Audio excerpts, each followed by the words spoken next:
and welcome to CoinDesk Live. We are coming to you from the Midnight Summit in London, England. I'm Jen Sanasi. And I am Sam Ewan. Sam, here we are. We are in London. For folks at home, the Midnight Summit is all about creativity, collaboration, and most importantly, privacy. I know you've been working very closely with the Midnight team over the past year, having this conversation about privacy all over the world. So, Sam, I think you should be the one kicking us off here. Talk to us a little bit about those conversations that you've been having, and what that tells us about what we can expect from the summit over the next 2 days. Yeah, well, you know, Jen, today is Cypher Day, and this is really the summit that focuses on privacy generally as a whole. And a lot of folks are here from different ecosystems, but a lot of builders as well who want to build on Midnight. Midnight, which is still in its, it hasn't even had its TGE yet. It is really in the mining stage right now of Midnight, which we could talk about in a bit. But really, it's the idea that there's a privacy layer that you can put on top of right now 8 different chains that allows you to shield certain transactions. And the way that they describe, which I think is really interesting, is these days, if you think of what a Robinhood does or some of the other brokerages, people often will look at the signals of how trades are being done and then try to front run that information, right? We see that happen in crypto all the time. And so the idea could be that you could obscure some of that data, so maybe a big brokerage firm or a big VC or hedge fund may not want to signal what it's going to do beforehand. And so what if we could obscure that? Similarly, the way that you and I could obscure our personal data. Maybe I don't want my phone number or my passport out there. We could shield that as well. And so Midnight really is a layer that allows people to sort of make programmable decisions about what they want to be private versus what they want to be exposed, and then also be able to, like, in essence, burn those keys, right? I may give you something and say after 3 days, now it's enough, you've had enough time. It's something that crypto really is asking for, and we know, we've had these discussions. Privacy is at the front of everyone's mind right now with Zcash, Monero, Midnight. There's been a big sort of raise in the awareness of people wanting something that is core to the ethos of the crypto set, which was, let's not replicate TradFi, where they really just sort of milk and monetize our data. Own your own money, be your own money, and have control over how people are exposed to that data. Like you said, Midnight has not had its mainnet launch yet. They did have the Glacier airdrop, which was very successful. We're going to hear from some folks about that today. But the conversation around privacy, like you said, Sam, is super important. I think for a really long time, people felt like they needed to choose between privacy and convenience. And I think the conversations that we're going to have here today are really going to reveal that with good design, with a good technological foundation, you don't need to make that choice. That will be there for you already. It's interesting being here in the UK. I don't know if you noticed, but when I open my phone, I open the apps that I usually go to, the social media apps, whatever, the news apps. There's more, accept cookies, reject cookies. There's a lot more of that here in Europe than we experience in the United States. We're going to talk about that from a regulatory perspective a little bit later, but it's just all kind of coming to this conversation that is similar to the one that you and I have had at prior events, right? We're talking about the next iteration of finance, the next iteration of social, the next iteration of the internet, and I think that's all about ownership and choice. Yeah, let's not mistake, the kind of first version of the internet was really one that was peer-to-peer, and it was relatively private. If you were on bulletin boards, if you were in early email systems, you kind of controlled it the way you wanted to control. And then, when we made it easier, the Netscape started, and then Gmail and all this, it sort of turned it into a different beast, where that suddenly said, how are we going to make money? Well, we're going to make money by advertising against these people. And that's really the beginning, I think, of where things started to go awry. Because I think we've made many people billionaires through this, but at the expense of people having to be the engine that feeds them the food that becomes data that other people can then buy against. And I think there's a lot of folks now who are starting to say, there's got to be a better way. Well, that's exactly it, right? In Web 2, data became currency, and a lot of people didn't really understand what they were giving up to participate in these platforms, right? And I think that it left a lot of folks feeling helpless, like stuck in a system where if I want to participate and do what everyone in my network is doing, I just have to give this up. And it's really nice to see that there are alternative options where I can now take the reins of my data. I hope we have a conversation throughout the day about the terms and conditions that a lot of the big Web 2 players have. You know, there is a regulation like the GDPR here in the UK that says that the text has to be easy to understand, and it's not, and so I really hope to unpack that as we move on throughout the day. Absolutely. I know we should go to the main stage. They're going to start. So I think we're going to go there. When we come back, we'll chat about what they're talking about. Let's go to the main stage now. Midnight President Fahmi Syed is going to be discussing the 3 pillars of Midnight, and after, we'll hear from former Chancellor George Osborne. To be here. Great stuff. Also, trick question. No one made you disclose that, but thank you. Anyway, yeah, privacy joke. I can't imagine there's many good privacy jokes, but I started with one. Anyway, thank you for joining us, whether you're here in person or on the live stream. We've got a really diverse audience here of builders, ecosystem makers, influencers, all sorts. We also have a very international audience. This is such an amazing day, or 2 days, to have the Web3 ecosystem together around the topic of rational privacy. So why are we here? I mean, we're here to explore the future of privacy, as I've alluded to a couple of times. We're looking at decentralized apps. We're looking at blockchain innovation. This is a time for collaboration. It's a time for community coming together, building together, testing the barriers of what's possible, and doing things that are new. We're here to learn, experiment, and build through code.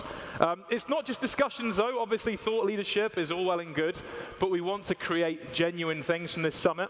As a result of that, we also have the hackathon.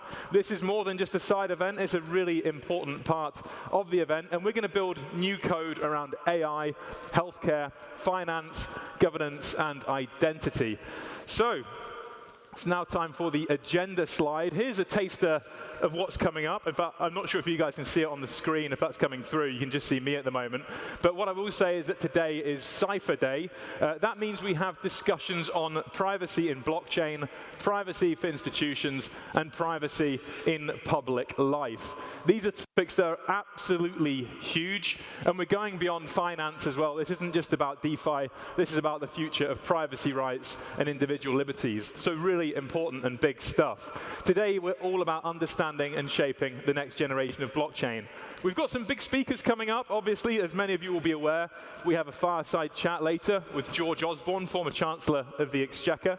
We also have the main man, Charles Hoskinson, talking us through the roadmap for Midnight, so we know what to expect, what's coming up. We also then have a series of panel debates where we'll go into all the biggest topics in innovation, security, even stablecoins. We'll look at reclaiming the soul of the internet, some really, really important stuff. And for those of you that are here with us in person, we also have a bit of a secret keynote. More on that later. I can't disclose any information on it. Such is the nature of this event and of that speech. So now on to housekeeping, the bit you were all looking forward to, the sexy, sexy housekeeping. What you need to know is there is no planned fire alarm at this event. So if you do hear a fire alarm, that means something is probably on fire, and you should make your way to the lower ground square lawn. So it's not like at school where you hear a fire alarm and there's no actual fire. Bear that in mind. Also, we want to know what you think about the event. So we have the QR code that will be on the screen at certain points throughout the day. I don't think you can see it now, but when that comes up, make sure to scan it and give us your thoughts on how the event is and what we can do to make it even better, because we plan to do more events just like this. So it's time to begin our content. This is content with purpose, content with intent. We're here to discuss rational privacy and building within an ecosystem that enables freedom by design. we're going to operate with this idea that privacy is power when shared. Now, what does that mean? It's quite a lofty topic. I think our first speaker will help us through that and help us to understand that. Our first speaker, of course, is the president of the Midnight Foundation. Ladies and gentlemen, please give a big round of applause for Fahmi Syed.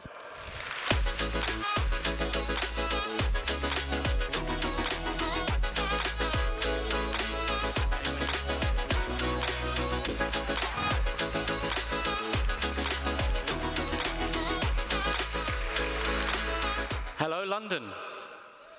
It gives me immense pleasure to welcome you here to the first ever Midnight Summit, to my hometown of London. And where better to talk about midnight, to talk about privacy, than the home of time, Greenwich, where the meridian date timeline comes about. And what a wonderful building we're in, a historic building. You may have noticed we've got the decorators in, so it's looking smart, beautiful. And we're going to talk about privacy, and we'll talk about why privacy, freedom, and fairness is the structures that unlock blockchain's true potential. But before I go into my keynote, just a little secret that exists in this building today. Before this building became known as the Royal Naval College, it was a palace of Greenwich, and Henry VIII was born underneath our very feet in this very building. So that's a secret that this building keeps. And secrets are important. Privacy is important.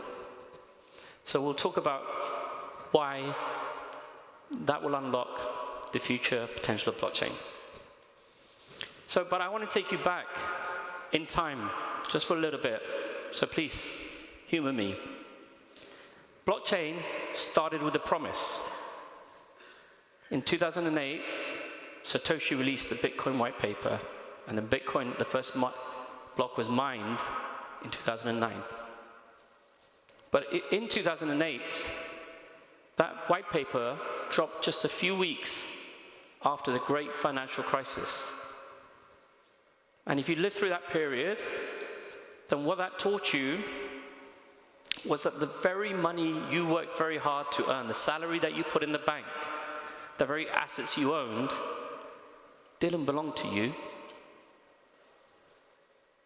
Think about that. You work 9 to 5, 40 hours a week, 50 hours a week, wherever it may be. The assets that you saved were owned by the banks. The very financial institutions that were meant to protect you were gambling away those assets.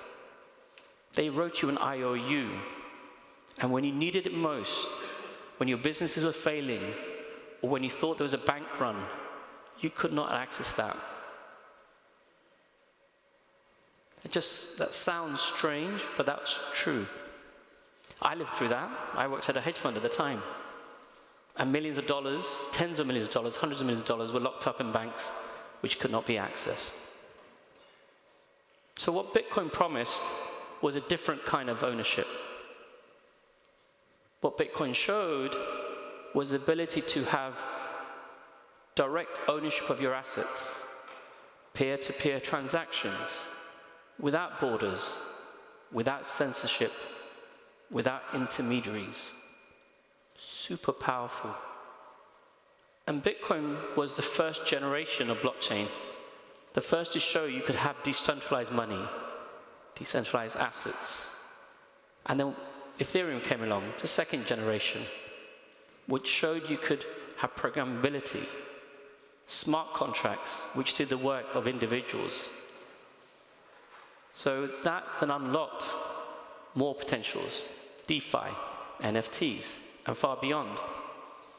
And then came the third generation, which was all about scalability and interoperability. Cardano, Polkadot, Solana.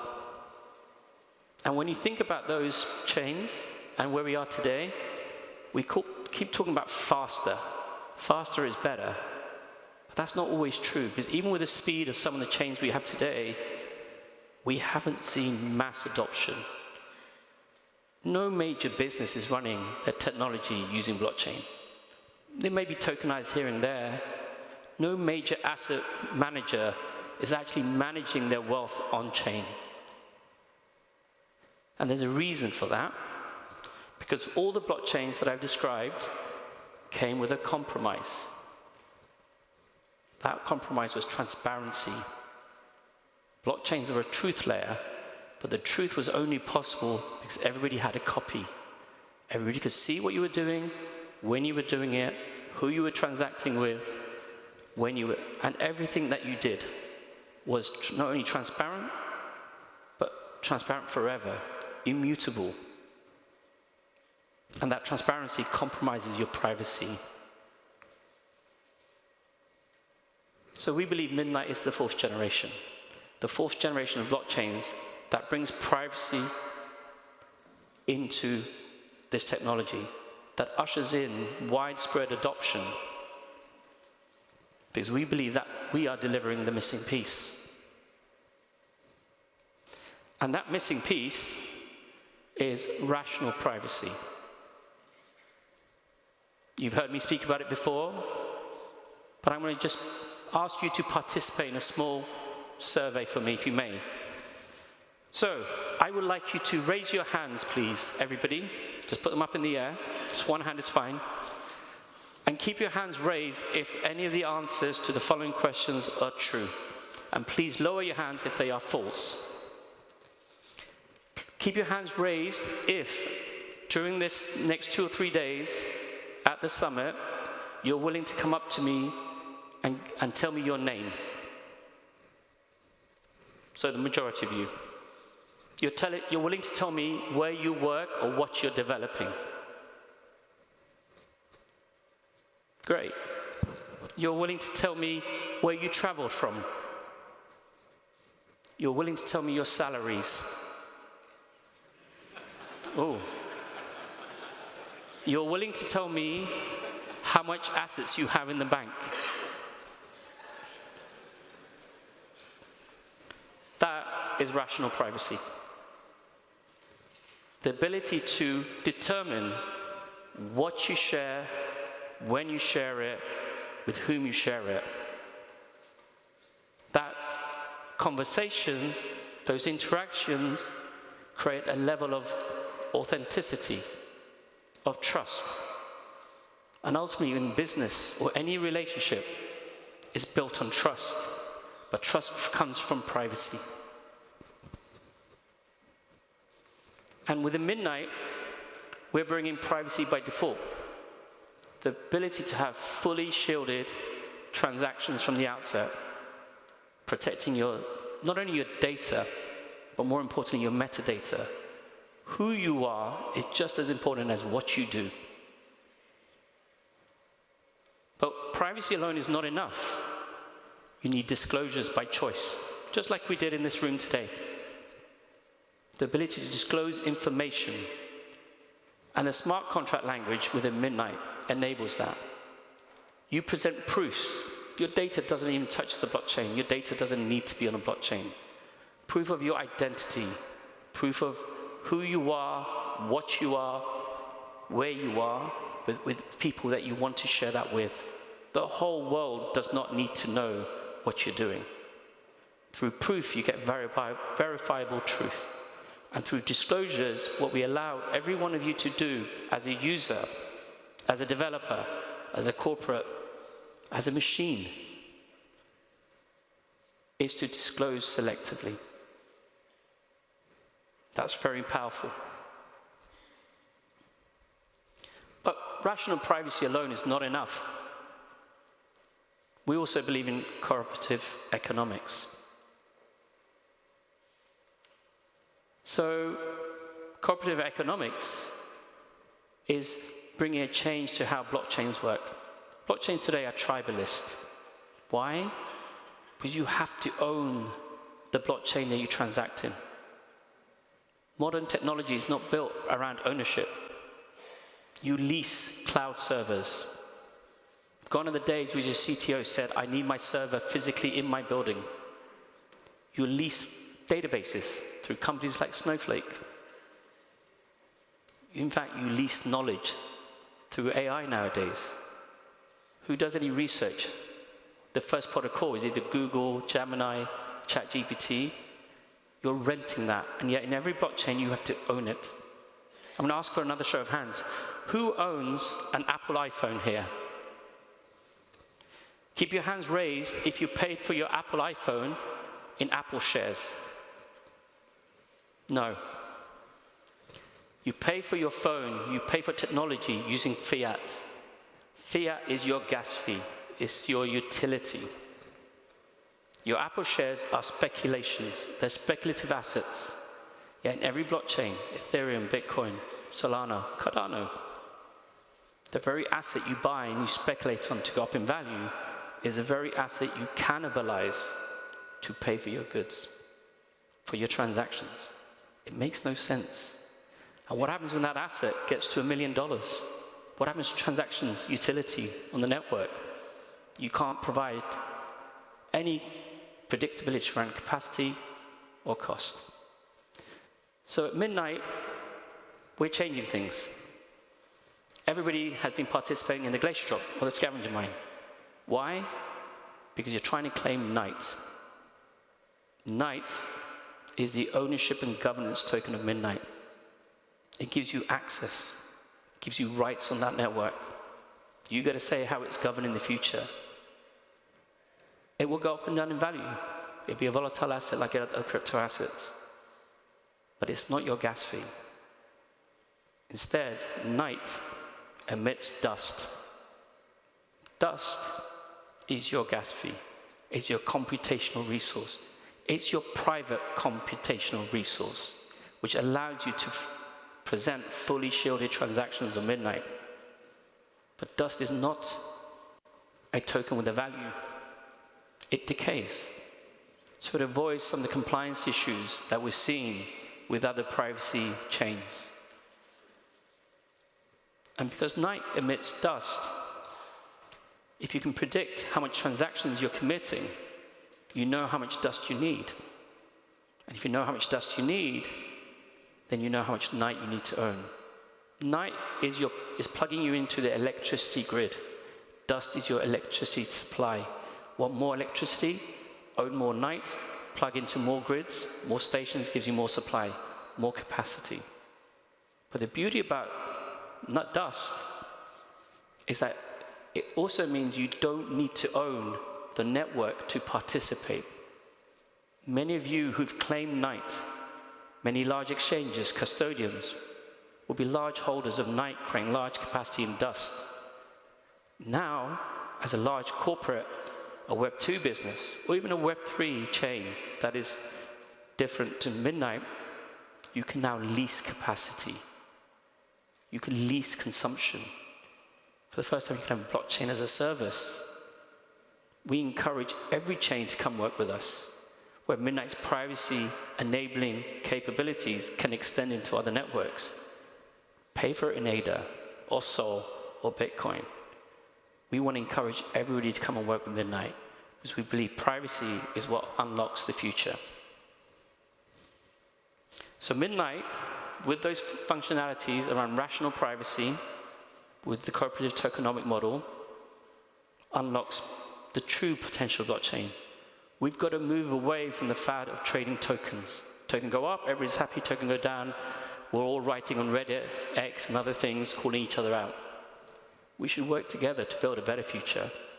Blockchain is a truth layer, and Midnight becomes that truth layer, that infrastructure layer, the meta chain, the privacy engine to Web3 and Web2.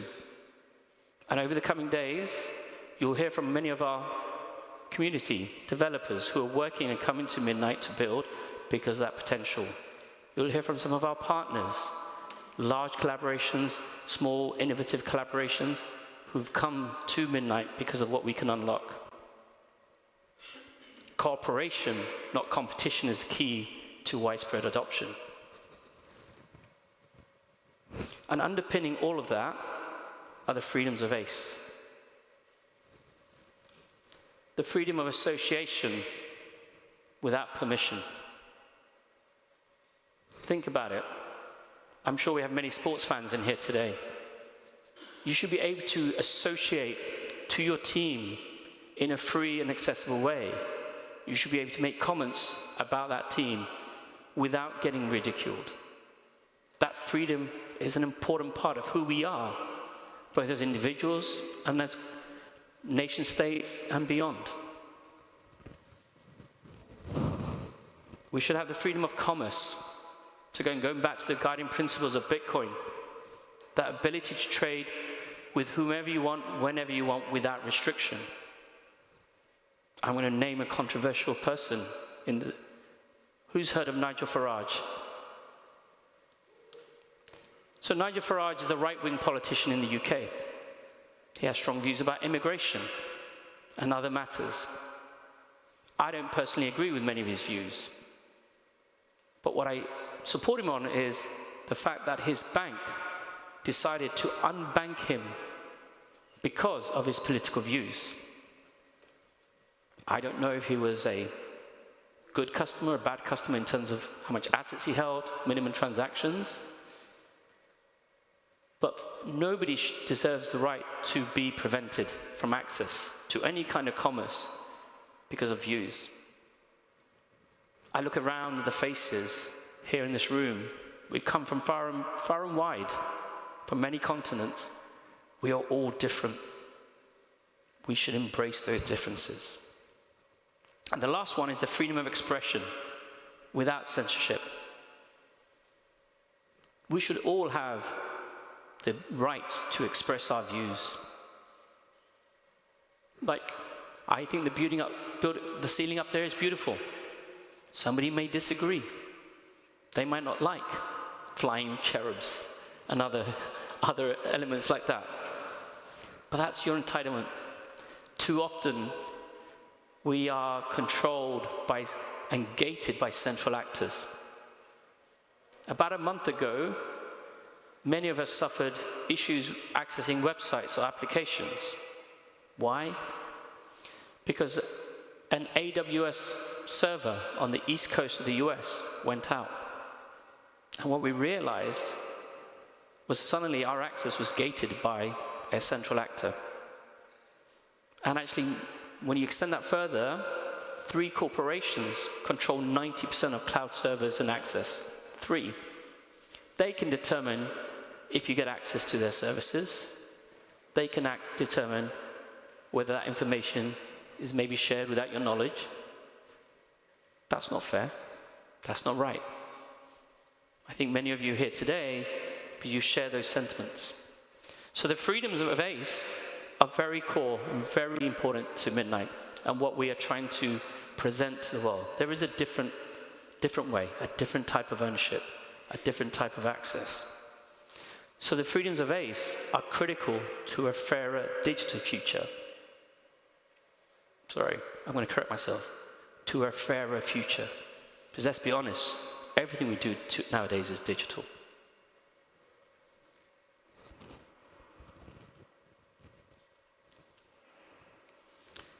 So I've explained why Midnight, what matters, why we care about rational privacy and cooperative tokenomics. But it'll be remiss of me not to talk about our fair distribution model, about the glacier drop.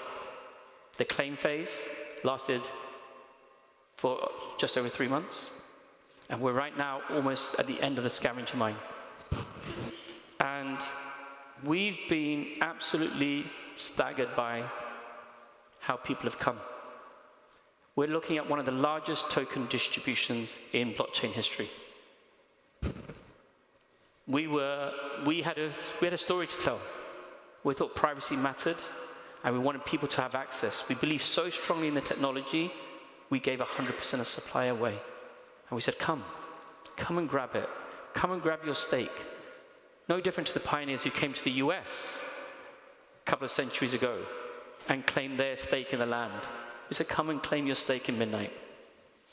And we've distributed, or by the end of the Great Scavenger Mine, which is in a few days, more than 4 billion Night tokens will have been distributed.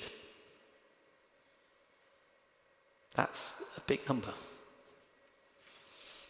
And right now in the scavenger mine, and including the claim phase, more than 8 million addresses are actively participating.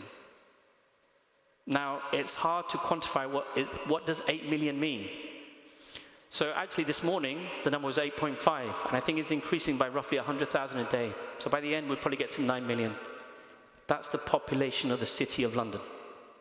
This great city, my hometown that you're in, it's 9 million people. We've just got all of London to come and claim and participate. Think about that.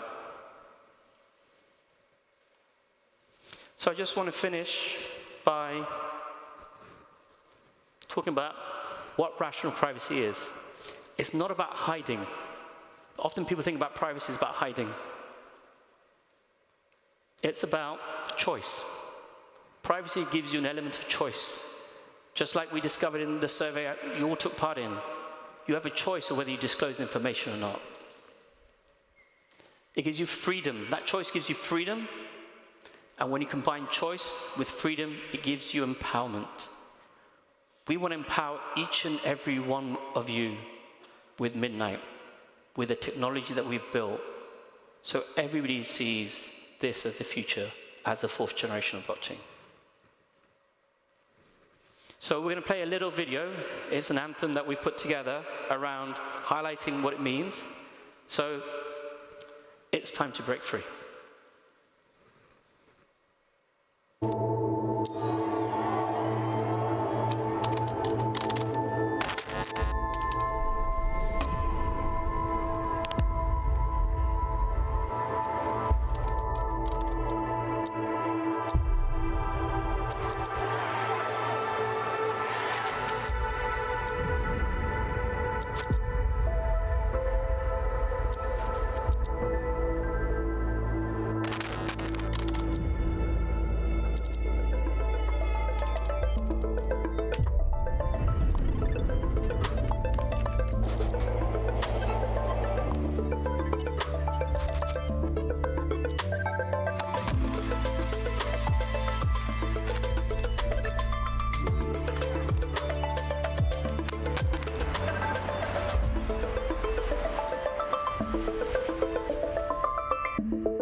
So I'll be here over the next couple of days. The wonderful team from the Midnight Foundation are here, from Shielded Technologies are here, also from I.O. Come find us. Come tell us your story. Come tell us what you want to achieve. Let us help you. Let us listen. Let us deliver for you. Thank you very much for your time. Thank you.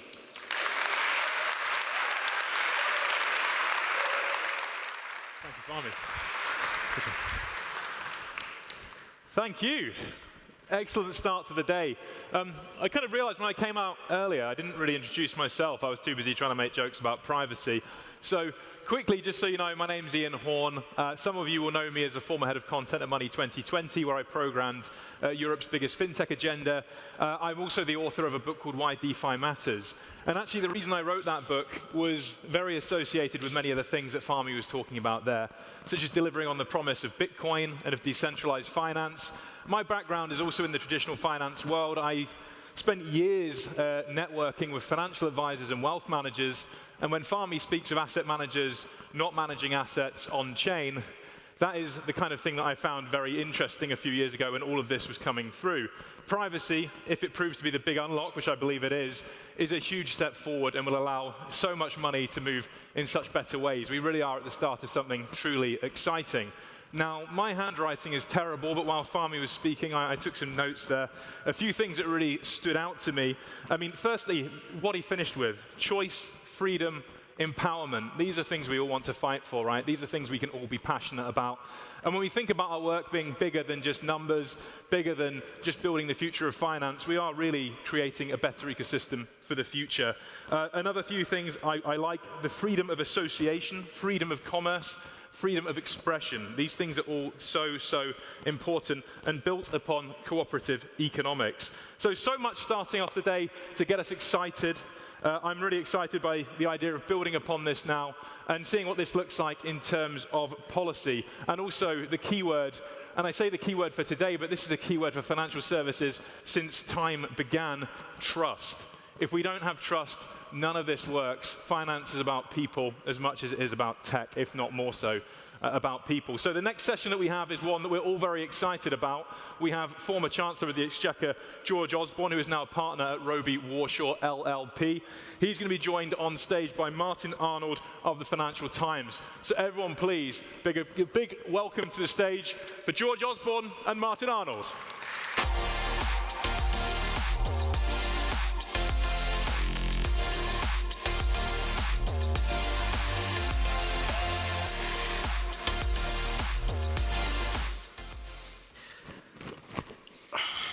Well, hello, and it's great to be here. My name is Martin Arnold. I'm the financial regulation editor at the Financial Times, and the person you're all here to hear from is George Osborne, who of course was former Chancellor of the Exchequer from 2010 to 2016, and since then he's been the editor of the Evening Standard, he's been chair of the British Museum. He is a partner at the US investment bank Evercore. He also hosts the Politics podcast, Political Currency, but most relevantly for all of you here at this audience, he has since the start of last year been advising the US crypto exchange Coinbase. So George, it's a pleasure to be here. Thanks for joining us.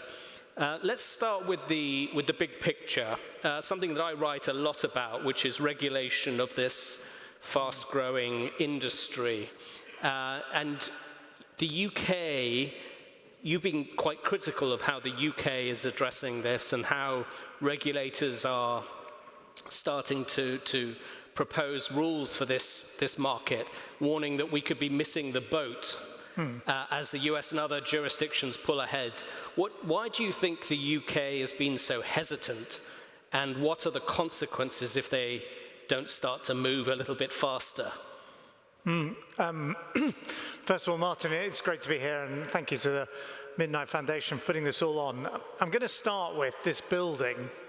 So I think most of you will look at this incredible building and the buildings around it and think, wow, this is an amazing piece of history.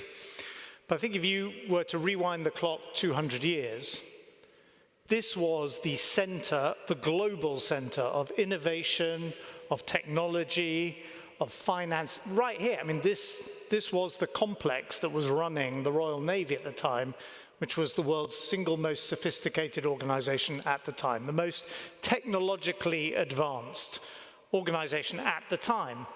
And Britain has in its past been at the center of those developments, and one of the legacies of that was and remains that Britain is this great global financial center, which if you go and look across the river, you can see the towers of Canary Wharf.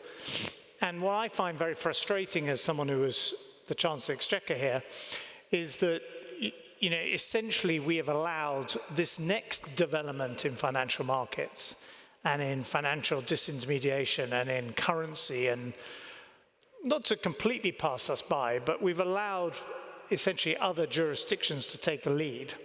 And if you go back 10 years ago, just over 10 years ago, when I was still Chancellor, in the Canary Wharf Tower, which you can see, the original tower at the heart of Canary Wharf, I took some Bitcoin out of a Bitcoin ATM. It was the first ATM in Britain, and as the finance minister, I was turning up on camera to show that we welcomed this innovation. This wasn't something we were scared of. This wasn't like a bad thing that we wanted to shut down. I mean, the annoying thing was I had to hand the Bitcoin back for proprietary reasons, but if I held on to it, that would have been a different story. But, that was 10 years ago. It was like a long time ago. And in the 10 years since, an age in the life of crypto. And, we've gone from being a kind of front runner to now suddenly, like other jurisdictions, I'm not saying we're alone in this, playing catch up, particularly with the US. And I think there was a moment when we could have gotten, stolen a march a bit, established London even more so, because it's already got big advantages of the financial center it is, a lot of the technology that is done here, a lot of the AI companies, originated here, or some of them did anyway. And we've kind of now we're playing a bit catch up. Now, that doesn't mean everything's lost at all. It's just a bit frustrating because we've missed a few years when we could have made this the place where it all happens. Okay, I mean, as a former chancellor and now an advisor to one of the biggest exchanges in the market, you've been on both sides of this debate. So what would be your key message for regulators about how they can safely encourage innovation? Well, I think, you have to, there are perfectly legitimate things that governments, and, governments are expressions of society, of all of us, have an interest in. They have an interest in financial stability, so we don't have big crashes that wipe out everyone's savings. We have an interest in consumer protection, so people aren't kind of ripped off. And we have an interest in, tracking down terrorist financing and stopping criminals, doing their business. So those are perfectly legitimate things that I think most of us would want to stop, or at least keep an eye on. The thing is, like a $20 bill is used in all those things already. So I think this, the idea that somehow crypto is a uniquely kind of bad instrument for those things, I think is nonsense. And if anything, I think, tokens and coins and cryptocurrencies give societies and regulators more powers, potentially, to... Because of the immutability? Well, and it's partly the immutability, although I think one of the kind of great innovations that the Midnight Foundation is working on is how you tie that in with privacy, because immutability brings its own issues, but it's also a kind of, there is at least an ability for transparency, which there isn't always in traditional finance. And so I think, if you're a regulator, you should lean into this. And the other thing is, if you're doing my old job as Chancellor, you've got this important consideration, which is the regulators. But you're also trying to run an economy where people are employed, the economy is growing, and there's enough money to pay for the regulators and the NHS and all the other things we want. And so, you need vibrant financial services, and that's around innovation. And the great mistake, I think, is to try and predict what a load of, entrepreneurs are going to be able to come up with. I mean, I remember, 10 years ago, everyone saying to me, we're not going to need any drivers in 5 years' time. Well, 10 years later, there's like a big shortage of drivers. So, governments are very bad at predicting where private markets and free enterprise will take things, but they can create guardrails. And there's a kind of curious paradox. I don't think regulation is always a bad thing. I think if you take the United States at the moment, if you look at the Genius Act and indeed the discussions around the clarity legislation, it's the very arrival of legislation that has provided some kind of certainty and stability and provided kind of firm ground that companies can innovate from. But you shouldn't try and then channel the innovation as a government, because I think you just won't be able to, and you're bound to get your predictions wrong. Do you think at the moment the proposals that we've seen most recently from the Bank of England, where they put out their proposals for regulating stablecoins, and that included putting limits of £20,000 for individuals and £10 million for businesses on stablecoin ownership, do you think that risks making the UK an outlier and stifling innovation? Well, I was very critical earlier this year with the original proposal on stablecoins from the Bank of England. Well, first of all, there was a mixed message. So the current Chancellor, Rachel Reeves, was getting up, in a hall not unlike this, saying, we're interested in developing sterling-backed stablecoins and making London a financial centre, or indeed the UK a financial centre. And at the same time, the Governor of the Bank of England was saying, I don't really see any particular use case for stablecoins. These were contradictory remarks in two speeches that followed each other from the same podium. And so I think it is greatly to the credit of the Bank of England and the Treasury that, in fact, they have kind of got their act together more. They've changed those original proposals quite fundamentally. So originally, the stablecoin would have to be backed 100% by central bank reserves. And now, you can have... Now it's only 40%. Yeah, and 60% can be in other, liquid assets or high quality liquid assets like gilts. So that's a big step forward, and I think it'd be really churlish to say, just focus on the remaining problems, because I think, and by the way, I think it demonstrates to everyone here who's engaged in the public debate in the UK, well, indeed globally, but we're here in the UK, and writes things and comments and posts things on, it has an impact. If you ever think like, these people never listen, nothing ever happens, well, the British state changed its view in the last few months. And you're now left with these limits on, it's £20,000, isn't it, for an individual, and there are various limits for corporations, and I think it's 10 million for businesses. With some potential exemptions now. With exemptions for exchanges and So that's all good news. I don't know how durable the £20,000 limit is going to be, or how enforceable, and it's suspiciously the same number as an ISA, which means I think they're probably thinking about this in a slightly old-fashioned way. But as I say, I think it would be mean-spirited not to welcome the big change. And I think, as we start to see sterling stablecoins, and that's the big challenge at the moment, of course. I mean, at the beginning of the year, which was only 11 months ago, everyone was saying it's the end of the dollar-denominated world, the end of dollarization because of the Trump administration and tariffs and so. Now, stablecoins are becoming a new instrument of dollar control, if you like.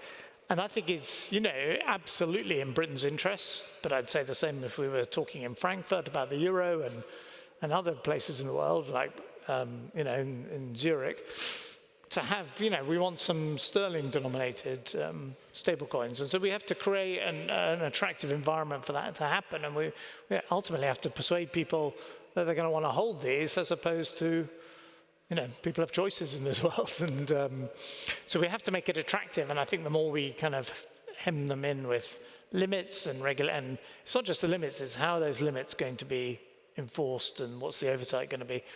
But, I think one of the interesting things, having talked to the team here, is that potentially, what Midnight can do is build that all into, that there can be kind of all automatic compliance, if you see, it can be built into the algorithms. There can be a kind of regulatory algorithms, which is just kind of a novel concept for regulators, and I suspect they won't get there in one go, but I think it's something that, again, Britain does have some advantages, being the size we are, 65 million people, quite a centralized system of government. The regulators sit under the control of the government. It's not like the US, where the regulators, report to different congressional committees, and the administration might not always have, much say. Here we can, if we want to demonstrate regulatory innovation, we can get on with it, and it can be quite top down. And I think we should certainly be looking at the way you could use all of this technology, this blockchain technology, essentially to help the state achieve what it wants to achieve, but in a efficient and painless way. You mentioned there the issue of privacy and security, and these are massive issues for the crypto market. And one of the central themes of this event is around privacy and compliance and how they can coexist. I mean, how crucial do you think? Welcome back to CoinDesk Live. We are coming to you from the Midnight Summit in London, England. We're now joined right here by Midnight CTO, Sebastien Guillemot. Hello, Sebastien. Hello, and thanks for having me. Thanks for being our first guest. We are talking all about Midnight, and I think we got to lay a foundation for folks who are watching at home. Midnight is yet to have its mainnet launch. When it does launch, how's it going to interact with the rest of the crypto ecosystem? Yeah, so Midnight really seeks to be the privacy layer for the blockchain ecosystem. So owning Knight, the main token, is similar to purchasing a solar panel. Because nobody really needs to know you own Knight. It's a private asset. But also, it allows you to have private computation. You can power other activities with your Knight token, and you can also pay back into the grid as dividends from like the dust you own from the Knight token. So we have the full privacy suite, so private assets, private transaction fees, private computation, and we're doing this in a way that is accessible to the rest of the blockchain ecosystem. So Knight is the main token for the network, but it's not required to interact with the network. Similar to purchasing a solar panel is required to generate electricity, but you can sell your electricity, the dividend of it, to the open market. And so we're hoping that with this model, we can get people from all these different ecosystems in the blockchain space being able to onboard onto Midnight easily and leverage the full suite of privacy that we have available. You know, we were just listening to George Osborne. He was talking about the fact that privacy, security, regulation is really the most important thing right now. There's been so much great talk in the last bunch of months about privacy tokens in general. As you're sort of architecting the future of Midnight, what are you taking from this conversation that sort of inspires you? Yeah, I think a lot of people are trying to figure out how can we do more with privacy. Historically, one of the big issues with privacy has been the computational costs of the technology. It's just been too slow to achieve what a lot of people have wanted to do. And so all the projects in privacy were fairly limited. They're just how can we have a private token? And that said, there's no computation layer involved. Oftentimes, even if there is private computation, there's a lot of missing features. And we're finally at an age where this technology is getting fast enough to enable a lot of new use cases. And so I think we're seeing a lot of people rush into ecosystems like Midnight to figure out how can they be a pioneer in this technology and figure out what's possible with it. And that's super exciting to see all these builders here today that are driven by this excitement. Sam and I were talking earlier about the general consensus around privacy. A lot of people out there feel like they need to make a choice between convenience and privacy.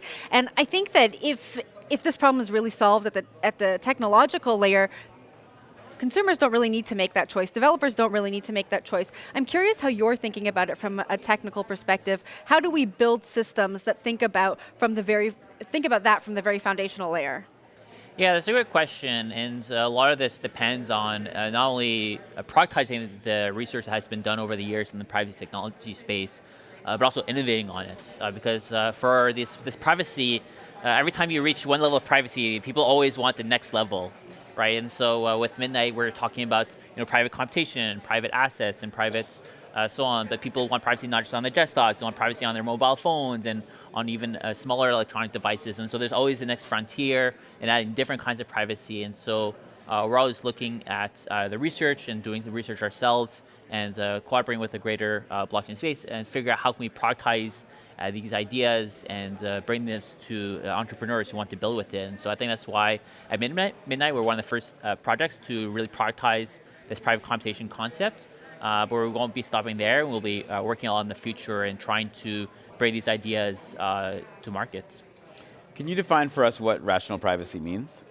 Yeah, I think for a lot of people, they don't necessarily want to have 100% privacy all the time. They want to be able to share certain aspects about them. And I think a good example of that is, for example, if you have a private NFT, which would be possible on Midnight, you may want to selectively disclose you own the NFT to join a gated community and be part of that community. And so this is very common in both NFTs and meme coins and these kinds of spaces.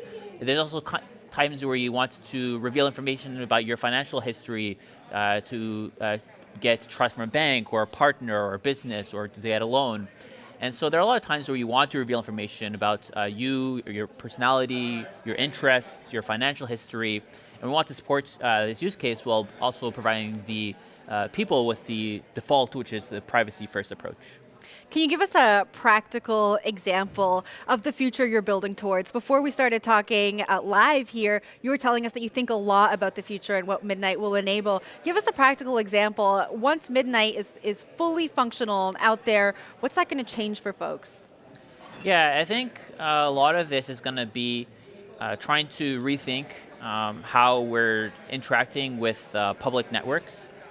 So one of the key difficulties in having private assets is how do you interact with people if you don't know their financial history, right? And you kind of take this for granted a bit in the public blockchains, which is you can look at the leaderboards of different protocols and know who's doing what and leverage that information. But when you have privacy first, all of this kind of goes away, and so you have to kind of reconstruct a lot of things people want kind of from first principles on this topic. How do we allow people to have shielded liquidity pools while revealing like the amount of liquidity without revealing who's providing liquidity? And a lot of these things are not just technological problems, but also social problems as well, which is how do we kind of rebuild this kind of economy, DeFi that we've had in the public space in the private space. And so a lot of what I'm thinking about these days is, what kind of primitives and what kind of features are needed to enable this in the Midnight ecosystem. And so we're doing this in a very customer-centric manner, which is we're talking to a lot of people about their vision, what they want to build, and we reverse engineer from that what kind of features they would need in the protocol to enable these things. And so we're really trying to figure out how we can solve all the social layers and the communication, the human aspect of finance, while also building this privacy approach. I think about back in the day when I joined like AngelList or some syndicates where there'd be this little checkbox that says, are you an accredited investor? And there is a definition in the US about what it means to be, but there is no way to check that the person actually is. It feels like when we think of the kind of the dual ledger architecture you have with a private and a public layer, that you can say, on the private layer, I could tie my assets to say I meet certain criteria, and the public one can just look and say yes or no. Is that sort of the right way to think about it? Correct. I mean, you can even go a step further, which is you can keep your assets private, but selectively disclose some part of your information to somebody else without making it fully public to everybody else. And so we'll see a lot of these things in stuff like KYC, where you might want to prove that you own a certain amount of assets, or even your nationality without revealing that information to everybody, or just subsets of that. We're talking to a lot of different projects that want to do government IDs, so they want to prove that they're over 21, for example, in the US, without having to reveal all the other information about their IDs. And so there's a lot of stuff like this where the hard aspect is no longer as much on the technology, but it's rather on these human aspects, which is how do we enable people to communicate with each other given this privacy-first world. There's maybe a misconception out there, I think, for new developers coming into the space. They hear about working on privacy and maybe their brains go to what happened with Tornado Cash and they get scared. They don't want to build in the space because of regulation. They don't know what's going on with regulation. But I think what we're speaking about here is different. Can you just differentiate how what you're building at Midnight is different than Tornado Cash and why developers maybe don't have to be concerned? Yeah, so a lot of the demand for privacy these days actually comes from large companies and governments. The reason why is because a lot of people are seeing the growth of this technology and want to take part in this in some way or another. You see a lot of governments announcing, pro-crypto policy, including, of course, the United States, and they want to be an active participant in this. But at the same time, there's a lot of government regulation that says you cannot reveal certain information publicly for privacy regulation purposes. And so they're kind of in this weird place where they want to adopt more of this blockchain concepts and blockchain technology, but they cannot do this while also being in line with their privacy laws at the same time. And so a lot of the demand for privacy is not coming just from the consumers, but also from the corporates and the governments as well, who are trying to figure out how to adopt this technology while also respecting the privacy regulations that exist in the market. And so a lot of what we're doing is trying to figure out how to merge these two worlds together, which is what rational privacy is all about. You have this privacy by default, but you have this optionality, this way of speaking with other people about the privacy that you have to be able to build large applications or consumer products that are compliant with any government regulation, and also make people feel confident about leveraging your product as well as building the product itself. We're here at the Midnight Summit, so I got to ask you, what are you looking forward to over the next 2 days? Yeah, it's really interesting to see how many builders we have coming out here for our hackathon. And I think what's the thing that's really important whenever you're working with new technology like this is trying to be super customer obsessed, right? There's a lot of ways this technology could evolve. Nobody knows exactly where it's going to go.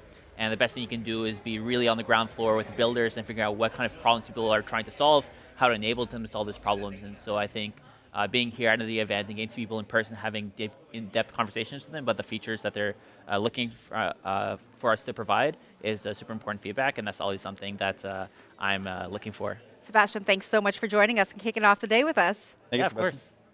That was Midnight CTO Sebastien Guillemot. We are going to take a quick break. We'll be right back. If you're a builder, now is the time to come to build on Midnight. Midnight is here. Now is the time to jump in and start learning with everyone else. Super excited about ZK. ZK, for those who have not been following, gets 10 times faster every year. So it's never been a better time to get involved. Developers have so many different opportunities to get started building on Midnight right now. We are always running hackathons virtually. We have them in person. We have our academy to teach you how to interact with the system and how to build your first smart contracts. We have the forum, a Discord. We have an ambassador program coming soon. We're questing, so we're gamifying learning. You name it, we have it. You want it, we'll build it. You're looking to get into developing on these kind of newer technologies, make sure you're very patient, make sure you build really good mental models of how things are working under the hood, because things are going to happen that challenge your assumptions, and you're going to have to be very flexible and thoughtful about investigating those issues. The big thing I want to highlight is to leave as much feedback as possible. We have a lot of potential to create innovative solutions that allow for use cases that have never been done before. Midnight's here for everybody. It's not built for a specific use case per se, but Midnight does have that secret sauce. It's the beginning, right? We're not even at mainnet yet. Those who are here now, they're the OGs. Our community is reshaping what Midnight will become together. Come get involved. Everything's out in the open, so it's up to you. Come on in. There's still a lot to build. There's still a lot of 10x improvements. You want to help as either a DApp developer or as somebody who wants to contribute to the core technology. So you're more welcome to message me on Twitter. Happy to bring you in and get you to also contribute to this wonderful future we're building together. Welcome back to CoinDesk Live. We're at the Midnight Summit in London. Our next guest is the co-founder and CEO of Kid Labs, an on-chain ticketing platform disrupting an industry dominated by a few giants. Ahmed Navali, and friend of the show, welcome back. Hey guys, pleasure to be here. Super stoked. We love having you on. Give us a quick 30-second foundation here for our audience that's watching at home. What's Kid Labs up to? What problem are you solving? Yeah, guys. So at Kid, we look at ticketing for what it is. Ticketing is a banking industry. It's a bank.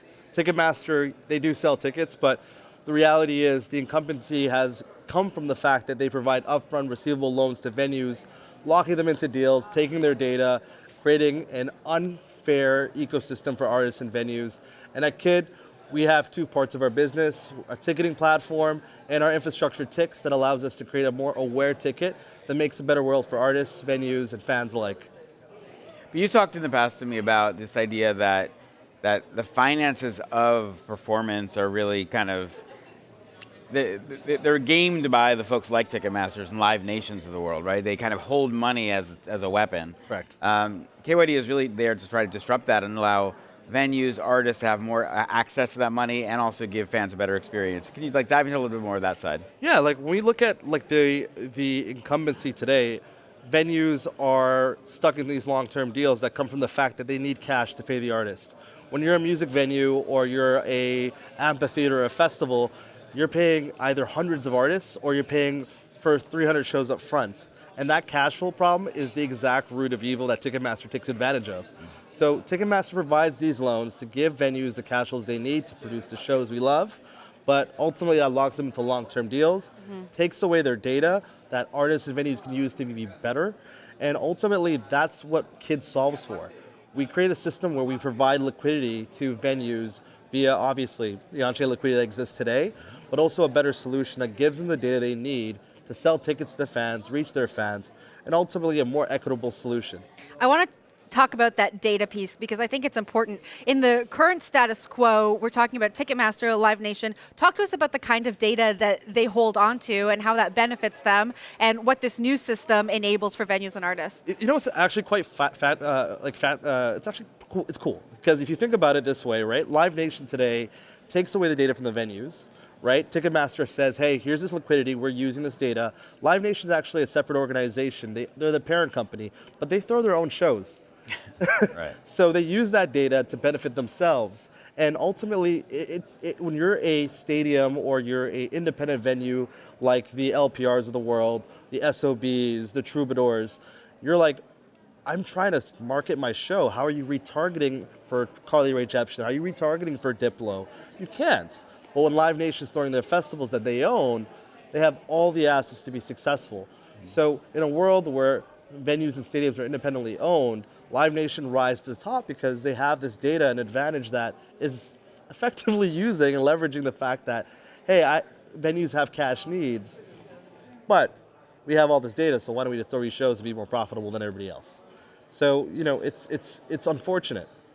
But I mean, if I want to equate it, right? If I ran Spotify, then I can say I know how users listen to Taylor Swift, but Taylor doesn't.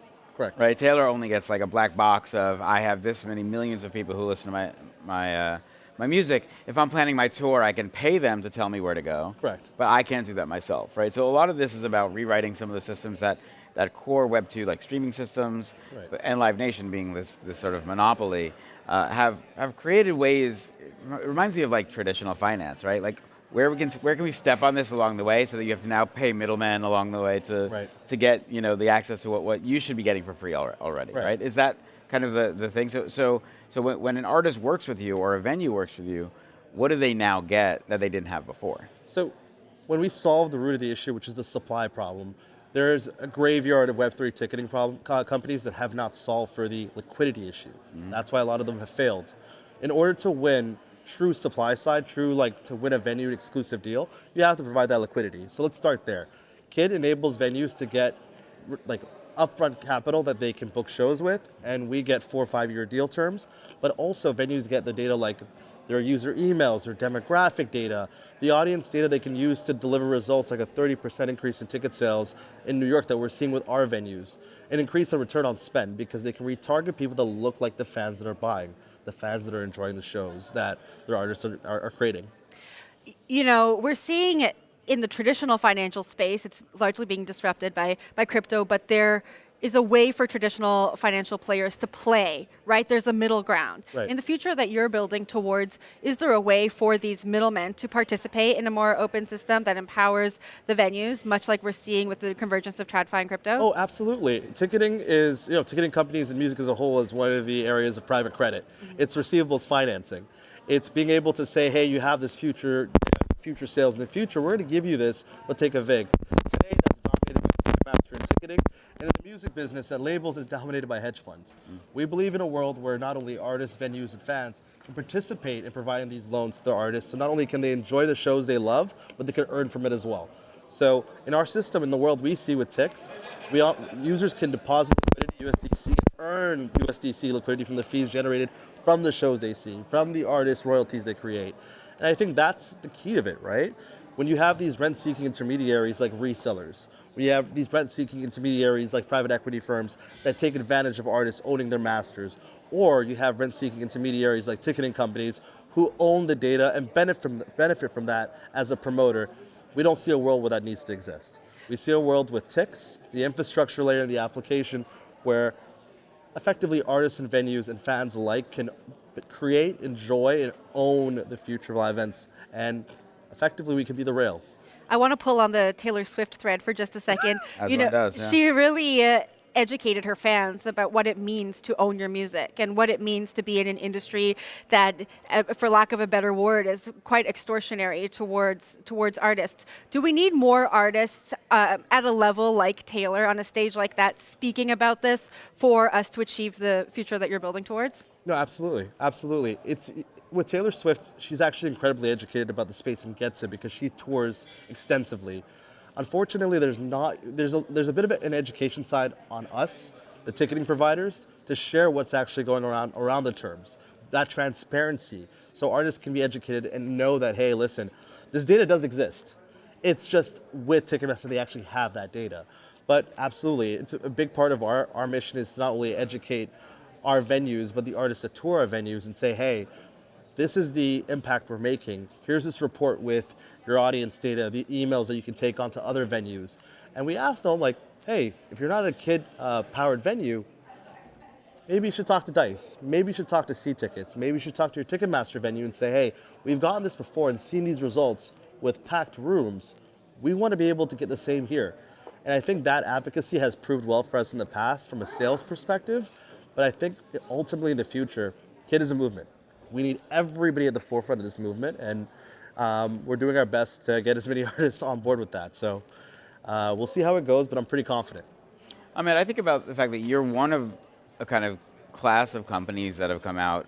I think of Blackbird on the restaurant side. I think of Book It on the travel side. I think of you guys on ticketing, where it's utilizing kind of the crypto rails. You don't have to talk about crypto very much. Right. It's utilizing the system that allows for self-sovereign ownership for DeFi and fee structures, in Blackbird, the way that they can reimagine how customers, their restaurants are getting paid, really as a way to offset the fees that credit card companies charge. Like, it is about rewriting finance. Right. Even though the customer experience for you is I get to go see a show. For them, I get to eat a restaurant. I get to take a trip.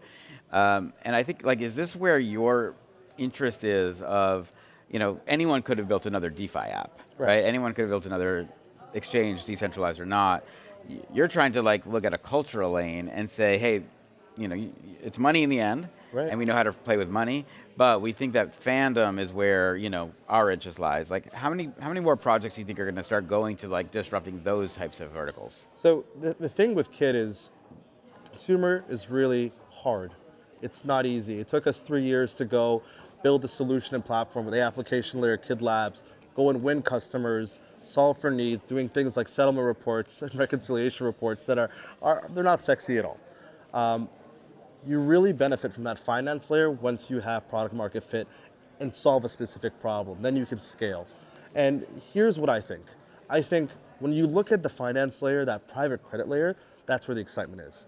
Instead of depositing money into a DeFi protocol that earns you 67%, where you don't see the impact, with Kid, you deposit that and you can see the shows being created. You can see yourself earning from, your Charlie XCXs, your Dylan Francis's. By the way, 22nd, Dylan Francis at LPR. We'll see it. But it's yield with impact. Mm-hmm. And that's the future that we enjoy and we believe will intermediate people like Ticketmaster. For every dollar of debt Ticketmaster puts out, they make 30 cents, $1.30, 30%. It's a payday loan to music venues. And that doesn't make sense. It hurts the ecosystem, and we believe in a world where everybody should participate in providing this liquidity and seeing the impact of that. Like the feeling of being able to go to Coachella and say, hey, I saw, I'm here and I paid an X amount for a ticket, but I'm making X amount being here and I'm supporting this happening. That's what I see as something that keeps me up at night, and I thoroughly enjoy. Really a cooperative economy. We heard Fayed talk about that on stage this morning. Yeah. Ahmed, thank you so much for joining us. It was a pleasure. Yeah, absolutely. Love being here, guys. Thank you. That was co-founder and CEO of Kid Labs, Ahmed Namali. We are going to take a quick break. We'll be right back.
You're watching CoinDesk Live. We are coming to you from the Midnight Summit in London. Our next guest has been called the man who took on Facebook and won twice. Max Schrems is a lawyer and founder of None of Your Business, a nonprofit organization that has become a powerful enforcement arm for the GDPR.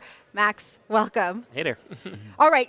Lay a foundation for us. Talk to us about your passion for privacy and what drives you to take on these huge corporations, really in the fight to protect folks and their data.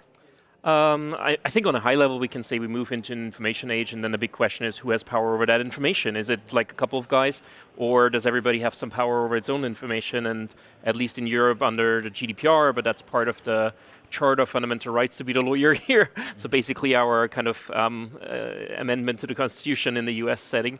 We know that we do have this right to privacy, the big problem, and to data protection. Big problem in reality is that almost none of the companies actually comply with any of this. That's what I was going to ask you about. And that is why it's, from a legal perspective, quite interesting. That's probably one of the most under-enforced rights we have. To give you an idea, in Europe, if you bring a complaint to a data protection authority, statistically 1.3% of the time time there's a fine in the end. So we joke in Vienna, my hometown, we have, I think, 7,000 parking tickets for wrongly parked e-scooters per month. European governments are able to do that, but in the whole country of Austria for a whole year, we have 55 GDPR fines. So that is what Neub as an organization does to try to kind of push forward enforcement there. Max, I want to go backwards a little bit. I was reading yesterday about you and the movement that you're part of, and it sounded like you were a lawyer training in law school, trying to figure out the areas you wanted to focus on, and then you sort of noticed in a course, right, that there was something happening that you started to think whether Facebook was misusing your data. Yeah. You then request it. You get this trove at some point of redacted information, and that really starts the journey. But I guess what was it in that quintessential early moment? What was the thing that you said, wait, what's going on here that made you want to even start on this? I think on a personal level, there's a couple of other things. I mean, for example, I'm gay. I was coming out when I was 14, so I was always easy with that. But you have a lot of friends that are not out and that are like, oh, I have like some part of my life that I really want to keep away from the job, or in a small town that you just don't talk openly on the street. And that is probably elements where you realized, okay, even though I probably don't care about this privacy issues, other people do. Mm-hmm. And privacy is oftentimes very personal, like things that I find super easy to talk about, other people find super private. And then you realize that. I think that's probably the first element. Then I went to law school, started 2007. That was still like after the 9/11 decade, so to say, where suddenly there was more and more surveillance by government sides. And then obviously these big tech companies started to become a thing. And we all kind of wondered what's going to happen there. And that is then combined with the legal side. In law, usually, I mean, if you do mergers and acquisitions, there's just so many mergers you can do and so many interesting legal new questions. And in privacy, it's quite interesting because it's really a totally new field. Like, it's really something that was not litigated before much. Which is also interesting if you have a bit of a tech background. I mean, I only had like 4 years of programming in high school, but that's already much more than most lawyers. So you at least understand technology to a certain extent, and you can bridge these two things a little bit. I think that's all elements that made it quite interesting. At the same time, being that fast moving and being that ignored is also super frustrating every day. So a lot of people are like, in the legal bubble is like, how the F can you still do this? Because, you bring cases over and over again, and then regulators are just like, political influence, rather not touch it. And that can be quite frustrating as well there. Mm. I think a lot of people watching would love to hear from you how you live your day-to-day when it comes to protecting your data, because you're so educated on it. I mean, how do you live your day-to-day? People look at terms and conditions pages. They're hard to understand. Yeah. They're 50 pages long. To read something, you just choose to accept all and move on. What do you do, and how should people at home think about it? I think we have to fundamentally change the narrative around a lot of that. What we have here is a lot of responsibility shifting to, like, let's say my grandmother wants to see pictures on Instagram, which is never, I mean, we litigated Facebook for 15 years. I do not fully understand how Facebook works. And I think most engineers there do not fully understand how the whole system works, because they work on one little piece of the whole system. And I think that is something we're saying that the consumer should fully understand that and really, make informed choices is just absurd. There are parts where you cannot be totally stupid. Like, I mean, don't put your, naked pictures online level, where we're like, okay, obviously. But anything that goes a little bit below that is usually something where I think in a developed democracy, in a developed country, we need regulators. We need people that really understand that really also regulate that. To give you an idea, I'm going to take the high-speed train to Brussels tonight. I have no idea about train engineering. I have never checked that the Channel Tunnel is actually safe to go through. I just expect that someone took care of it and I can hop on a train and move on. And I think that is how we have to look towards technology in the long term, to just be sure that if you're not totally stupid and crazy what you're doing, that you're protected, and not that the other way around. Basically, a company may do whatever it wants to do because it put it somewhere in the terms and conditions. And to put that in a bigger perspective, when I was studying in California, I realized, obviously, in the US, there is a very different approach to terms and conditions. Like, we all know the jokes about Apple's terms and conditions that are all over the place. In Europe, we have a different tradition on that. Ever since the 90s, for example, you cannot have unfair terms. You cannot have something hidden in the fine print that is not to be expected. And generally, the GDPR is regulated in a similar way. It's quite reasonable the way it's regulated. What we really have a problem is enforcement, and that is where a lot of the perception comes up that the law doesn't work. is not because the law is bad, but because the enforcement is bad. It's like not that the murder charge is wrong, but if no one ever goes after murder, you feel like, what is this good for? So I sometimes recently now talked about saying, maybe we're a bit in a kind of digital failed state. So we do have the stuff on paper, but not in reality in the end. In the UK, ICO is probably the best example. They have official statistics of enforcement. I think there's one case that ever got enforced on the GDPR. So a lot of that is really compliance theater and keeps a lot of people employed, generates a lot of costs for business, but doesn't really deliver for people. And I think the answer must be that we move forward on that and not backward. Max, we live in a very surveillance-focused life, right? And whether it's governments, we know some of the crackdowns that happen here in the UK. Certainly in America, it's not the best time for freedom. Then we look at what companies do, like you've been focusing on the Facebooks, the TikToks, Twitters, Google, everybody, and really the idea that they are often mining our data for advertising, but one could look at it also for harm. You mentioned being gay and whether or not Facebook knows you're gay before your parents do. And then what can happen with that? Before yourself, or maybe yourself, right? But I guess how do you look at what not really what's most dangerous, but how does one as an individual reconcile the fact that we live in a state where all of our information is really taken, processed, and we're trusting today with the idea that, well, there's so much that why are they going to look at me, right? But then I look at some of the work that like a Palantir does, and some of this, and sometimes you start to say we're going towards a point where everyone can actually be profiled and signaled. So how should we look at the reality of our surveillance state? Yeah. I think realities can be changed as well, and I think that's important, especially in the US bubble. The discussion is probably, the feeling is not there anymore that we can change it. And we used for a long while, at least in Europe, have the feeling, yes, we can change that. There is a democratic process, and we just prohibit certain things and say we don't want that. And we do that with chemicals or other stuff as well. We're like, okay, that's cancerous, we don't want that. And some of that, beyond what you just mentioned, is like this personal issues.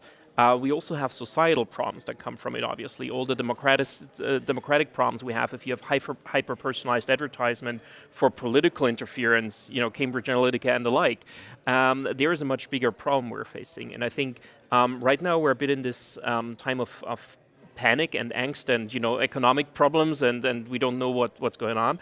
I think especially for European side, it would be interesting to kind of be that continent where there's a third way, where we don't have the Chinese surveillance state or not the American, the big tech is just taking over and democracy is kind of giving up versus the lobby power of them, that we are maybe that place that has a third way. And we did that in other areas. We still have much stronger, employer protection, consumer protection, and so on. I think what's important is how we do that in a smart way and not just in ways, for example, in the GDPR where there's a lot of paperwork that doesn't help anybody. And that is legitimate criticism against bureaucracy because it really doesn't deliver.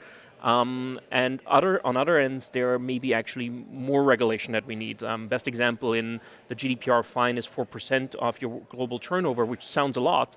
But if you make billions on this, it sounds like a 4% tax, really, and you just pay it and you walk away. And that is something where, for example, profit skimming could come in to say if you really make illegal profits, we take it away. Also, as a matter for fairness in business, that companies do not just run away with the profit and succeed after all. And I think there's a lot of paths forward. What we're missing a bit, or what I'm personally missing, more not as a lawyer but as a citizen, is this European path forward. We do have that in other areas. We have a Green Deal. We have a plan of where, public transport should stand in 20 years. All of that, there are plans in the European Union of where we want to go. On the digital front, not much. It's a bit of a back and forth and not really a plan that we're having.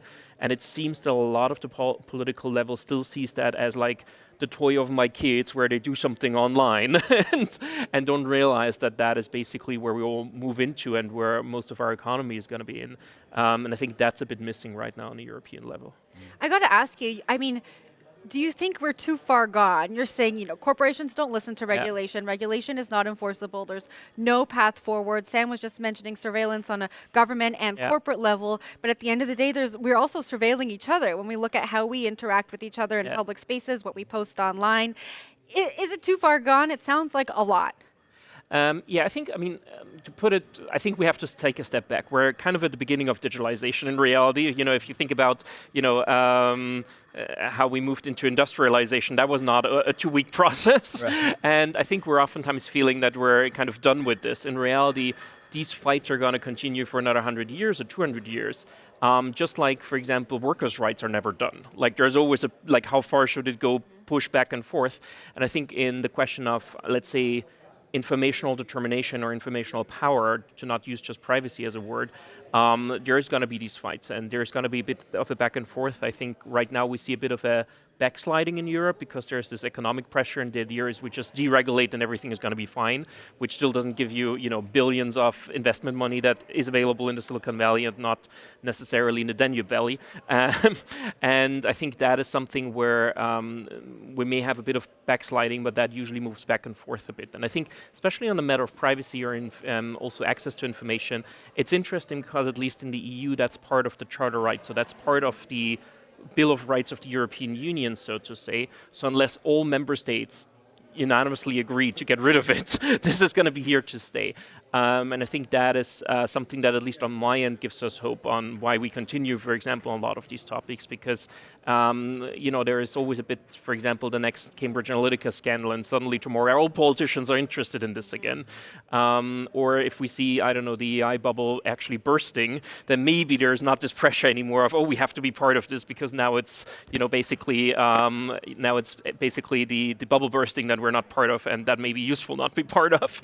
So I think a lot of that is a bit dynamic, and as long as we're in the democratic process, we should have instruments to actually enforce that and say, if that's the public will. Give an example, we ask in Germany, 6% of people actually want Meta to use their data for AI training.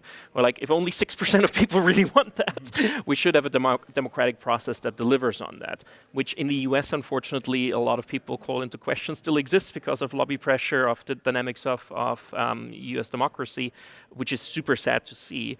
But so far, I think in Europe, that could still work. I find what's really interesting, and it's coming to me as you talk, is when we look at today, the billions for the few are built on the backs of the many. Yeah. Right. But when we think of those folks 50 years ago, 100 years ago, they were building, it was oil, it was trains, it was transportation, roads, yeah. and so the people who were building that, they were labor that were being paid to make a thing. Right now, the labor is me going to ChatGPT and saying, how do I make chicken, And someone else is then selling that, right? Yeah. They're able to make. So we're not even participating even on the basic level of what it means to be human from a labor perspective. I'm worried that it's not too far gone that we've actually lost the entire plot.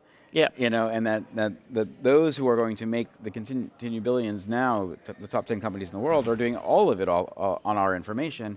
And we are just very comfortable that that's okay versus saying, what's the exchange? I think we were told to look into that. I think that's especially in one of the things, it's this privacy policy idea of you should have known and you click the button so it's your fault. Yeah. That's a story that worked so well. And the US did that, for example, hardcore on the plastics recycling discussion. Oh. Exactly the thing is it's not us producing plastic, it's you not recycling it properly. That's the environmental problem here, not us, it's you. We do exactly the same thing in a privacy discussion. And to go back to the question of who actually puts energy in that, I think that is another huge issue. I mean, if we look at copyright infringement, for example, for AI, same problem. But it started actually really with the Web 2.0. It's this old term that we don't even use anymore. But the idea of social networks where they said, you get all these services for free. It's no, you get all my content for free. The reality is no one goes to Instagram because the buttons are so nice. They go there because of the pictures and the videos and whatnot. And that is generated by all the users and not by these people. Nevertheless, they make way more money than any, for example, New York Times website that actually produces quality content and quality journalism by just providing the platform. And there is fundamentally a question of, economics of who gets which share. Because, we do have a capitalistic system to kind of reward people that work and reward people that actually, do something nice, not just because they put themselves in a monopoly position that everybody, needs to use them and not get around them anymore. That's not anything we actually want to reward. We want to reward people actually doing, for example, quality content. And the question is really, right now, is that a fair bargain? And we, for example, looked into advertisement dollars of where that goes in and out. And it's amazing how normal websites that produce content themselves get way less revenue from advertisement than any of these platforms that just use the content of someone else. And that is something that really needs to be said more and gets out of this narrative of, oh, they're so smart, they're so great, and the oldest revenue is really fairly given to, the Zuckerbergs of the world or the Elon Musks of the world. I mean, CoinDesk is ad supported, so. We got to go, and I want to ask you this quick. I know there's no short answer to what I'm about to ask you, but the future you're talking about is a digital one, right? And a digital future has no borders. We're talking about regulation here in Europe, but the reality is European citizens travel all around the world, and how do they remain protected when they do that? And so do we need regulation that is borderless to really start to address this? I think a lot of that, ideally in 20 years, yes. And I think the first step would be to at least agree among, let's say, Western democratic countries, however you want to call it. Are we going to agree about privacy rules with Russia? I'm not sure. But I think that could be a first step to say, at least among democracies, so to say. What's important here is we're moving in the opposite direction. We're seeing localization and many areas that will just happen. And that is part of democracies as well. If different countries have different rules because they're different majorities, some people just find something more important than the other, and that is then the majority in a country, then we somehow have to regulate that. And there is usually then international law treaties where you say, okay, here is the end of the, regulation by the Germans, and here is where France starts, so to say, or ideally in larger blocks where we can say at least the EU is one block that is somehow manageable as one thing. But if we look at the US, we have exactly the opposite trend, that now we have 50 states starting to regulate because the federal government doesn't do it. So it's even more interesting that partly we get more and more fragmented outside of the European Union than in the EU. Max, thanks so much for joining us. This was a very insightful discussion, I think the beginning of many, so thank you very much. Thanks a lot. That was None of Your Business founder and CEO Max Schrems. We are going to go over to the stage now and take a listen in.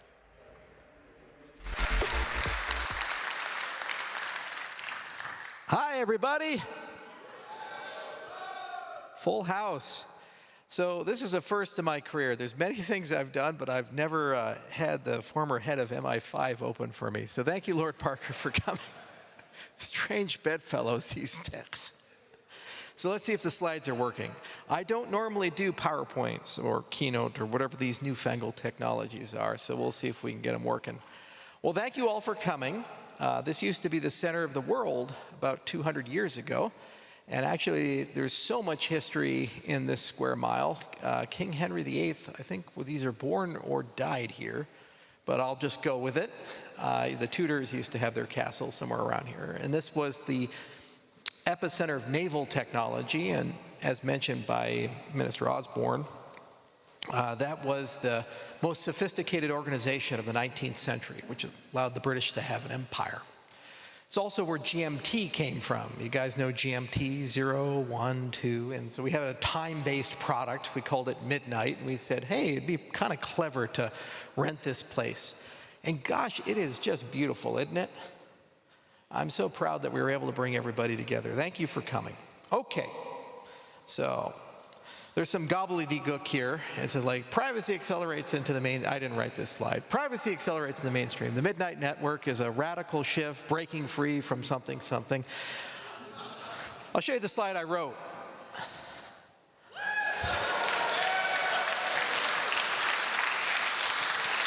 That a little better? Yeah.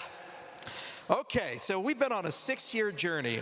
Y'all know where Midnight began? Anybody want to guess? We were at Eurocrypt, a cryptography conference, and we were shit-faced drunk. And we said, none of these crypto people, they don't know how to do privacy. We know how to do privacy. It's super easy. Let's go do privacy. It'll take like a year, maybe 2 years, 3 years tops. Yeah, it's going to be great. 6 fucking years later, okay, we're here. We got her done. It wouldn't be an I/O schedule if it didn't take a little longer. But, good things take their time. So a few years back, what we were talking about was building something that was like the ultimate preservation of you. I love blockchain because it's all about trust. It's all about data being there forever. It's immutable, it's time-stamped, it's auditable, and once you have it, you can build high-trust institutions, high-trust money, high-trust voting. You can build high-trust DAOs, all these types of things. But the problem with that paradigm is you don't want to reveal everything about you forever to everyone everywhere. You want to start from a position of privacy and selectively disclose as you see fit, how you see fit, when and where you see fit to the people that you think are necessary to do commerce with. And actually, if you have that paradigm, it's surprising how many different people you can bring together.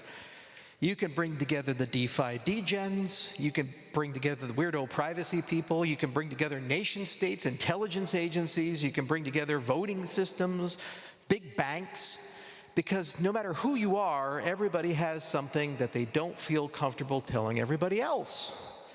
And you all should be in the driver's seat about that, not some person you've never met, some place you've never been, or you have absolutely no idea how it's going to be used, who's going to use it, or what the consequences are going to be. So we built Midnight as an ecosystem that really focused on giving you that power. The challenge with Midnight is it's the most complicated thing we've ever done, because we had to figure out how to build a cryptocurrency that you could distribute to everybody and be equally useful to the traditional finance people as it is to the Web3 people. We had to figure out how to make a cryptocurrency where you could pay in any token. We had to figure out how to make a cryptocurrency that uses the most sophisticated privacy technology on the planet, but it works on a cell phone and it's fast. It's a lot. So what we did is said if we had to build all of this ourselves, it would be the year 2035, and we'd still be building it, and we'd missed the window. So what we did instead is we did something very different, very new. We borrowed technology where it made sense, and we innovated where we couldn't borrow. So Midnight is not a Cardano project. Midnight is not a Polkadot project. Midnight is not an Aptos project. Midnight is not a Zcash product. It's a combination of all of the above. We took Halo 2 from Zcash. We talked to the Aptos people, and we talked to the Concordium people. We borrowed Jolteon. The Polkadot people, we got Substrate from there. There's an enormous amount of stuff we got from the Cardano ecosystem. There are more than 24 cryptocurrencies represented in the code base of Midnight and the papers of Midnight. So there's a little something from everyone everywhere. And what's really cool about that is when you borrow, then suddenly you're friends with everybody. You can talk to people. You can bring the teams. You can interact with them. That's really the magic of Midnight, is it's bringing people together. The 3 pillars, as Fahmi mentioned, this idea of rational privacy, okay. Identity, okay. But cooperation was really the key, because that means you can build an ecosystem with millions of people and you don't have to steal users. All the time, you have these blockchains that launch and they say, you know what? We're going to spend all this money and somehow the Ethereum users are going to move on over to our chain, or the Bitcoin users are going to move over to our chain, or X, Y, and Z. And you have some ecosystems that have literally spent billions of dollars based on that thesis. And you know what happened? They didn't move because people are sticky. Find like a 75-year-old grandmother with her feature phone and try to convince her to update to a smartphone. Once people stick to their technology, they don't want to move. And so don't tell them to move. Give them something that feels like an extension of what they already have. Let them pay in the tokens they already have. Let them use it as if it's an extension, a layer 2 to everyone. That's it. Simple premise. So we did that with the Glacier drop, and we did that with this concept of hybrid apps and all these other things. And now we stand at a precipice. Midnight, it's been cooking in the oven. We're 6 years pregnant. That baby's got to come out, and it's going to be a little ugly. It's been in the oven too long. So let's talk about how we're going to ship it. All right. So I was born in Hawaii. Some of you may know that. So technically, I'm a native Hawaiian. Technically. And I know I was born there. My grandfather delivered me. So I said, it would be really cool if we had launch dates and a roadmap kind of named like Hawaiian stuff. All right, so Hilo. That's the beginning of Midnight. It's 4 stages, 4 gating conditions. The very first thing is you got to get that token out. That's the very first thing. So Hilo is about what you guys have done going to reality and actually being able to trade it on actual exchanges. You guys actually receiving it, fucking around with it in the wallet, and complaining about something, because you always complain about something. So the night launch on the smart contracts on Cardano, that's the very first stage. You may have noticed that this stage has already been happening. Smart contracts have been built. They've minted the Night token as a Cardano native asset. Y'all are participating in the scavenger hunt. You're doing the glacier drop, all of these things. And then when it turns on, the tokens start thawing day by day, week by week, month by month. So you need to open it up and let people just kind of turn the network on. And what you do is you always do this in a systematic and safe way. So Cardano is the most secure network I know of. I'm not just saying that because I built it. I'm saying that because it's been running for 8 years, 24 hours a day, 7 days a week. It's never gone down. It's never hacked. It's a damn tank with weird formal methods and Haskell and all this other stuff. So if I'm launching a token, it probably makes sense that as it's turning on, it turns on a network that doesn't go down. It turns on the network that doesn't have any experimental new technology. It's reliable, and it turns on a network that's already listed on 200 plus exchanges, from Binance to Coinbase and everything else. So it's easy for them to list that. It's easy to get liquidity. That's your starting point. So this phase will last a little bit. And then we have kokolu, another one of those nice Hawaiian words. And that's when all you builders who have been on the testnet, who have been doing amazing work and amazing things and really pushing the limits of what privacy can do, can turn on your dApps. So there's a theme here. You start somewhere safe, and then you leave port, and it starts getting a little riskier and riskier. You start getting more things. So you launch Kokolu. And this is going to be the federated mainnet. Just like when we launched Byron, we had Byron then to Shelley. And that'll happen in Q1 of 2026. So in Cardano, we had like a 10-year roadmap. With Midnight, we get to shrink it significantly, okay? So you had this lovely thing, the tokens launched, you started trading, people are like, wow, Midnight's a real thing. And then suddenly, shasha, you have all these dApps go live. And we'll have all these cool announcements and more liquidity and more partners and all this other stuff. But you say, but Charles, I really, really, really want to run the infrastructure. Charles, like, where do the stake pools come on in? And Charles, you know, like, who's going to actually like make blocks in these things if it launches federated? Well, just like we did with the incentivized testnet, we'll have an incentivized mainnet for Midnight. And in Q2, we have Mahalu. And this is where the SPOs come on in. We turn on the capacity exchange. We turn on a lot of these features. And we let the Cardano SPO start making blocks gradually.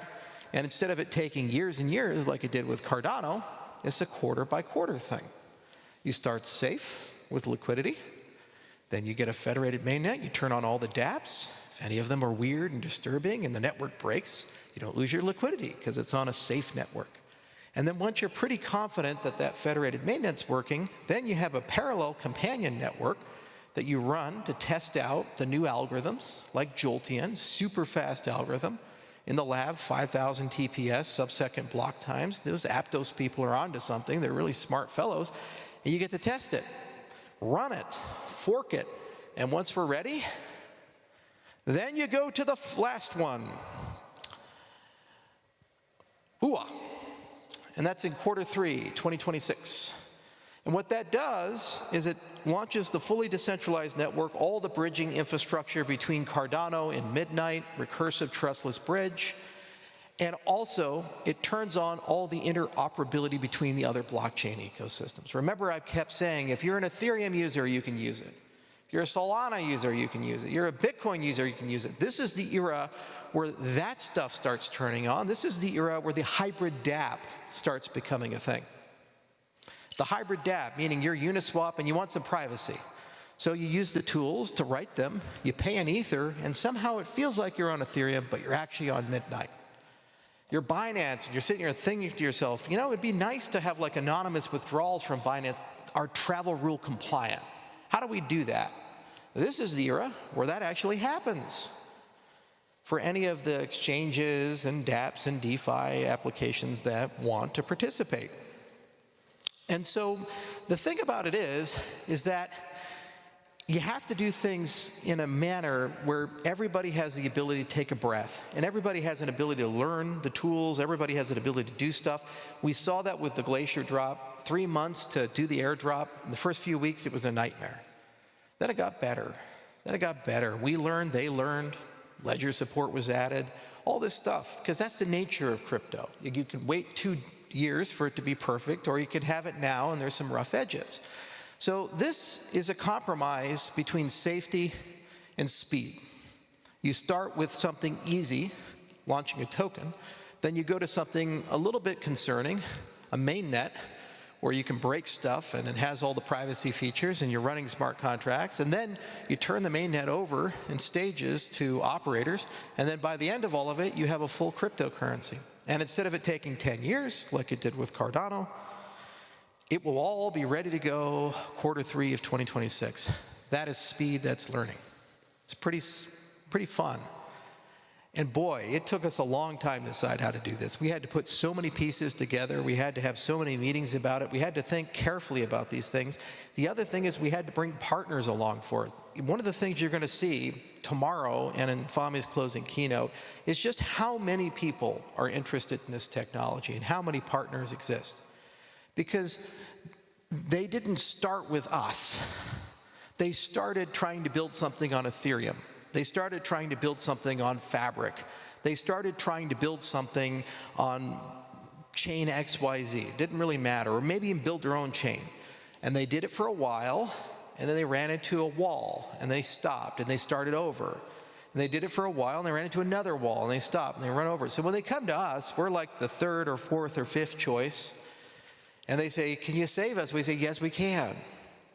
Because this is the first time ever where you get private smart contracts. But you also have public state, and you can use any other chain you want to augment this chain. So you can put all the pieces together. So you can take the stuff you've already built, and you can blend it with the stuff we've built. And you know what? The odds are you've probably solved the problem. So there's more than 100 partners, and hundreds of builders, and a huge community that's already formed where they're fervently excited about this. And what's really cool is with the launch of Hilo, that dual token model, you get your night, you start accumulating that battery, so you get your dust, and then when you have Kokolu, you now have a place to deploy all of it from the testnet, and then we can test it in 2 environments, a federated and a decentralized environment at the same time. That's what Mahalu is about.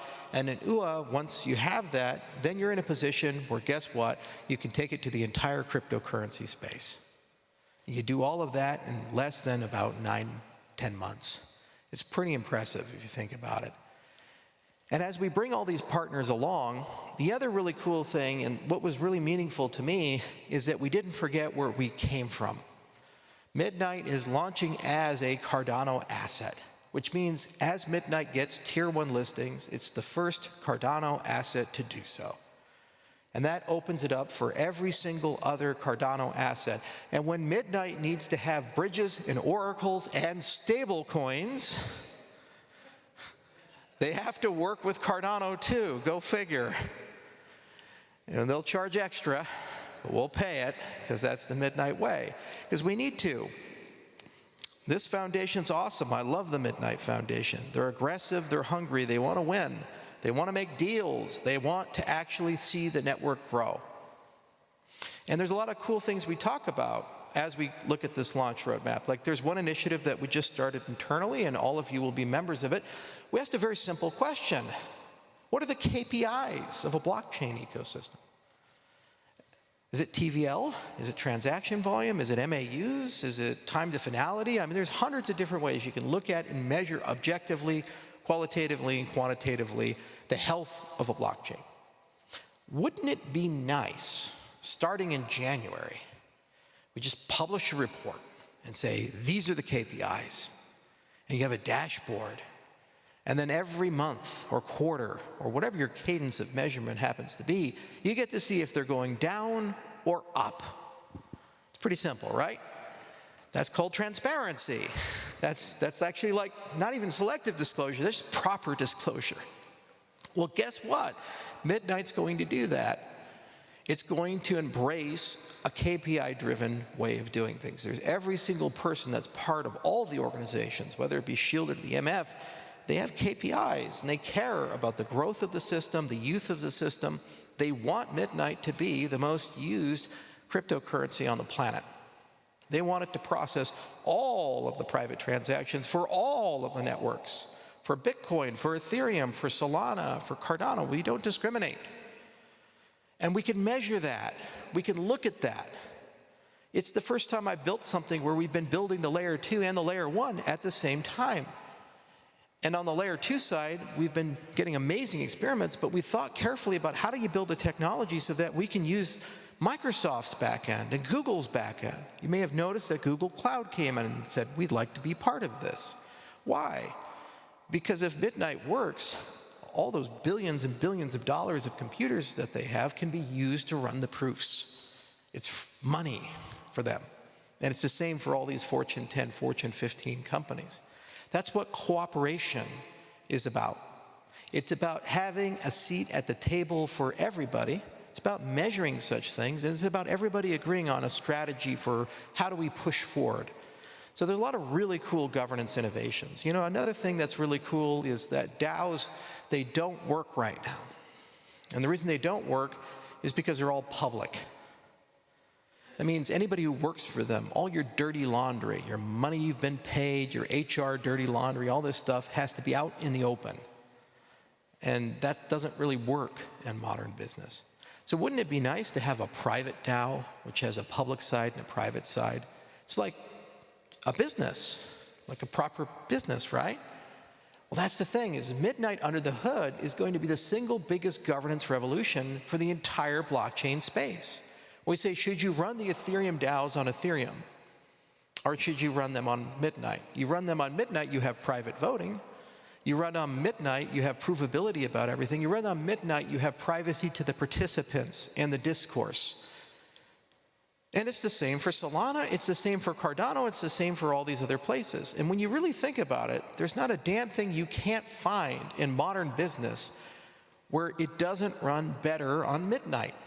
You start from someplace you know, like Cardano, and you add a little Midnight magic. You know what happens? You have perfection. That's why we built it. That's why we think about it, and that's why we're releasing it. So it's been 6 long years, and I'm so incredibly proud that all of you came together with us. Just to give you some statistics, I asked Bob to look into this, and the scavenger hunt alone, with all the mining participation, replicated the first 2.5 years of mining work of the Bitcoin network in just 21 days. That's what we expect it to be. 700 plus days of mining on Bitcoin in 20 days. Think about that. That's pretty remarkable. The amount of energy, the amount of enthusiasm, the amount of excitement. It's the largest airdrop in history. It's the largest distribution in history. It's millions of people across the world, across 8 different ecosystems, 7 blockchains, and they all came together and said, we'll give it a shot. Not a single VC was involved. Not a single Ponzi scheme happened. Not a single token was sold. It was given away to you. You all had right of first refusal. That was a fair distribution. It was the way Satoshi did it, and it's the way we did it. Because we know when it's in your hands, you'll care about it. And if you care about it, you're going to keep it alive. You're going to build on it. You're going to make it work. And then you're going to give it to everybody else. There are countless thousands of creative, incredibly fun and special experiences that can and will be built on this platform for everyone, everywhere. And the fact that we can bring this to bear and add governance to it, add identity to it, and have an adult conversation about how these things should work in the 21st century, where everybody has a seat at the table, is a pretty special thing. The world right now is sick. It's unhealthy. Everybody hates each other. There's no trust anymore. The institutions are crumbling apart. There's so much cynicism. The press, we hate them, they hate us. Every time they hear something, their first thought is skepticism and cynicism. The first time you see something is skepticism and cynicism. And that, frankly speaking, is because the institutions lost the right to lead. because they don't have any objective reality at their core anymore, and you don't understand the incentives. So the blockchain space, we created this industry to restore that. But you can't have a stool that's missing legs and expect it to stay true when you sit on it. You need identity and you need privacy for that stool to last. So what Satoshi gave us is good money. What Ethereum gave us was programmability. What Cardano gave us is the third generation of interoperability and good governance. And we learned how to do scalability, and boy, that's going to be fun with Hydra and Leos. And what Midnight gives us is our identity and privacy back. So thank you all so much for being part of this revolution. Thank you all so much for being here at this lovely place. Thank you for making the scavenger hunt and the glacier drop the largest airdrop in the history of our industry. And next month,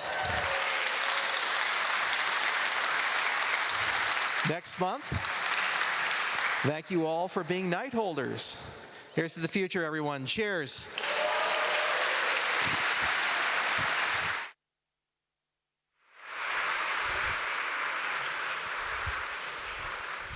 Thank you, Charles, and a great assessment of what's to come all the way through to the end of next year. As some of you have already figured out, we're about to move into the coffee break, which is in the catering zone. Make sure you're back here for 3:15. Hey everyone, welcome back to CoinDesk Live. We are coming to you from the Midnight Summit in London, England. Everyone at the event is taking a coffee break. You can get a coffee at home. Sam and I are here to talk you through that coffee. Sam, we've been talking about privacy all day. At the beginning of the stream, I said, it's also about creativity and collaboration. And something that's really standing out for me is if we want to get to a future where privacy is central, we need to collaborate, we need to work together, and it's not going to be easy. It's a long road ahead. It is a long road ahead.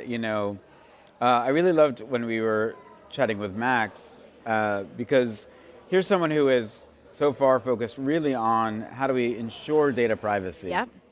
And the thing that he really said that stuck out to me is even when we win in the courts, we don't really win because they can really muck up the process of what it means to actually pay, how they manage the fact that we won here, but now this thing happens, and two jurisdictions away, we're also in the same kind of legal battle.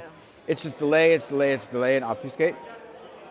And I think what's really interesting about that is when we talk about privacy at the crypto level, where you can build privacy in by design, you don't have to worry about that anymore. That's exactly what I thought was interesting about it too. Yeah, like we suddenly get the choice to control what we can see, what we cannot see, what others can see. When we want to nuke the keys, we can nuke the keys. To me, it's why everyone's so excited right now, is because they're seeing their rights being taken down day in, day out by these big tech companies, and they want an alternative, and there really isn't one unless we have layers like Midnight, Zcash, Monero, some of these other folks working in the space. I think it's an exciting time. It really is the power of decentralization, right? It's taking ownership back into our own hands. It's giving people the authority to make decisions on their own behalf. And it really starts with education. And so I think that's why it's important to have events like this. That's why it's important to have the conversations that we're having here on the stream, because you can't really act on it. You can't really go to the corporations and say, like, I actually want things to be different. You can't opt out of systems if you're not aware of what's going on. Opting out of systems is really fascinating, because when we were talking to Max, I made that analogy to the old sort of oligarchs, if you would, who built the train systems and the energy plants and the banking system. And a lot of these folks were making their money because we were participating. We were riding the trains. Exactly. We were putting the money in. We were doing this. Now someone can look and say, I've done the engineering and see there's an area to disrupt around pet food, and I can now build an app that is built on the fact that I can gamify your obsession with your cat, and it's just none of it. It feels like everything is just a data play. Everything is the idea that I can exploit the little bits of data and information you give me, and it can be around dating, it can be around culture, it can be around working out. All of these areas that people are just constantly looking, and all of it though, to me, has this almost like insidious layer where every one of these are just data plays. Every one of these are just how much can I scrape and how much can I sell for that data. And it's kind of the world that I don't think any of us really want to live in. I think that's why it's important to have the conversations, right? It's the world we don't want to live in, but a lot of people don't even know we're living in it, right? They feel trapped in it. And so, yeah, I think, like I said, when we were talking to Max, like, are we too far gone? I think it's easy to listen to some of the conversations we're having here and feel like, oh, woe is me, what do I do now? And so it will be interesting to see how these systems get built out and how they integrate back into convenient, user-friendly applications that people can access, right? If they do, I think, my hope is they do. In the Privacy in Motion series that we've been doing with Midnight, we talk to a lot of people in the streets, and most of those people say, yeah, they're using my data too much. But a good chunk of them say, oh, they can use my data because they give me a better experience. And they recommend the things I want. Exactly. They show me the ads that I want to see. And I think it's just such an odd, to me, that's just a propaganda machine doing propaganda work, right? Yeah. It's like we have told you, we have given you something that's so valuable to you that you can't turn your eyes away from, and therefore we get to do whatever we want with it. And people are like, great, take more because I want an even more personalized experience. I just feel it's the wrong way to look at this. Yeah, I agree with you. And you and I spoke about last week when we were really focusing on the traditional financial system that we're kind of moving towards a world where there's options, right? As people become more educated, as they start to learn a little bit more about the alternatives that are out there, they'll have the option to make a choice to, again, opt out of these systems. And I think that's a great place to be. Speaking about great places to be, we are at the Old Royal Navy College. Is that correct? It is correct. In Greenwich. Yes, where GMT comes from. I did not know that. GMT, Greenwich Mean Time. I was just outside doing some more stuff with Max that we're filming, and I didn't realize how gorgeous this campus is. I think this is such a cool spot that Midnight chose.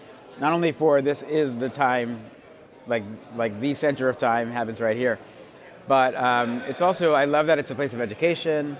I love that, maritime was how people traveled the world. Now they do it on the internet. There's a lot of really interesting connections here that I find very fascinating. Well, Charles Hoskinson was just talking about that on stage, and he's going to join us right here. We're going to take a quick break. We're going to find Charles, and we'll be right back.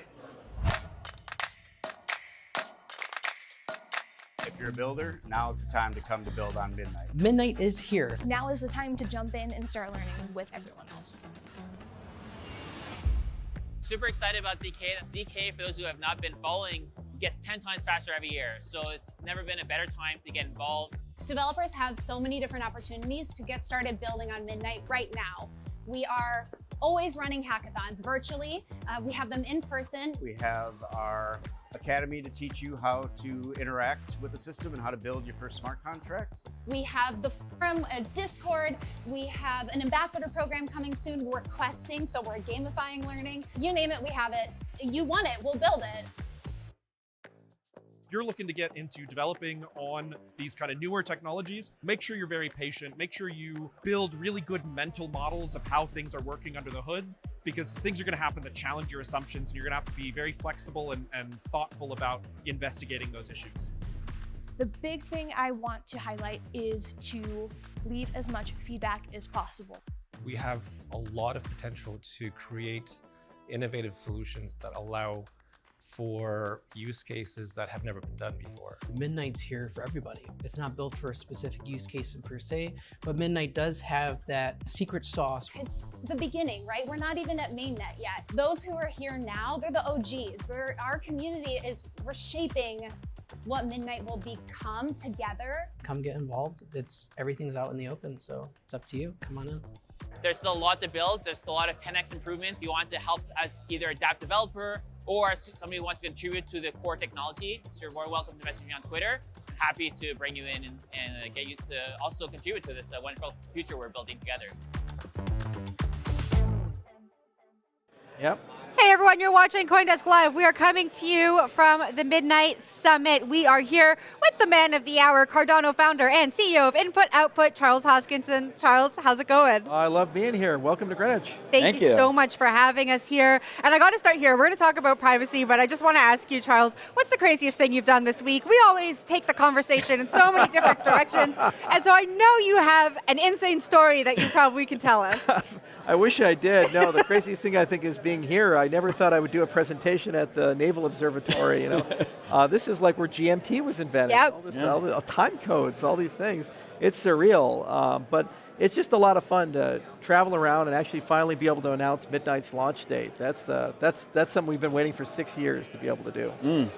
I mean, look, you know, we spoke about Midnight, I think in Korea. I think we spoke about Midnight before that, and before then, it had just started to launch. Yeah. We were starting to see the momentum. Now we've had the airdrop happen. We're in the mine net right now, scavenger mine. People are doing it. Yeah. I've heard there's now millions of people into the ecosystem. Give us like a little bit of like where you think this has gone, your excitement about how many people are participating, what you think they're going to get out of it. Give us everything. Yeah. Well, I mean, it's the largest airdrop in history. It beat Arbitrum. I think they were around 650,000. I think there's several million. It's hard to tell with all the wallets because there's not a one-to-one mapping with it. Right. But when it all gets consolidated down, we'll see where that number sits. But in the mining participation alone, we do have some hard numbers on that. The scavenger hunt consumed more than 2.5 years of Bitcoin's mining in terms of computational power. The first 2 years, 2009 and 2010, and a little in 2011. And that's in like less than 20 days. So it's really remarkable if you see how much computational power has been thrown at that. When you look at just all the partnerships that have been made, whether it be Google Cloud or the hundreds of dApp builders, there's a really strong ecosystem right out of the gate. And now that we have kind of like a 4-phase launch over the next 9 months, what that does is it allows us to kind of open those gates gradually, starting with liquidity and then the dApps and then the actual consensus nodes and then all the bridges to the rest of the ecosystem. So I really look forward to next year. It's going to be a lot of fun to have all the KPIs. It's going to be a lot of fun to have a foundation that's aggressively tracking them and saying how do we get lots of monthly active users in TVL and transaction volume. And just their ability to make partnerships is astounding. I mean, Fortune 5 companies down to Web3 ventures all in the same breath. That's a cool thing to be able to be part of all that. Jen, have you been in the scavenger mine yet? I've not. Okay, I will say it is fun. You get these problems put on your computer, and it takes, depending on the difficulties, it can go from very easy, I've seen up to medium. So it's very easy. I need it to be very easy for me. It is very easy, but the problems are, and then at some point you just see your computer going, and then you get a green bar, and it says you have successfully mined and solved the solution, and it's very rewarding. So I've been having a lot of fun with it. I'm going to do that later tonight and report back. The 21st day is browser only, so all the APIs get turned off, so it's like for the little guys. It's fantastic. So that's the time to do it. Charles, I'm curious about this privacy moment we're having right now, right? The narrative around privacy really seems to have taken off. Zcash is the only token that's pumping in a sea of red. Why do you think now is the time that everyone is so focused on this privacy conversation? I think people are starting to realize that it's getting real, and they're not really comfortable with everything you own, everything you say, everything you know being forever recorded and transparent and accessible by everyone everywhere. They're saying, well, maybe we should have a system that's like private by default, and then I can choose whether to disclose it or not. That makes like more sense. So the Zcash guys are awesome. Zuko's a friend of mine, and they've done some phenomenal things, and it's a great ecosystem. And you know, it's really fun to watch them grow as they have and watch the price appreciate as it has. It should have happened a long time ago. And so we always bet big on this, but we say it's not good enough just to have rational disclosure. You also have to really think carefully about how identity is going to work and ultimately the cooperative model. Because the thing is, network effects are network effects. And if you go in and say, well, this is Zcash versus Ether or Zcash versus Bitcoin, you're fighting 550 million users there. Right. You have to say, how do I get Ether or Bitcoin to be recognized on the network as a first-class citizen and used to pay for transaction fees and fuel? And then you have something that feels like an extension of Bitcoin and feels like an extension of Ethereum. And that's what we've done with Midnight, this whole concept of cooperative economics. So we're really excited to bring that to the forefront. We think there's a lot there, and we think there's a lot of leapfrogging that can be done, like bringing tensor codes in so that GPUs can do this, so all that AI stuff actually works in privacy. So you can have these giant data centers that actually can do the proofs for it instead of having to build ASICs. And the other side of it is also thinking about unifying all the privacy primitives like homomorphic encryption and multi-party computation together. So there's a lot we bring to the table above and beyond what's currently in market. But the first step is you got to get it out there. And that's why Glacier and Scavenger was so important. And we went the opposite way. Everybody raised money from VCs and did the Ponzonomics, and things like Zcash and us, it was a fair distribution. People mined it, people mined ours, and it was an airdrop, and everybody had right of first refusal. There was no ICO, there was no venture capital investment.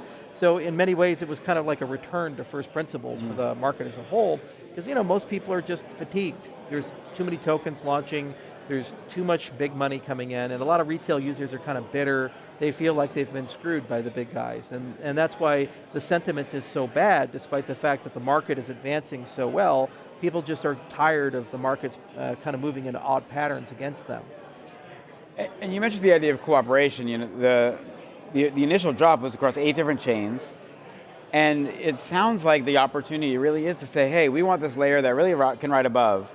That just says you have selective privacy, you can program it how you need it to be, and whether you're in Solana, whether you're in Cardano, doesn't really matter, right? But be private, play in the sphere.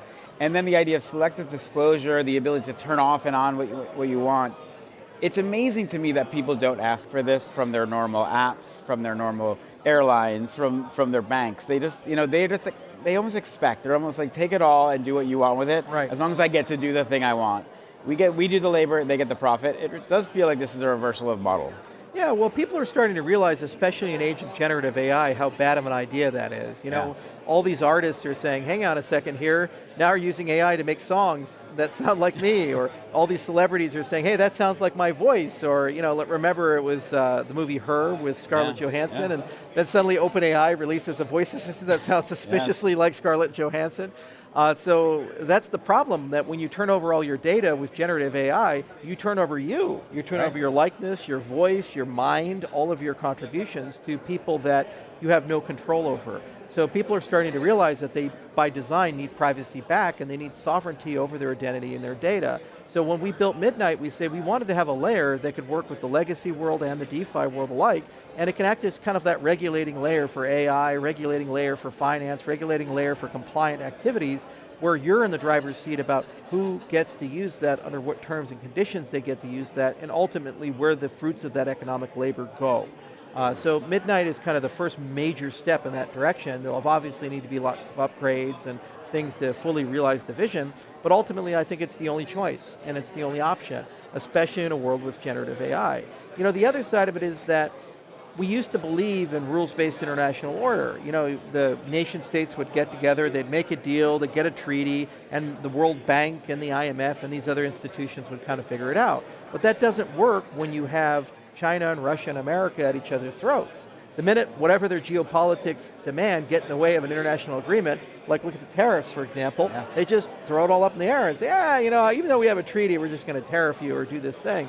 So if you're a business, you get whiplash, because you say, wait, hang on a second, I built my entire business model based upon this rules-based understanding, and now it's been ripped up. Am I just going to shut down and fire 200,000 employees and I can no longer do this?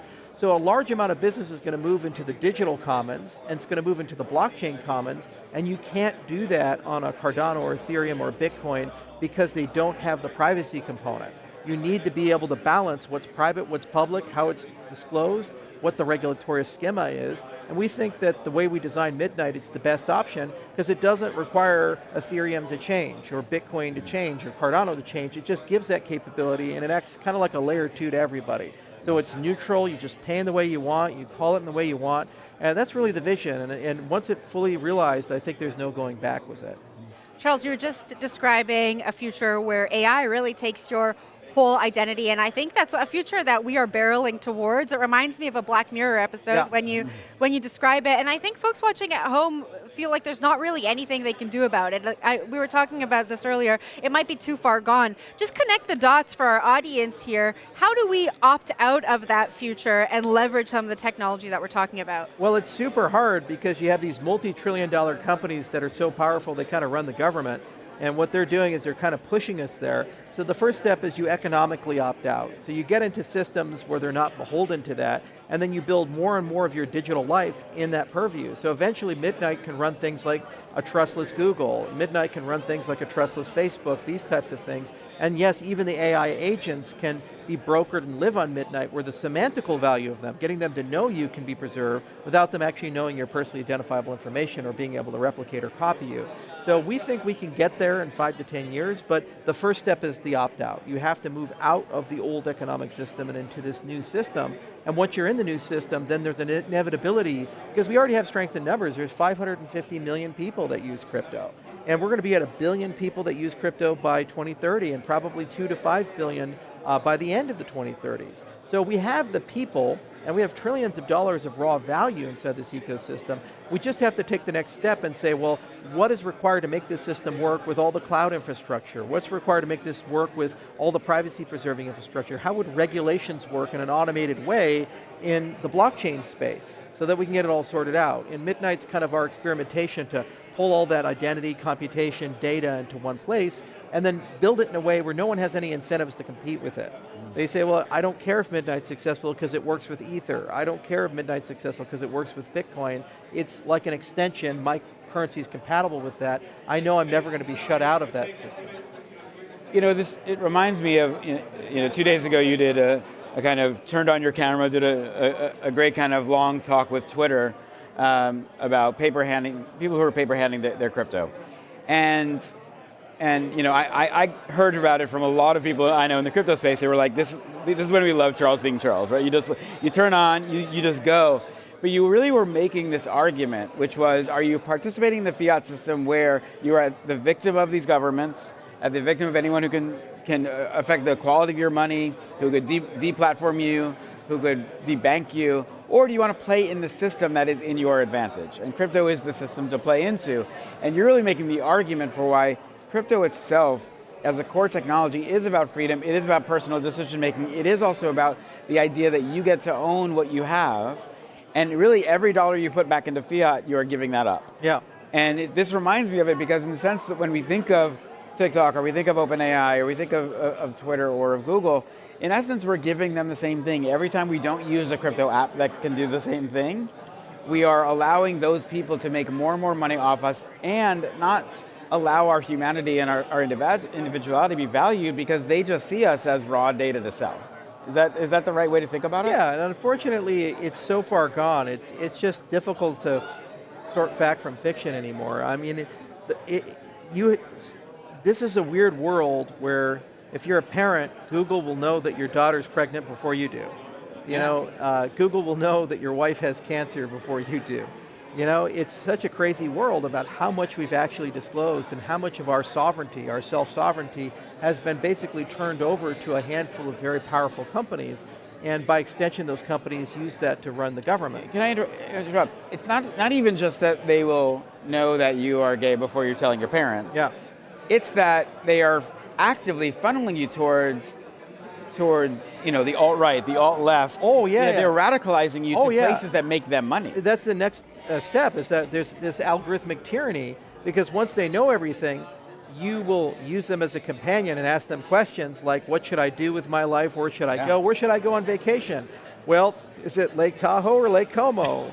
Depending on who pays more, it's Lake Como or Lake Tahoe. So algorithmic decision-making has gotten so pervasive that we're living in a psychosis as society, and the things that we think and believe aren't our own thoughts.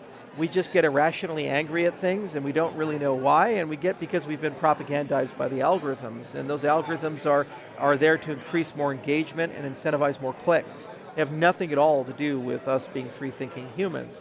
So that's a meta problem of society. And again, the opt-out, and this is what I was saying in the video, is you've got to get to a system where the fruits of your labors are at least not subject to that. Then the next step after you get your money into that system is to get your digital life into that system, your communication systems, your social networks, how you search the web, and ultimately how you interface with AI, and then also get more and more of your assets into that world, your stocks, your bonds, your real estate, these types of things, and then smaller and smaller remit for these large multinational companies, and eventually you can just get rid of them. Because at the end of the day, they're middlemen. Google doesn't usually create the information, they just help you find it. Facebook doesn't figure out what cats you're going to take pictures of and take those pictures for. You take the cat pictures. They just create the fabric upon which the cat picture gets transmitted to your friends and family. So you can replace them with decentralized protocols, but you can't do that unless it's self-sovereign infrastructure, and you can't do that unless it's economically sustainable infrastructure. So we have to figure out how to do it at scale. And I think it's not about displacing Google and Microsoft and from the perspective of shutting them down. They have hundreds of billions of dollars in data centers. Let's find a way for them to do that in their data centers, but do that in a way where they can't see what you're doing. Do that in a way where they don't care what you're doing because they can't differentiate it from one user to the other. So at the end of the day, they're selling bandwidth, data storage, and computation. And they can still make hundreds of billions of dollars doing that for us, and they can hold up this massive data economy we have, but they no longer are in a privileged position of knowing you to cradle to grave and then being able to influence you cradle to grave for all the things that you think and do. What do you think it's going to take for that change to happen, or to incentivize the Googles of the world to think differently about their business model? Make them money. You know, that's all you got to do to change the behavior of a company. If you show, like, a great example is when we were growing up. You're pretty young, so probably not you, but you know, when we were growing up, remember Napster and LimeWire and all this other stuff? And all the people I used Napster and LimeWire. Everybody was just like file sharing galore, and so what was the response by the recording industry? They were suing everybody. You know, and when they found the streaming model was more profitable and letting people just watch it on YouTube was more profitable for free, they stopped suing people and they realized that there was a different distribution model that they could make. But they came late. They came late, but they still realized it at the end. And so really the key to changing behavior of governments and large companies is figuring out a way to re-incentivize things. So what's cool about Midnight at its core is you can't just pay in cryptocurrencies, you can pay in dollar-backed stable coins, you can pay in dollar-backed euros, so you can actually use this for government infrastructure, you can use it for voting systems, you can use it for whatever. And so given that it's interoperable with the legacy stuff and the Web3 stuff, it means that if you tune it in just the right way, they can actually make potentially more money utilizing a network like this, especially since they can share with their competitors' costs than competing with the infrastructure. So the key is always economic, and find models to make more money, aggregate for everyone everywhere, and find ways for the underdog to be able to actually catch up with the system. Because, you know, big companies have winners and losers. If Amazon wins, maybe Oracle loses. If Oracle wins, maybe Microsoft loses. So whoever is on the underdog status, give them that capability, and they may be able to use it to leapfrog over their competition. So I think there's some game theory for us to win. But you know, it's two sides of the market. You have to keep the retail happy, you have to keep the institution happy. And on the retail side, really it's just about opting out and give them easy ways to do that and get more and more of their life in that world. And on the institution side, it's about make them more money than the old way, and then everybody goes that way. Like the same for solar. People say, you know, how do we get rid of all the coal plants? Well, if you can make solar plus the batteries cheaper than the coal, everybody just do solar. It's not because they want to save the environment, it's just because it's cheaper at the end of the day. We got to go in a second, but I want to ask you one last question about retail. You mentioned retail sentiment is down. I think we can all agree on that. What do you think it's going to take for that sentiment to shift, given everything we've discussed? I think the biggest issue with retail sentiment is that everybody entered, myself included, 2025 thinking that the Trump administration was going to be this magic net positive for the ecosystem, because he's literally, the US government has become a bag holder. You know, it's like, that's the biggest economy in the world, and it's gone from trying to kill crypto to embracing crypto. But sometimes by having the big guy hug you, they hug too hard, and they love too much, and it kind of crushes your ribs. Kind of like Lum from Goonies. So what we're having to contend with is the US government, in a very hand-fisted way, has been, in some cases, a little unhelpful to the industry. So it created an irrational exuberance, and it interfered with our normal 4-year cycle that we have, and we're trying to sort all that stuff out. But we've gotten used to it now, and we've gotten used to the new normal, and I think Clarity Act will pass in Q1, and then we'll get back to that normal bull market that we have. The other side of it is that there was just so much catastrophic damage done to retail in 2021 that a lot of people wrote crypto off. And it was just like the internet with the .com boom and bust. It took about a good 5 to 6 years for people to start really taking the internet serious again as an investment. And so we're just now at that inflection point And because things got political, it stopped that natural progression, and some people kept their dry powder in. But eventually people are going to come back in, and you see it with privacy coins, not because they love crypto, but because they realize that the dollar is on life support. Yeah. It's a 37 trillion national debt. Global debt is $318 trillion, and it can never be repaid. There's no intention to ever even repay it. And you have a situation where inflation is getting very bad and very pervasive for people. And every day people are asking simple questions. Why is there less and less food in my shopping cart? Why is it harder and harder to pay for my mortgage? They're talking about 50-year mortgages now, you know? And so when they see that type of stuff, they say, I want sound money. There's really only one option for sound money. It's the cryptocurrency space. So they'll gradually work their way there, and now that institutions are embracing it, it's easier now than ever for people to come on in. It's just unfortunately, you know, it's just been challenging this year given the high politicization and the tariffs and some unrealistic expectations and some botched false starts.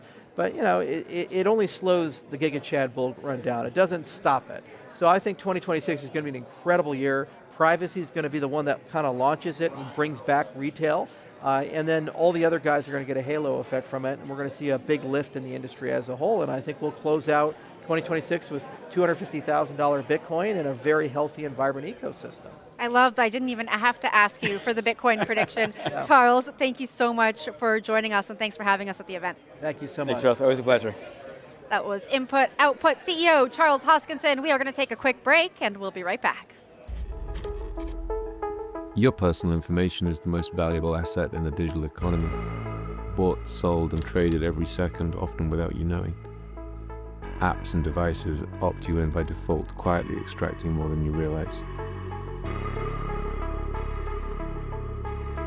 In one public experiment, buses equipped with sensors collected data from mobile devices at close range, legally and with ease.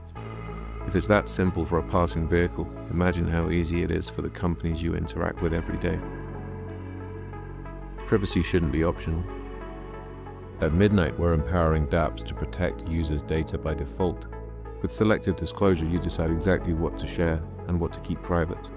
The freedom to interact without being exposed, that's rational privacy.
Welcome back to CoinDesk Live from Midnight Summit in London, England. I'm Jen Sanasi, here with my co-host Sam Ewan. And Sam, I got to say, we just had Charles Hoskinson here. He said $250,000 Bitcoin by the end of 2026, which is a little bit more believable than some of the other predictions I've seen out there, given where we are today.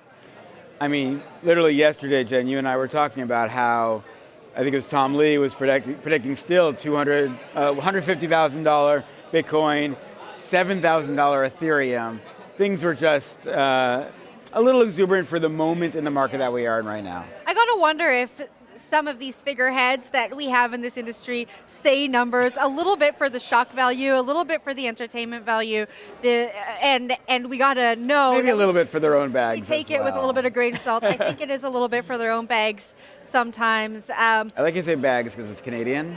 Bags. It always makes me laugh, yes.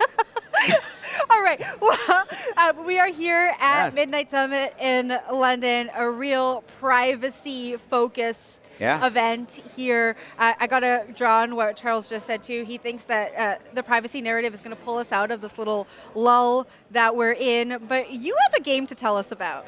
Well, speaking of privacy, you know, I was talking with some folks in the audience earlier, and one of them gave me a little alpha, which is that on this Thursday, there's a game dropping with Brave. I think it's called Brave Game, Season 1. Brave, Midnight, and a very special third team to be announced. Okay. And think of it like Squid Game, but on chain. Okay. So yeah, what I heard was it's all privacy focused, but the idea of folks get cast into teams, they have to do all these activities, a lot of puzzle solving, things like that. But the idea is like you get to go down the road as you're doing privacy actions, you are hopefully winning. A lot of people are not going to. We've seen what happened with Squid Game.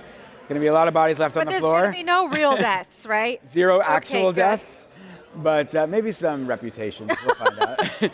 But yeah, Brave Game Season 1. Thursday will be an announcement on Brave and Midnight, and you'll be able to check it out. And I'm just excited to play more games. I love that gaming is still a micro-narrative. Yep. Should be more of a macro-narrative in crypto, but also that around the theory of privacy.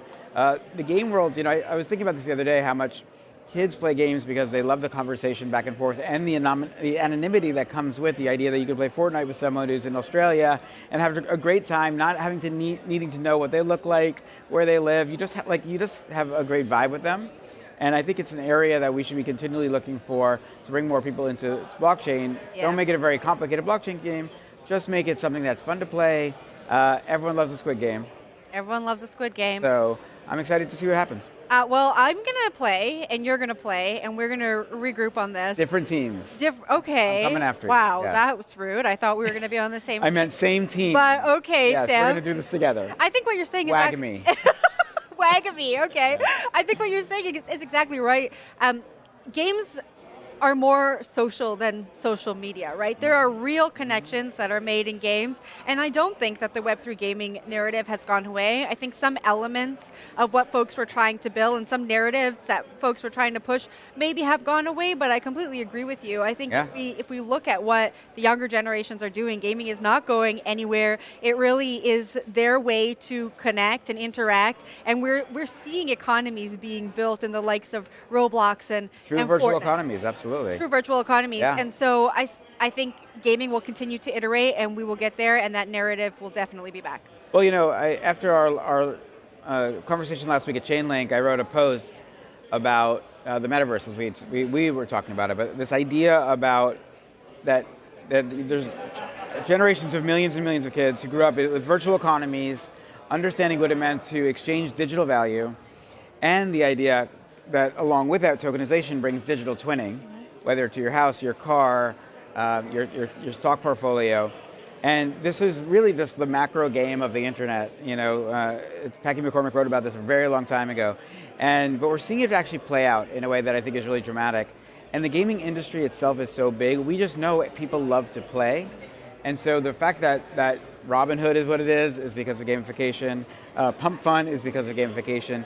I just think this is a macro we're going to see more and more, and that we want to see how people, I think, are going to engage in real life, knowing that achievements, unlocking the badges, taking on the big boss is all just part of life these days. So it's going to be a fun one. I agree with you. We're seeing a bunch of crypto companies also vie to be that next big super app, the WeChat of the West, if you will. And I think the one that's going to win is the one that's going to have some kind of gamified element in it. And so I think that you're exactly right. Any predictions there? I don't want to make any predictions live on air. I'm often wrong. Nothing wrong about being wrong, as long as you admit you're wrong. I'm going to say that the super app is not going to be X. I don't think it's going to be TikTok. Should I make my prediction? I want to say it because I think no, maybe I think it's going to be Coinbase. The Coinbase. I think Base is what's gonna push Very Coinbase super app. I could be completely wrong. It's as good a guess as any. Tell me yours. Oh, I don't know if I have one yet. I think that for me, I think that the thing that I think people don't get is games, social media. And the internet in general is really about a way for people to just have chats. Yeah. Right?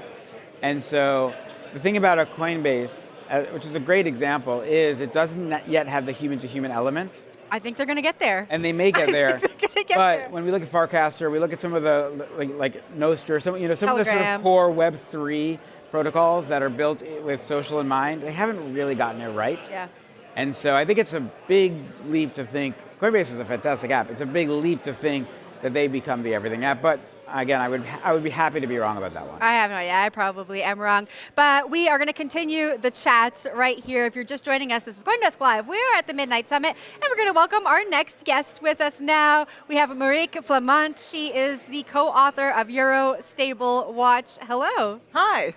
All right, we are talking about privacy, as you know, and we can't have the privacy conversation without talking about stablecoins and CBDCs. I want to start with the digital euro. I want to talk about the progression there. I think the digital euro is supposed to come out by 2029, which seems like a really far time from now. Talk to us about the privacy conversations that are being had around there and what people should be thinking about as this conversation is had at a governmental level. Yeah, well, I think what's actually very interesting first is that every government is taking a different stance on that, right? So you mentioned the digital euro, which is very European way of framing the conversation, which is a lot around CBDC.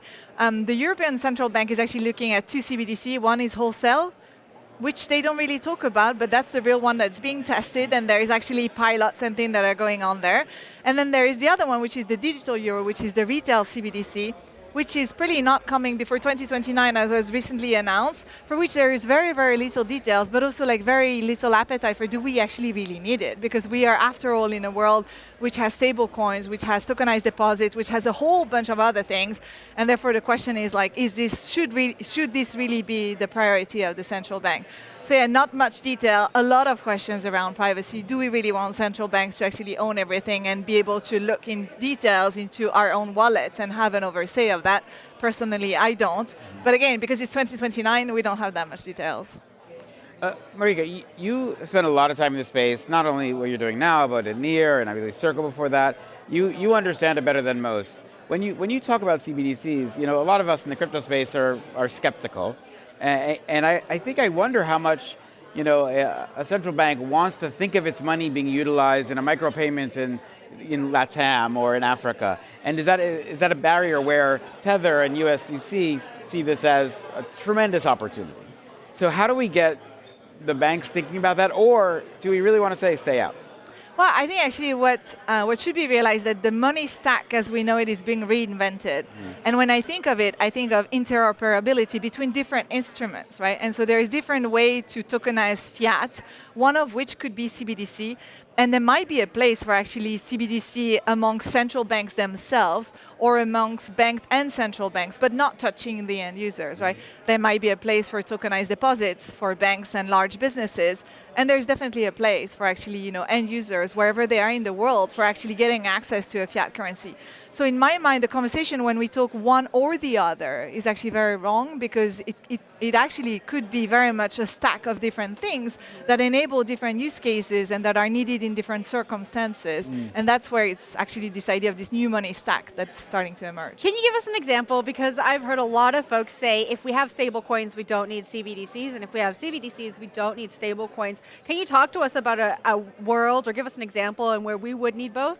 Yeah, absolutely. So I think actually in the Genius Act, for example, stablecoins are backed by treasuries, but that might not be the case everywhere, right? And so you definitely need an instrument to go back to what is it backed by. And for example, under MiCA, you could say, well, actually, stablecoins could be backed in particular by other fiat that are issued by the central government. So that's where you would have actually a stablecoin that is a DOS in part, not all of it, but on CBDC, and where that actually makes sense. Now, does it make sense for when you go and buy your bread to do that with CBDC? If you get in that world, do we need banks then? You know, do we actually need intermediaries, or even do we need fintech? And so I think that's not a world where you can distribute power and ultimately like different use cases. So I think that's a good way to think about it. But again, you know, not everything is necessarily like the Genius Act is, which is backed by treasuries, and not all governments will be in that situation, which is why the US might not need CBDCs, but other countries might actually need that. Well, but I think what's interesting to me is, you know, we've been traveling a lot around the world and having these conversations. There's certain places you go where someone says, "Oh, make sure when you go to that place you need cash," you know, and they'll take this credit card, but they don't take Amex, right, or something like that. There's still so many rules put in how we can spend money, and I think it's just interesting that whenever we're at an event like this, everyone is very future forward, tech forward, of like, no, money should just be exchangeable in all ways, and maybe you're paying a little bit of a swap here and there. I think the way you talk about a stack sounds right to me, because it does mean, okay, maybe you have all these things and there's these little interoperable middleware that just converts. but I wouldn't have the issue I had in Korea where I couldn't take money out of the ATM, right? But I do think that we know money is also power, right? And so a lot of folks look at money as being power, and they say, the minute I give up what my dollar means to me, is the minute we as a country might be done. So is it some of it the sentiment within the governments themselves, which is to step into the future a little bit and say, you know, Facebook didn't kill your community. It may have made a difference, but is it time to adjust to what my Facebook strategy would be? Yeah, 100%. And look, I think actually one of the things that we're trying to raise awareness on is, number one, 99% of stablecoins today are in US dollar. And I think a big mistake that is very often made by many governments is like, yeah, but stablecoins are just for crypto trading. They're not. Stablecoins are absolutely way beyond that, and they're actually in very large use in different countries across the world, whether it's for cross-border, for intra-payment, or just because there is too much inflation in your country. And the minute you realize that, that's one thing for your sovereignty to say, well, if I'm not participating in that, then what does it mean? But the other thing is also stablecoins, because of the way they're built, will definitely be the rails for an AI agentic world, for real-world asset tokenization, and so on and so forth. And so I think it's having that level of conversation to say, well, actually, that's why you need, as a country, everybody needs to think about it, but also looking at the stark reality in which we are, because as you say, money is power. And I think actually, if you think of the dollar dominance world we are in today, stablecoins being 99% of denominated in dollar, that dominance will just continue. And there might be actually an opportunity for different countries to step up or to rejig things or to do things differently, and the moment is now. Well, I mean, would you say then Europe might be a little bit asleep at the wheel when we look at how the new financial rails are being built really on the back of these huge US dollar denominated stablecoins? What needs to happen for Europe to catch up? Well, I think actually in Europe, we lack clarity. So there's two things. One, we have a tendency to want to stop things. And another message that we're trying to convey is that stablecoins are unstoppable. And so it's not because you're going to put more and more regulation and try to say that people cannot hold more than X amount in a wallet. You're not going to be able to stop that. And so in Europe, unfortunately, there is this tendency to want to stop things with more regulation. But there is also a lack of clarity. Right? We were talking about CBDC and those two CBDC, wholesale and retail. If you're on a continent where your central bank is having a competitive approach with you as an industry participant, then you might not want to participate. And that's actually hindering innovation. And actually on that front, the US is very clear. It's a private market and go all out and fight for it and compete for it, which is a much clearer message. I think the UK actually is making very big strides in having at least its central bank saying, like, we're not going to compete. And we know that someone else will need to do stablecoin. That's huge for a country. And so I think that first lack of clarity on what the future stack of money might be and what the role of each participant could be in it is fundamental. And then again, it's this, not wanting to stop things all the time because certain things are just unstoppable. Marieke, thank you so much for joining us here. We'll continue the conversation around privacy. It was a pleasure having you here. Thank you so much. All right, that was Euro Stable Watch co-founder Marieke Flamenke. We're going to take a quick break. We'll be right back. If you're a builder, now is the time to come to Build on Midnight. Midnight is here. Now is the time to jump in and start learning with everyone else. Super excited about ZK. ZK, for those who have not been following, gets 10 times faster every year. So it's never been a better time to get involved. Developers have so many different opportunities to get started building on Midnight right now. We are always running hackathons virtually. We have them in person. We have our academy to teach you how to interact with the system and how to build your first smart contracts. We have the forum, a Discord. We have an ambassador program coming soon. We're questing, so we're gamifying learning. You name it, we have it. You want it, we'll build it. You're looking to get into developing on these kind of newer technologies, make sure you're very patient, make sure you build really good mental models of how things are working under the hood, because things are going to happen that challenge your assumptions, and you're going to have to be very flexible and thoughtful about investigating those issues. The big thing I want to highlight is to leave as much feedback as possible. We have a lot of potential to create innovative solutions that allow for use cases that have never been done before. Midnight's here for everybody. It's not built for a specific use case per se, but Midnight does have that secret sauce. It's the beginning, right? We're not even at mainnet yet. Those who are here now, they're the OGs. Our community is reshaping what Midnight will become together. Come get involved. Everything's out in the open, so it's up to you. Come on in. There's still a lot to build. There's still a lot of 10x improvements. You want to help as either a DApp developer or somebody who wants to contribute to the core technology, so you're more welcome to message me on Twitter. Happy to bring you in and get you to also contribute to this wonderful future we're building together.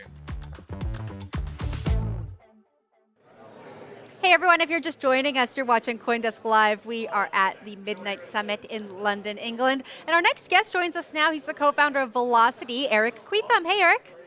Hey guys, how's it going? Thanks for having me. Thanks for being here. We were just talking about stablecoins with our last guest. You are the co-founder of Velocity. Lay a foundation for us here. Talk to us about how Velocity enables the stablecoin future. Absolutely. So Velocity is a early stage stablecoin infrastructure business.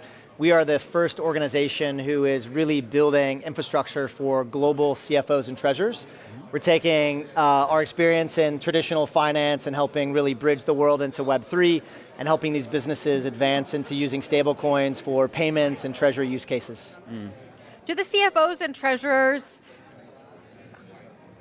want this future, and do they fully understand it? I guess my question is, what kinds of questions are they asking, and is there still a little bit of reluctance there?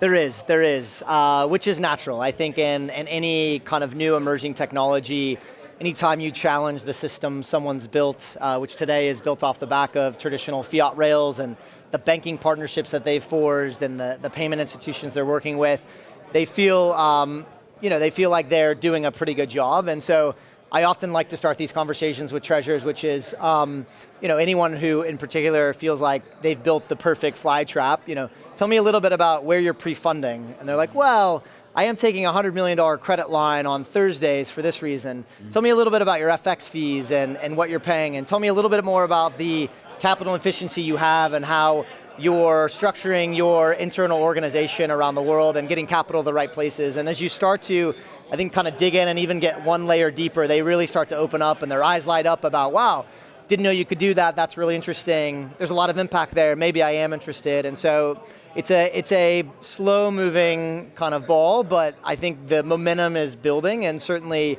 the global regulation and the footprint that's been laid around the world that stablecoins are here and they're safe and folks should be experimenting with them, I think it's starting to catch on. Eric, I think a lot about the fact that the sentiment has changed so much in crypto at the corporate level since like 2021 and then the crash where no one wanted to touch it for a while. And now, we have governments involved with it, we have the biggest businesses in the world thinking about it. So when you talk about stablecoin infrastructure and what you guys do at Velocity, tell us, what does that conversation look like? What are they coming to you for, or are you going in and sort of forensically looking and saying, oh, you can actually do better if you do this? Yeah, I think right now it's a mix of one of two use cases. We do have a lot of people coming to us and saying, the board or my boss or my investors have said, I need to get smart on this thing. Yeah. Tell me a little bit about how I should thinking about it, right? Which I think for us, we enjoy, right? The education aspect of it for me, having come from a traditional finance background, I find quite interesting because I was on that journey just a few years ago, right? I came from WorldPay, which is one of the largest payments companies in the world, and I helped introduce crypto and Web3 into that organization, and it took a lot of work to get people comfortable across finance and the regulatory team and the compliance team and the risk team and everybody, right? And so I think I love when people come with that question because I get to take them a little bit on the journey that I went through over the last 4 or 5 years. I think you also then have a lot of people who are ready to buy, who have said, hey, I saw my peer, or I talked to my peer who's a treasurer or CFO at this organization, and I understand that they're now using stablecoins for collection in these 5 markets, and they've now gained this amount of efficiency, and it's a big win. It's hitting the bottom line is the reality, and so I think what you had originally and a few years ago is of people building infrastructure for edge use cases, which is people who couldn't get access to traditional payments or banking rails, has fundamentally changed. But I just want to dive in one second, which is, because you mentioned the people who are now reaching out to you. Yeah. Are they CFOs? Are they head of product? What's the role of people who are saying we need to think of our stablecoin strategy?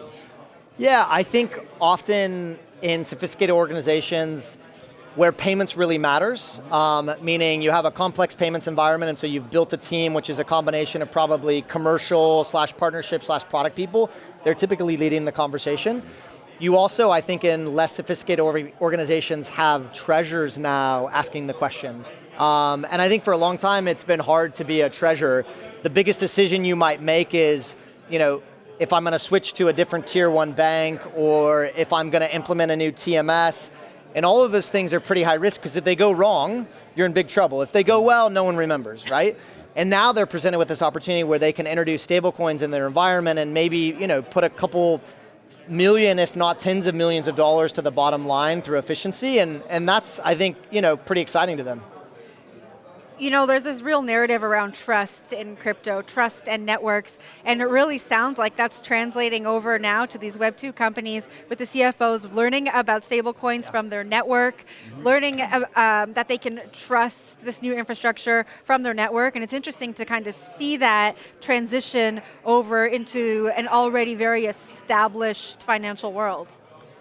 Yes, and I would completely agree with you. Now, what I would say is, I'm not sure we've crossed the trust line and are going to stay there forever. I think there could be another big event, right? There could be another, downturn, privacy issue, something, right, that happens that makes the ecosystem kind of go back and say, all right, we haven't quite cracked it perfectly and we have additional work to do. But I do feel like most people are across that line now. Everyone I've reached out to in my network, hundreds of people as I've stood up this company, every single one of them has taken a meeting, right? Nobody's saying, hey, look, stablecoins just aren't for us. It feels too edgy. It feels too complicated. Everybody's interested right now. And I assume no one's saying, hey, crypto's that criminal money anymore. Yeah, look, I think stablecoins have built their own brand at this point, right? Like when I tell people I'm doing stuff in stablecoins, very rarely do they associate that with kind of the broader ecosystem now, the broader crypto ecosystem. Eric, thank you so much for joining us here. It was a pleasure. Great. Thanks, Eric. That was Velocity co-founder Eric Quetham. We are going to take a quick break, and we'll be right back.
We're at the Midnight Summit in London. Our next guest is a veteran fintech marketer who has contributed to some of the biggest payment platforms in the world. Chief Growth Officer of Wallet in Telegram, Irina Chuchkina, joins us now. Hey, Irina. Hi, great to meet you guys, and thank you for having me. Thanks for being here. Now, we were just talking about the Everything app, super apps, and now we have you here. Talk to me about Wallet in Telegram. Is your goal, is your future-looking mission to be the wallet for the super app? Absolutely, and in fact, I'm not sure how much you know about Wallet in Telegram. Let me probably start there. Start there. So the pitch. Wallet in Telegram is a crypto wallet that is natively embedded into Telegram, which, as you probably know, is the space where crypto folks are spending most of their time. But it's not just crypto folks that we're building the app for, it's all the other up to 1 billion of monthly active users of Telegram. We currently have 150 million registered users. Not a lot of them are in the UK, so if we might be living a bit in some sort of a bubble, but in the emerging markets where Telegram is the intranet, that's where we have a lot of traction and presence. What are they doing, this 150 million users? How are they interacting in the app every day? Look, I think if you're thinking about all of the money use cases, what people want to do, they want to save, they want to hedge against the inflation, and that's why we're talking, stable coins and tokenized gold, for instance, is just one way to preserve your money, your savings from the inflation or, any currency volatility. What they also want to do is they invest money into Bitcoin, whatever it is, like it's a multi-chain wallet that we operate, so you can invest into whatever you believe. Some people are more risky, some a little bit more conservative. I love all of these features related to earn protocols and yield generating protocols. So quite a lot of them are actually putting their money aside and make additional yield on their balances. And then they also can send money to each other. So all of the payments use cases, like that's all you want to do with your money. You want to save it, you want to send it, you want to spend it, really. So within the Telegram ecosystem, you can send money via direct messages to pretty much anyone who's on Telegram. They don't need to be registered on the wallet. You can literally, I can send money to you. I mean, like it's a great use case and a very popular one. You know, I noticed, Arena, there was a meta that happened like a year and a half ago, especially in the meme coin craze, that there were all these Telegram bots that were coming online, Yes. right? And so people could, have a Solana bot tied to what was having on pump.fun, and any meme coin they could quickly buy and this and that. Was some of that the inspiration for building what you guys were doing, or were you guys already thinking about wallets prior, but then these use cases helped prove that people just want to do really quick transactions, simple, make a text, get a thing done? So Wallet was actually created a little bit before that. In fact, it is a mini app inside Telegram. And I think what you're referring to is what I very much believe in, which is Telegram economy is coming.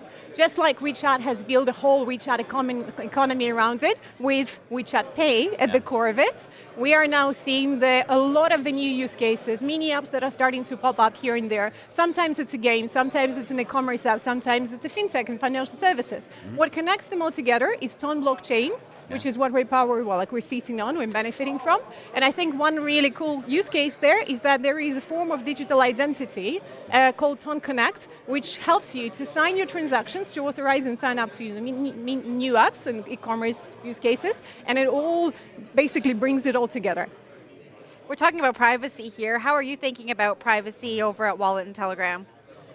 Look, so I think privacy should be a choice also. Like our users, when we talk to them, they're not always requesting anonymity. So in fact, next level of the Wallet in Telegram 101 is that we actually have a dual solution. One is a custodial solution where we take responsibility over your money, but people have more access to the broader features, they can do more. But then the other option is actually the self-custodial solution, which is the ultimate blockchain-enabled interface, really. And that's whoever comes to Wallet in Telegram can choose. So those people that want complete privacy and full control, they select the self-custodial solution. Crypto wallet is for those, the custodial one is for those that actually want to have, broader range, but they're okay. What we see is that we don't want to force feed one of these options onto or force it on our users. We want to give them the optionality.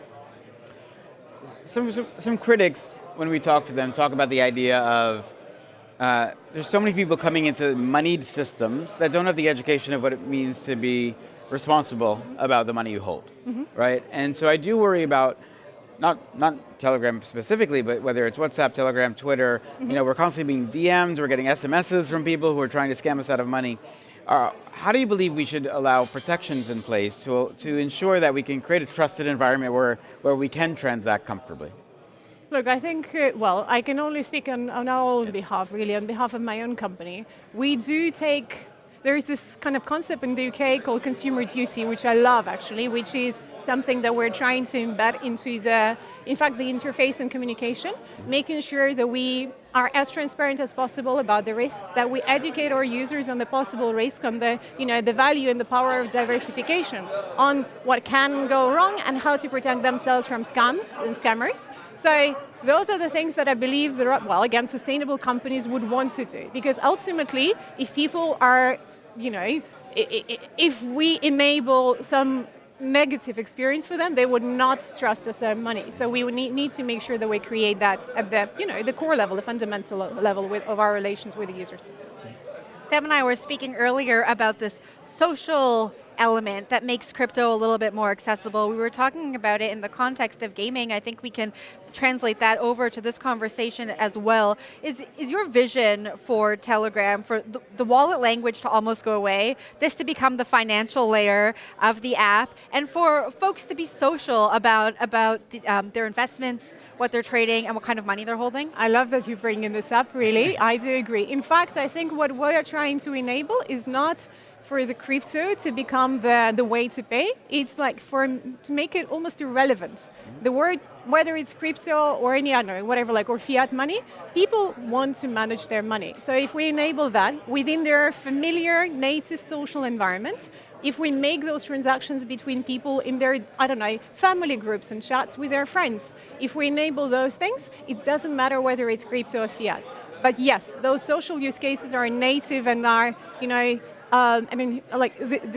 are the things that we believe in. This is how many of the households and communities help each other. There is, I think, a whole bunch of, the whole opportunity behind the creator economy, communities that are led, that could benefit from a bunch of payments services and features. And I actually think that there is a lot of power within, again, like the Telegram economy use cases, the games and other things. Ultimately, we're all human beings. We want to connect. And sometimes in those connections, there's room for the payments and money. 150 million users, you said, over 1 billion folks on Telegram. Yeah. What do you think it's going to take to get the rest of those Telegram users using this? We are using sometimes this milestone. By 2028, we hope to bring up to 30% of the Telegram users onto our solutions, give them access, and we're gradually rolling out more and more markets. So there's probably about 15 or so markets that will be launching in the next 18 months or so. We're applying for licenses for the custodial solution wherever we can, wherever Telegram is number one or number two. So yeah, stay tuned. There's going to be a lot more. Irini, you were at Visa beforehand. I'm interested in what you've brought in from your knowledge working at Visa. Now you see this thing which is, finance and payments on steroids. When you think about your past and your training at a place like Visa or at Grab, what are you applying those in terms of how to grow this audience? Well, Visa is a very special place for me, and I totally believe that payments are the core component of the global economic growth, really, and that payments should be, access to payments, access to money, is one of the basic human rights, really. And I think I've seen how in some markets it's taken actually really creative approach to bring that into the, into the communities.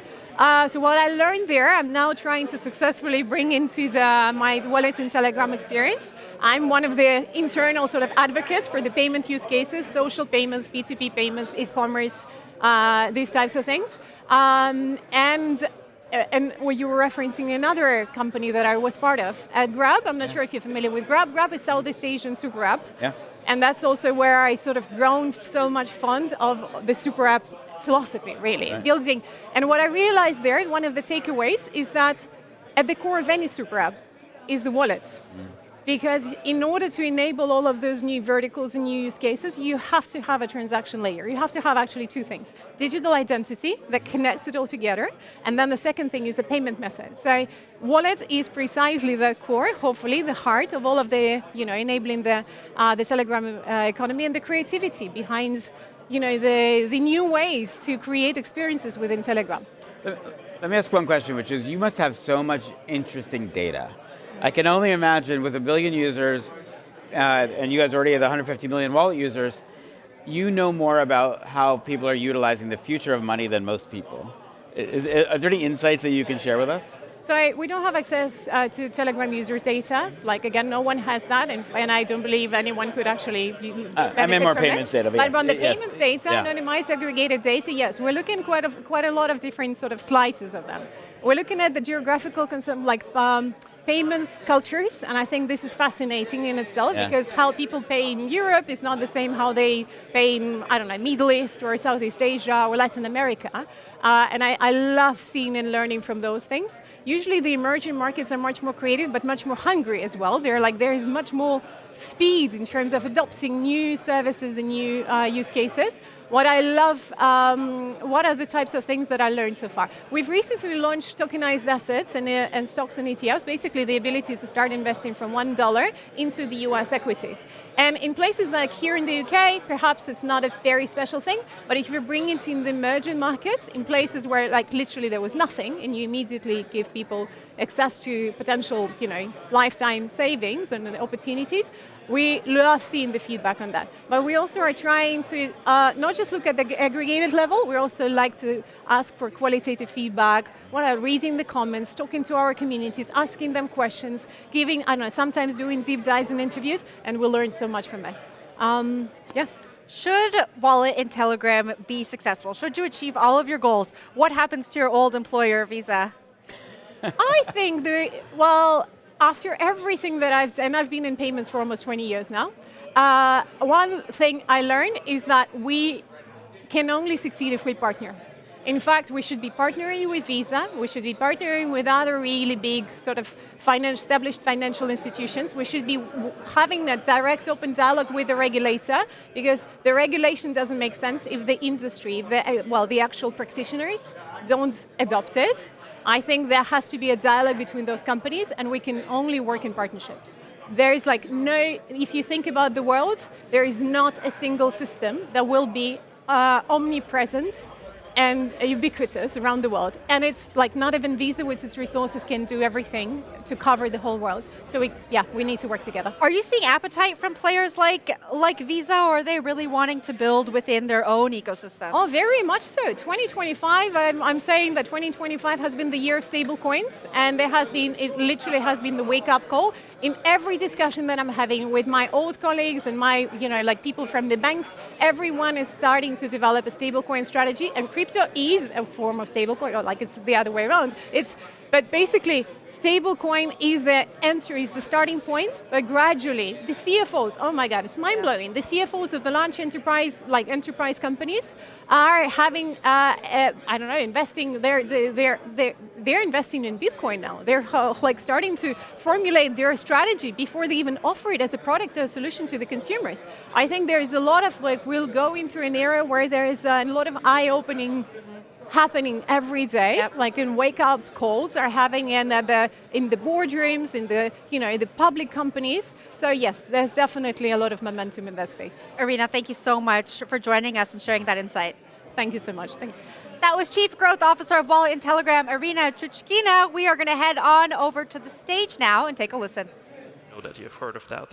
So after talking just quickly about the organization I'm representing, I was mainly meant to talk about privacy and why all of this is all that important.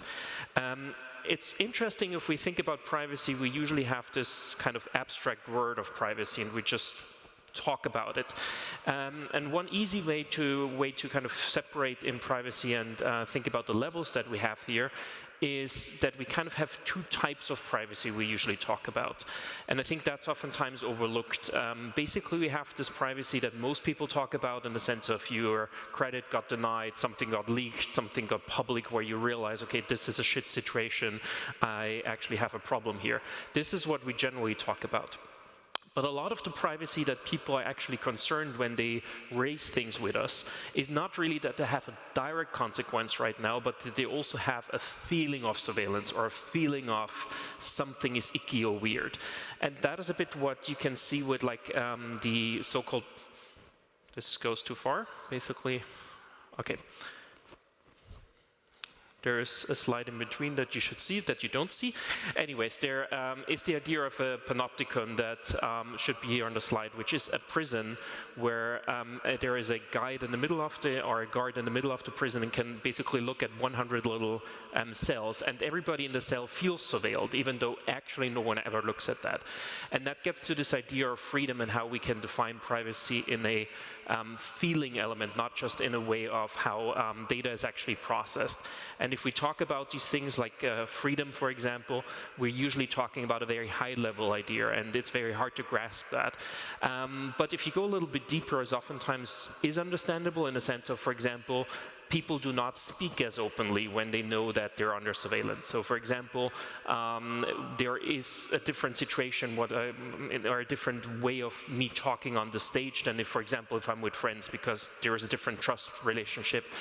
A wonderful example of this type of privacy is sexuality. That's something that typically we all feel is rather private, but actually there is no logical reason for that. You could theoretically have sex on the streets. There is not really a logical reason not to have have that, but it's something that culturally we decide not to do. There's other elements where privacy is kind of understandable. A typical example that we have is kind of the privacy in the voting booth. So we do know that people vote differently than they previously say. So for example, when Trump got elected the first time, there was this huge discussion about, oh my God, people didn't really say they're going to vote for him, and later the results were totally different than we previously thought from polling. And we have that in Austria with the right wing since the 90s. We know that people, even in polls that are confidential, don't say that they vote for the right wing party, but once they're in the privacy of a voting booth, then actually they make their little cross there. So there is certain things that we can measure here. But some of the stuff is also not overly logical. My favorite statistic is men take about 10 seconds longer to pee if there is another person in the room. Who knows why, but there is certain elements like that where privacy is very much cultural and very much psychological, and I think that's what I want to kind of highlight here, is we don't always talk about, oh, can this data really have a consequence in reality, but we oftentimes talk about a feeling of surveillance that interferes with our lives so that people are less free if they feel that someone is actually tracking them. Obviously, a lot of the discussion moves on to the question of power, who has power over information, and moving into an information age. Obviously, if you know what the other side has in their cards or what options they have, then you have a much higher chance of winning or losing. So a lot of this information age that moves on to having data or not having data suddenly allows you to get a deal or get a better promotion or whatnot if you have that information, or the other way around, the other side has that information. So there is a lot of these power dynamics that privacy can deal with or not deal with. One other issue, if you talk about privacy, especially on a global level, it's really interesting because a lot of that is extremely cultural. So things that some people find super private, other people do not find private at all. To give you an example, in the 20s, this was overturned later, but the US Supreme Court was for the first time asked, is there privacy in telecommunications, in phone lines?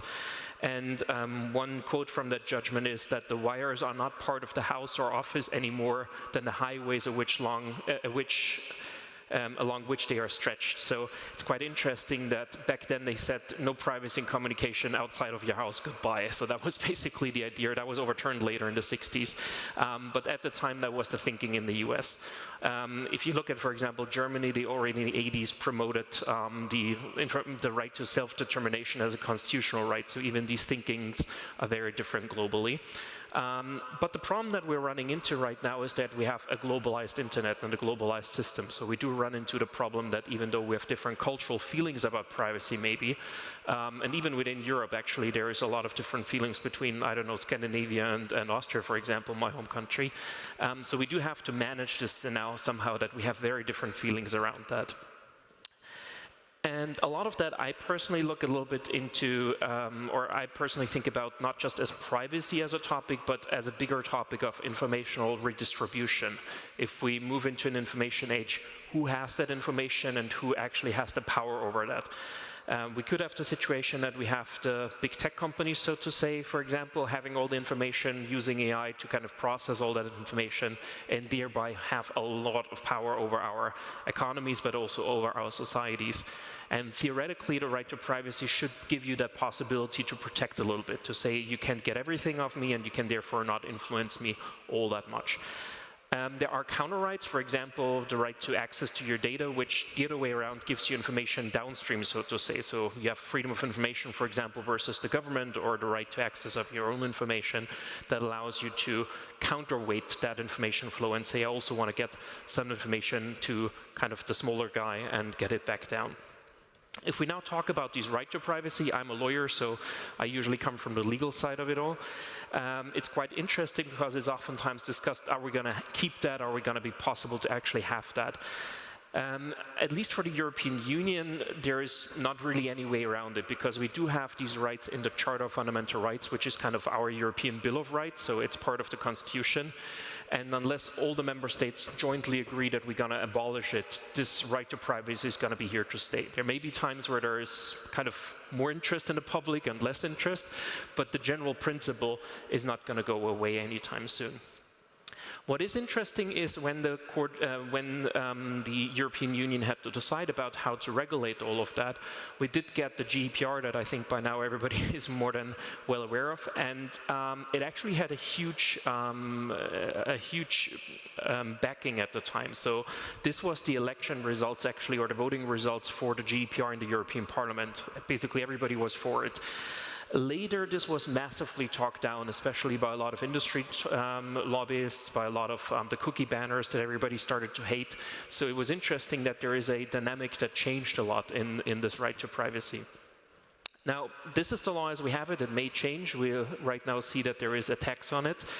But what we mainly deal with is actually the enforcement question. It's wonderful in Europe that we have all these rights and that we have all of them on paper, but the reality is our phones are not much less surveilled as an American phone, for example. So what's the impact of all of that? And the impact is largely an enforcement issue. And before I talk further, it's obvious that there's never 100% enforcement. Law students, the first time they're in law school, they're like, oh my God, no one follows the law in reality. That's normal. No one follows the law 100%. But the question is how far the distance is between kind of what we have in the law and what companies, for example, do in practice. And in privacy, that's mind-blowing. Like, there is hardly any area of the law where the discrepancy between what theoretically should happen and what actually happens is that big. We recently asked a couple of data protection officers, I think it was 500, to actually tell us if they think that there is loads of non-compliance. And the question we asked was, if a data protection authority would walk into the door of an average company tomorrow, would they surely find relevant GDPR violations? So we already said average, relevant violations, not tiny stuff, and so on. And more than 70%, as you can see on this chart, basically said yes, but you'll walk in and you'll find something right away. And a big reason is that privacy regulators, as we had them for a long while, looked like this. This was the Irish Data Protection Authority that used to regulate Google, Meta, Facebook, all the LinkedIn and Microsoft and so on. And this is all the supermarket, and on the very back end, that's kind of the entrance. There used to be 20 people or so. And that is how in Europe we then, in reality, try to enforce anything against any of these big companies. Now, after we put this picture throughout the international media, they got a bigger office and more staff and all of that. But for a long while, that was kind of the type of enforcement we had. Very analog, very traditional. And typically, these big companies just have more lawyers than the enforcement team of any of these regulators. And that's not just an Irish problem. We have the same issue, for example, in Luxembourg and so on. And it's not just a privacy problem. It's a much larger ignore the law problem. They also don't pay taxes. They also don't pay their employees fully, etc. So there is a bigger attack on the rule of law, so to say, and a larger ignorance on that. So as an NGO, we're even smaller than these regulators. We try to find ways of being able to enforce anything and also not having any investigative powers. And one of the things we thought about, for example, was how we enforce speeding tickets, in Austria at least. We have these speeding cameras, and that's a fully automated system that just checks your license plates, finds out who is the owner of the car, sends the ticket there, and you get a code to pay your fine, and that's it. Like, no one ever touches that. In most of the privacy litigation, it still looks like that. Like, most of the lawyers are doing digital enforcement in paper. So the most digital that we usually have is Word. And that is kind of how a lot of these problems work in practice. We did manage to enforce some of these things digitally as well. And I think that is something that a lot of the regulators could take on to actually get stuff going and scale up. We, for example, coded a lot of the kind of enforcement for cookie banners. So we have a whole pipeline where we can actually find websites that violate stuff, find exactly the violations, put kind of the stuff together to make it a complaint, and then actually are able to fully enforce that as well, and also settle with the companies digitally. So we managed, for example, to get more than 40% of these violations just done by the computer and regulated with the companies without ever going to the actual authority. And that's quite interesting because there is a lot of these technical possibilities to actually enforce the GDPR or the law that we have in the digital space. And the regulators have no clue how to do that. So there's a lot of opportunity right now to actually move forward on that and enable some enforcement of these kind of mass violations that without technology you can't really do. Now, theoretically, you have these regulators. The reality is, I don't have it here in the slides, but on average, on one complaint or on complaints in Europe, you get 1.3% of the complaints that ever see a fine. So in reality, the regulators look the other way, don't do much, try to find a way not to enforce it. One option that you do have other than the regulators is that you go to the courts. So you theoretically are able to enforce your privacy rights. Most of the jurisdictions, that basically means you burn money. So to give you an idea, I had these data transfer cases that were at the Court of Justice where we won against Facebook. But the second case cost about 10 million euros in legal fees. And I was personally liable on that because the Irish regulator sued me and I was the defendant in this case. So you can imagine that having 10 million potential legal fees if you lose a case is not really overly appealing for people. In a similar situation, I also asked for damages and I got 400 euros in damages. So it's 25,000-fold the cost versus the benefit for litigation like that economically. And that basically means no one ever brings a privacy case in a normal court. What, however, does come up now, and that could be a game changer on a lot of that, is that Europe now allows kind of class actions. They now call it collective redress. And that could change a lot of the game because suddenly you can group 1 million people together and then the 10 million euro legal fees is just 10 euros per person, and then suddenly all of that makes much more sense. And that could actually change a lot of the legal dynamics around privacy and around how we do that in the European Union. What are the current cases that we're looking into? Right now, I think what comes up on our desk a lot is the question about global data transfers. This is a geography map, a democracy map of the whole world. And we now see more and more of these data transfers, for example, not just going to the US, but China, for example, where it's going to be really hard to make sure that any of your data is really protected from the government. That's a lot of the stuff we're looking into right now. There is more and more political targeting. A lot of the data that we want to protect for privacy reasons are later used, for example, to influence democratic processes and decision-making. Goes all the way down to the European Commission, even targeting some of its political messages towards political views of people, or even kind of the people that are meant to protect it use some of these tools. A big issue we see in Europe right now is this whole shift towards pay or okay. It also happens in the UK now, where instead of having this real option to say yes or no, you're now told to pay for not using your data. And that's quite interesting because usually the profits that are made from advertisement is a couple of cents, but they charge you oftentimes a couple of €100 per year to actually keep your data, so it's massive overcharging. And it's kind of like if you can't really afford it, you kind of lose your right to privacy. On this one, it's also quite interesting because a lot of this decision-making is not evidence-based. We do have regulators that say if the consent is kind of freely given, which is the green on the left, then that's okay. If you use dark patterns, then that's not okay. That's kind of the orange in the middle, but you only get a consent rate about 50 or 70% with dark patterns, depending on what you do. Pay or okay, however, gets you 99%. So it's interesting that any regulator should usually say, okay, if this is the most extreme option, then that's obviously outlawed. However, the regulators are right now in the thing of, oh, it's journalism, so we have to protect that somehow, so we just look the other way if there is a violation like that. We usually call this last one like the North Korean consent rate because we all know that basically 3% of people actually want it, 99% of people do it, but no one really does anything about it.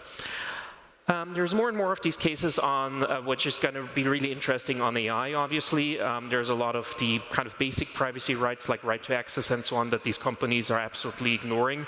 Even if you just do a very simple request, basically that's ignored. And it's oftentimes argued that AI is not meant to work under the GDPR. So the GDPR is old and principles are coming from the 80s and AI is also new. If you actually dig into it a bit more, it's interesting that when they drafted a lot of these GDPR principles, that were actually meant to cover the big algorithm that is going to come in the future that sucks up all the data, is going to make weird decisions, and we need some right to, for example, defend against that. Now where that actually became a reality, suddenly the argument is, now we need to change the law. So it's quite interesting that a lot of this law that we have there is actually preemptive and was foreseeing the future, and now where the future is coming closer, a lot of the GDPR narrative goes around to say now we have to get rid of the law. I sometimes joke about that as like if we have a speeding limit while we still had horse-drawn carriages, and now where the Porsche comes around, everybody's like, let's get rid of the speeding limit. That's a bit what we're doing here in this discussion. But a lot of that has rather serious consequences. So we get more and more complaints where people are, for example, accused of sexual molesting kids with their real name and kind of identifiable to that person. It's obviously some hallucination of the system, but it can be repeated. It comes up as the first answer for people, and then the question is, can you delete it? Can you get rid of it? Can you get that rectified somehow?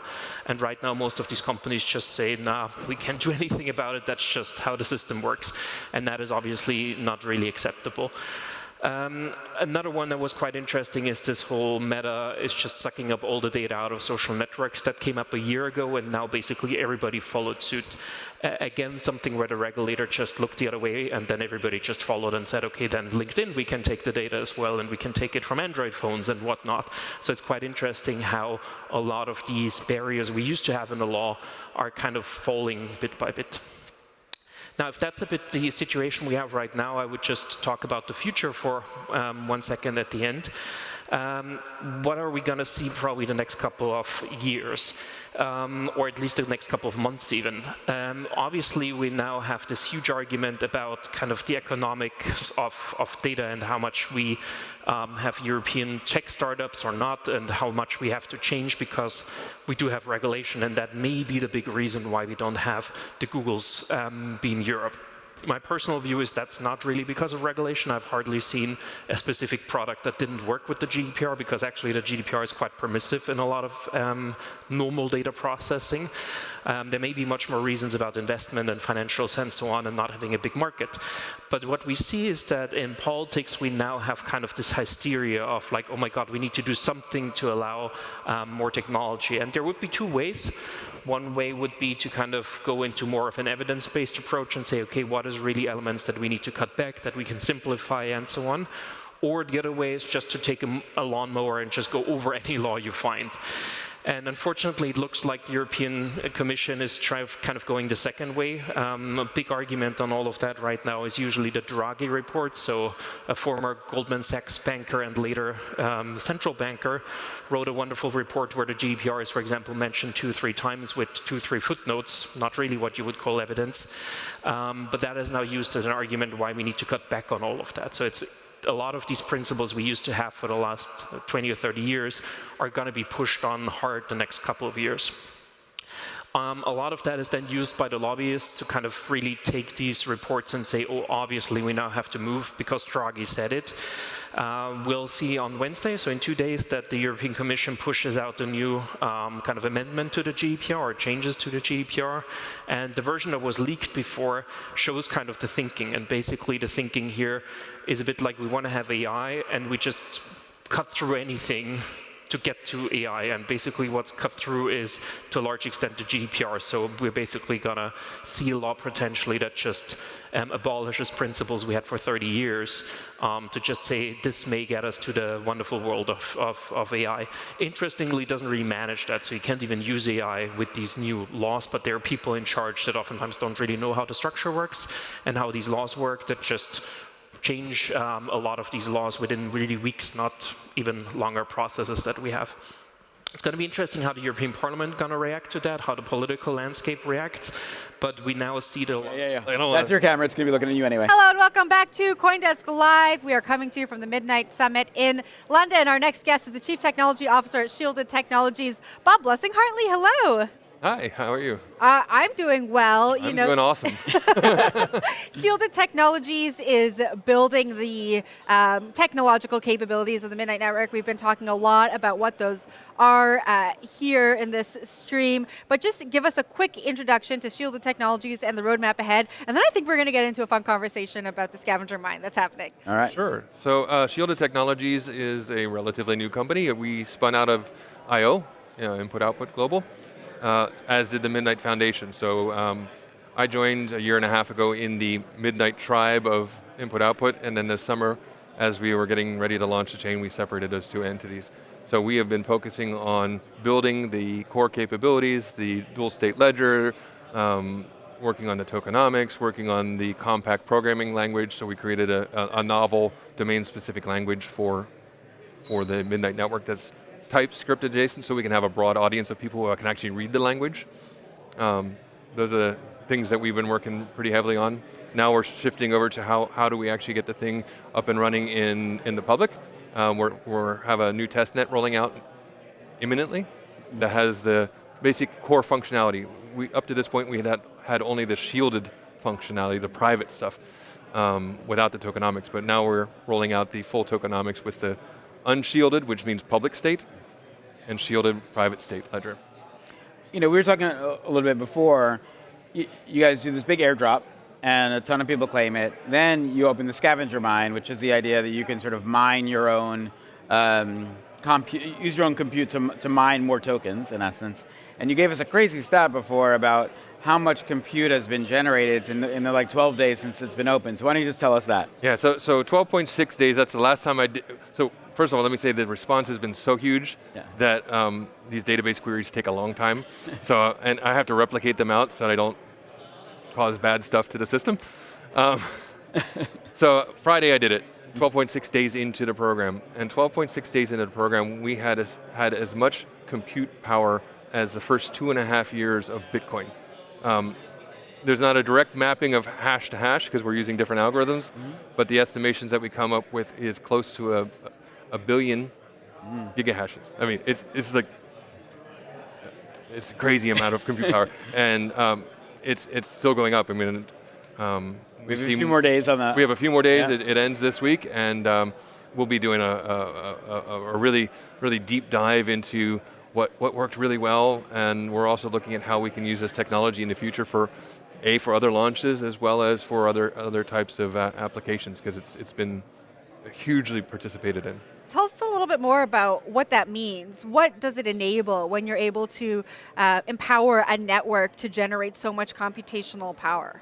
Yeah, so for Midnight, it was relatively constrained. We wanted to have a broad as possible ecosystem, and so this was a way in which a simple browser user could have a single-threaded WASM container earning Night with very little impact to their actual browser or their system.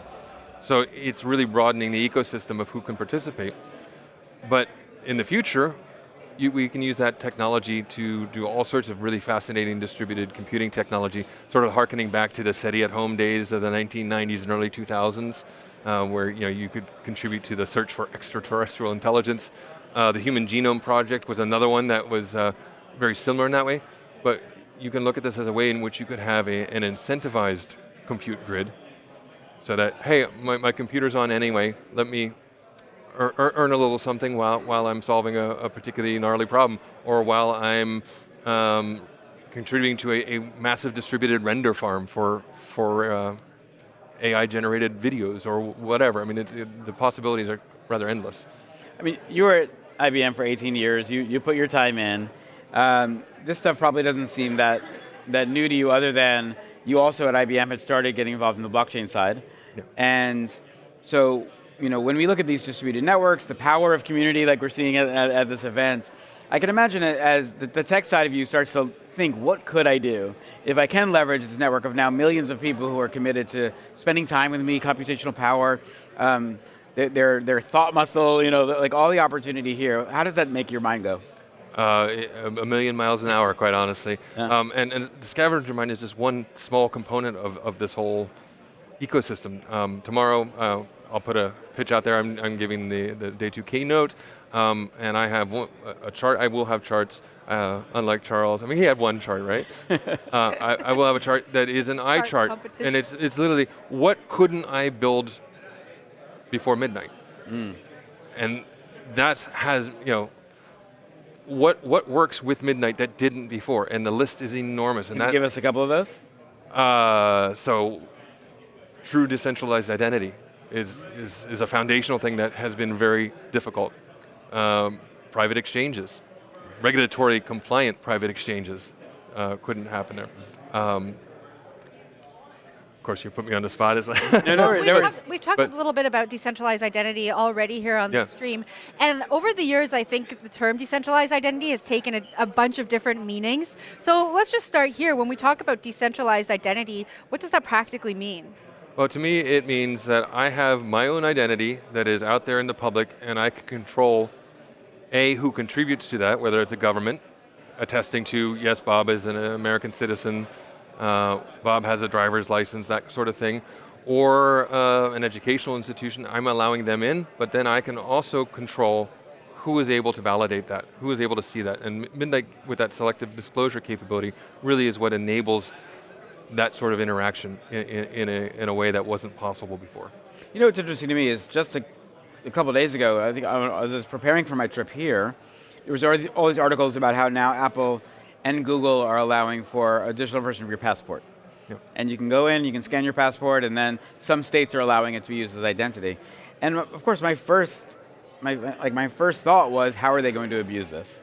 And not just Google and Apple, but then also the states when they now have this data. And that's where I started to say, well, if I have something in this more of a ZK style where I can just say, yes, you are the American citizen you claim to be, then maybe that's all enough. But I don't think Apple's building that. Well, and let's pretend we live in a world where Apple is beneficent and isn't going to do that. You also have the are they securing it properly? Mm-hmm. So data breaches, internal access, inappropriate access. I want to find out what Sam has. I'm going to go in and I'm an administrator. I can see that. So there's lots of technologies there that can help protect that. Midnight is one of them. Trusted execution environments are another aspect of the whole ecosystem that come into play there. But ultimately, owning and easily being a steward of your own identity, easily, I want to really underscore that. So that you don't even know Midnight's there, you don't know there's a trusted execution environment, you don't know any of that, but you have the assurance that you own your data and choose who you share it with, and revoke it when you want to. Mm-hmm. You know, you've worked in the technology space for a long time. You said you joined the Midnight ecosystem just a few years ago. What made you want to work on this foundational privacy problem? So while I was at IBM, I was the IBM Systems CTO for blockchain. We launched the IBM blockchain platform, a permissioned blockchain, based on Hyperledger Fabric, which is pretty cool, but it is a walled garden. We ran that in a trusted execution environment, the world's largest trusted execution environment. Really cool stuff. We had a way in which we could say at IBM, our cloud administrators can't see the data that's running on this network. Mm-hmm. Fast forward now, 10 years later, we can say that at Midnight with a public network. Mm-hmm. That's what excited me, was the ability to say, this is all coming together now. I mean, there was the battle in the 2016 to 2020, public-private, all that kind of stuff. This is them all coming together. Charles hinted at it in his speech earlier today. He talked about Midnight as a layer 2 for everybody, a privacy layer for everybody, and that's what has me excited about it. Bob, I'm interested, you seem like someone who's not afraid to pop open the computer and get your hands dirty. You have a hackathon going on here around Midnight. What are the types of things you expect to see coming out of that hackathon? I haven't dug into it. What I'm expecting to see come out of it are absolutely crazy innovations, because once again, we have technology that's coming out there that hasn't been there before. So I am looking forward to see, I'm going to go down there today and after we're done here and do some poking around. That's what I expect to see, is show me something I haven't seen. And it's not just on the privacy level. There are economic things that can be done with Midnight, with its dual token, the night-dust relationship, that really turn the economics of blockchain on its head a little bit too. So, and tomorrow we'll have a partner up who's doing one of those things, but I expect all sorts of things like that to come out too. That just, it's a great time. Bob, thanks so much for joining us here on the stream. Have fun at the hackathon. We know you're going there right now. It was a pleasure having this discussion with you. Likewise, thanks for having me. Yeah. That was Shielded Technologies CTO Bob Blessing-Hartley. We are going to take a quick break, and we'll be right back. If you're a builder, now is the time to come to build on Midnight. Midnight is here. Now is the time to jump in and start learning with everyone else. Super excited about ZK. ZK, for those who have not been following, gets 10 times faster every year. So it's never been a better time to get involved. Developers have so many different opportunities to get started building on Midnight right now. We are always running hackathons virtually. We have them in person. We have our academy to teach you how to interact with the system and how to build your first smart contracts. We have the forum, a Discord. We have an ambassador program coming soon. We're questing, so we're gamifying learning. You name it, we have it. You want it, we'll build it. You're looking to get into developing on these kind of newer technologies, make sure you're very patient, make sure you build really good mental models of how things are working under the hood, because things are going to happen that challenge your assumptions, and you're going to have to be very flexible and thoughtful about investigating those issues. The big thing I want to highlight is to leave as much feedback as possible. We have a lot of potential to create innovative solutions that allow for use cases that have never been done before. Midnight's here for everybody. It's not built for a specific use case per se, but Midnight does have that secret sauce. It's the beginning, right? We're not even at mainnet yet. Those who are here now, they're the OGs. Our community is reshaping what Midnight will become together. Come get involved. Everything's out in the open, so it's up to you. Come on in. There's still a lot to build. There's still a lot of 10x improvements. You want to help as either a DApp developer or as somebody who wants to contribute to the core technology. So you're more welcome to message me on Twitter. Happy to bring you in and get you to also contribute to this wonderful future we're building together. Welcome back to CoinDesk Live. We are at the Midnight Summit in London. Our next guest was on stage earlier. Midnight President Fahmy Syed joins us to close out the show. Fahmy, how's your day been? It's been phenomenal. Yep. I am so humbled, so pleased with the turnout at the summit. We couldn't hope for more, so it's been amazing. And to do it in your hometown. I mean, how cool is this? Oh, it's nice. I travel the globe, going to different cities, and it's lovely. But for people to come to London, it's been great. Yeah. In your discussion this morning, you talked about the 3 pillars of Midnight: digital identity, cooperative economy, and privacy? What was the rational privacy? Rational privacy. Yes. Tie the themes together for us and incorporate the vision that you're working towards. Yeah, absolutely. So when we demonstrated it in the audience today when I spoke, when we think about where we start life, our physical state and digital state, you start shielded, private, and you selectively share information. And that information creates a level of trust, a bond, authenticity, maybe gateways to future transactions. And yet everything in Bitcoin and every other blockchain since is about full transparency. So truth and transparency have been tied together, and we're saying, no, actually, there's a world where proofs, zero knowledge proofs, can present a verifiable truth. And from that, you can, through our smart contracts, open up disclosures, gateway into different transactions, healthcare, finance, AI, and all of those things. But for that to work, we also have to be open to business, open to working with others. Too many blockchains are tribalist. Their tokenomics is designed to be about ownership. And technology is not about ownership, it's about consumption. So the Midnight model allows consumption, whether by any other chain, to come and use our programmable privacy solutions and extend them into that chain. So that's very important for us. Fahmy, I know you had a life before this, which was in more traditional finance. Yes. Are there tools that you wish you had back in those days at hedge funds or whatever it may be that would have been really useful to have with what you're building here? Yeah, absolutely. And the tools work both ways. So I'll give you an example. In my hedge fund days, the portfolios that we managed were sacrosanct. They were our secret sauce, the avenue to generating value for our investors. And often, we'd want leverage. But leverage comes by disclosing that portfolio to counterparts who'll be willing to, the more they see, the more they're willing to leverage, because they can model that portfolio. But often we wouldn't want them to see all of it. Right. And we give them to them with a 30-day lag, a 60-day lag. And counterparties got used to that. But why should they? To achieve leverage, why can't I prove the portfolio construction I have? The market neutrality or direction, the volatility, the largest exposure. And that mathematical proof through zero knowledge can open up doors to more leverage, better pricing, better returns, both for the counterpart, but also the investors. And you talked about two-way. Yes. Right, so what's the other side going in? Well, the banks, think about the banks and how they extend leverage. Banks are more willing to extend leverage if they have more confidence about your composition of your portfolio.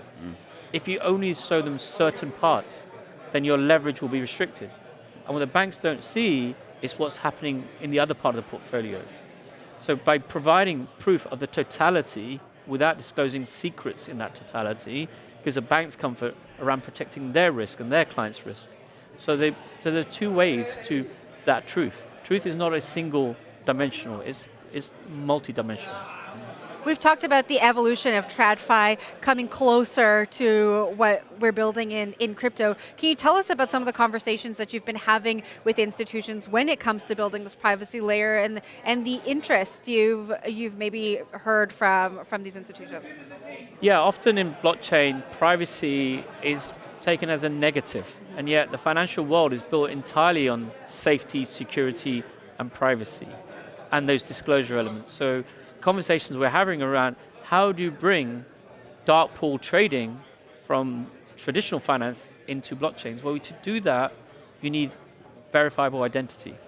So proof, accreditations, that can gate your way into different liquidity pools, different transactions. So these are the type of conversations we're having with lots of developers and institutions around how they bring those facets of traditional finance into decentralized finance, into DeFi. Dark pools are something that traditional financial institutions know a lot about, yes, but the crypto markets don't really know anything about, and it's something that crypto can learn, I would say, from TradFi. Yeah. Sam and I have had this conversation before, what can crypto learn from TradFi? Not all of TradFi is broken. Yes. What are some instances where you think crypto can learn from your old world? Yeah, so take dark pool trading, or take just trading in general. Equities, the world I used to live in, are often issued on exchanges. But they don't settle on the exchange. They don't trade on the exchange. Trading venues have moved into dark pools, lit pools, banking venues, aggregators, market makers, and beyond. So blockchains typically, or DeFi, is all about trying to do everything in a single layer. It doesn't have to be that way. Midnight could be a privacy vault, an identity vault that supports all other blockchains. And then other blockchains think about the speed. So transactional layers can move to different blockchains. So we'd like to encourage the industry as a whole to think about technology stacks and cooperation where their technology and their USP is supported by some of Midnight's programmable privacy. Last week we were with Chainlink, and Jen and I were talking with DTCC, and the thing that struck me about that, they're doing settlement and clearing for, I think it's $7 trillion in assets. Yes. Right? Double that of the current crypto market today. And they were sort of saying, the tech isn't there for what we would need to do to be in crypto, but we're starting to look. Yes. And that I thought was a really interesting signal to Jen's point that there's a cross-learning that's going to happen. If the more that TradFi comes into crypto, they're going to want things to be the way that they're comfortable being it. And it sounds like what Midnight is building allows that in certain ways, where right now any transaction I do on Bitcoin, if someone knows my wallet, they can see every single thing. Yes. No traditional financial institution wants that. No, nobody wants that. Nobody wants the medical or healthcare records on-chain for anybody to see. Nobody wants to buy a gift for a loved one and for them to figure out what you did and when you did it. There's no more surprises left. So yes, we absolutely believe that some of the technology that we're exposing within Midnight, that's a strange word to use when we talk about privacy, but yeah, the technology that we expose through the private-public ledger state that we have, the smart contract technology that allows disclosure of proofs and gateways, could be appealing to mainstream technologies and mainstream financial services. Not just finance, it's healthcare, it's AI, it's GovTech, it's many sort of sectors could apply. So what we would encourage them to is talk. We're here to talk, we're here to listen, we're here to educate. And I think the time is right for these institutions to come and look at what we're doing. But as those institutions look at it, there's a choice about private gated networks or the kind of networks that we're creating at Midnight, which is permissionless, which allows anybody to come and build solutions. So it allows both institutional audiences to come and existing sort of partners and entrants, and also but new entrepreneurial ideas to come through as well. We were just talking to Bob from Shielded Technologies about the hackathon happening here. A lot of talented developers coming and competing. What do you hope they build? What are some of the applications that you think would be really killer in the Midnight Network? Great question. So first of all, we're delighted to have so many of our communities, so many of our developers here in London working together, or sort of looking at different ideas and solutions. We talk about finance, we talk about healthcare. I want to highlight one individual that I met in Singapore at Token 2049, 20-year-old gentleman from India. He's been funded by one of the largest states in India to build a solution. He's built that solution at Midnight, where he's using Midnight's proof and disclosure to share forensics information between the Indian police in that state. That's phenomenal. Oh, I see wow. your reaction. Yeah. Everybody talks about finance and finance this and finance that, but Midnight's technology goes beyond that, because everything we do, every facet of what we do, both our physical world and our digital world, has an element of privacy, has an element of disclosure. To see it used in those use cases, for me, blew my mind, and I just wanted to learn more about him and what he was doing. So we want to see more of that, and we'll hopefully see more of that through some of the developers here and some of the ideas that come through the hackathon. Do you think, and I'm jumping into the future, but you're already sort of partnering with 8 different chains, as you mentioned before. Anyone should be able to build and put the privacy layer on top of it. Is there a world where Midnight could be a privacy layer for any technology? That is ideal for us. We want to be the ZK engine for the world. The ZK Even if it's layer, built on a Web 2 database, doesn't hypothetically, matter. right? Yeah, it could be any kind of database, and who knows what the future. Yeah. We're talking about Web 2 and Web 3. Who knows what Web 4 comes and does with quantum computing and beyond. We think of ourselves being an authentication layer, a privacy layer for everyone and anyone. You can build natively, but again, our economics allows for it to be consumed by other chains. So if you think about Hyperliquid, one of the most successful stories in the last 12, 18 months, they actually have 2 layers, an order book layer and a settlement layer. Well, that settlement layer is public. Why can't that be a private vault within Midnight with accreditation or without accreditation? So you can have both a permissionless private solution and an accredited, permissioned private solution supporting, but that could exist on any other chain. And if other chains are building, whether it's science, we hear about DeSci as well as DeFi, and all these different solutions, Midnight is very happy, very open to listen to those partners and welcome them in. We've talked about so many different privacy angles today. We've talked about regulation. We've talked about financial institutions. We've talked about why it's important for individuals to have more privacy and ownership of their data. When you think about the challenges that you still face to achieving the future that Midnight wants to bring, what's that one that you still need to figure out? Or that we need to figure out? It's not on you, it's as an industry. So earlier today, we had the former director of MI5, the intelligence service in the UK, talking. And he spoke very eloquently about the importance of actually having privacy and not having too much oversight from nation states. But one of the things he mentioned was, we're not very good at PR. Amongst ourselves we are, but even amongst ourselves, we can be too tribalist and not work together. I remember in my hedge fund days, when financial regulations came and started looking at us as bad actors, we got together. We started working together, going to the regulators and having those discussions. We need to do more of that. We need to also make the language simpler. There's too much jargon. There's no DeFi or TradFi, there's just finance. Finance works on different rails, fixed income, equity, FX, blockchain is just another rail. I mean, it's bringing me to an interestingly slightly dark place, which I'm very comfortable going. But no, I think about, we have this big problem happening obviously in the US where all these ICE agents are going around, but they're wearing masks, they're in military, they're not supposed to cover their identity, but they are very worried about the fact of, I still have to go home to my local community, and if people see that I'm carrying out my orders, that can be a challenge. I mean, it's even the idea that someone could verify that I am the person I say, right, in any situation, whether it's in military, law enforcement, intelligence, or your, cable guy coming to change your cable or fix your television set. We put a lot of trust in things that don't have a lot of trust in them.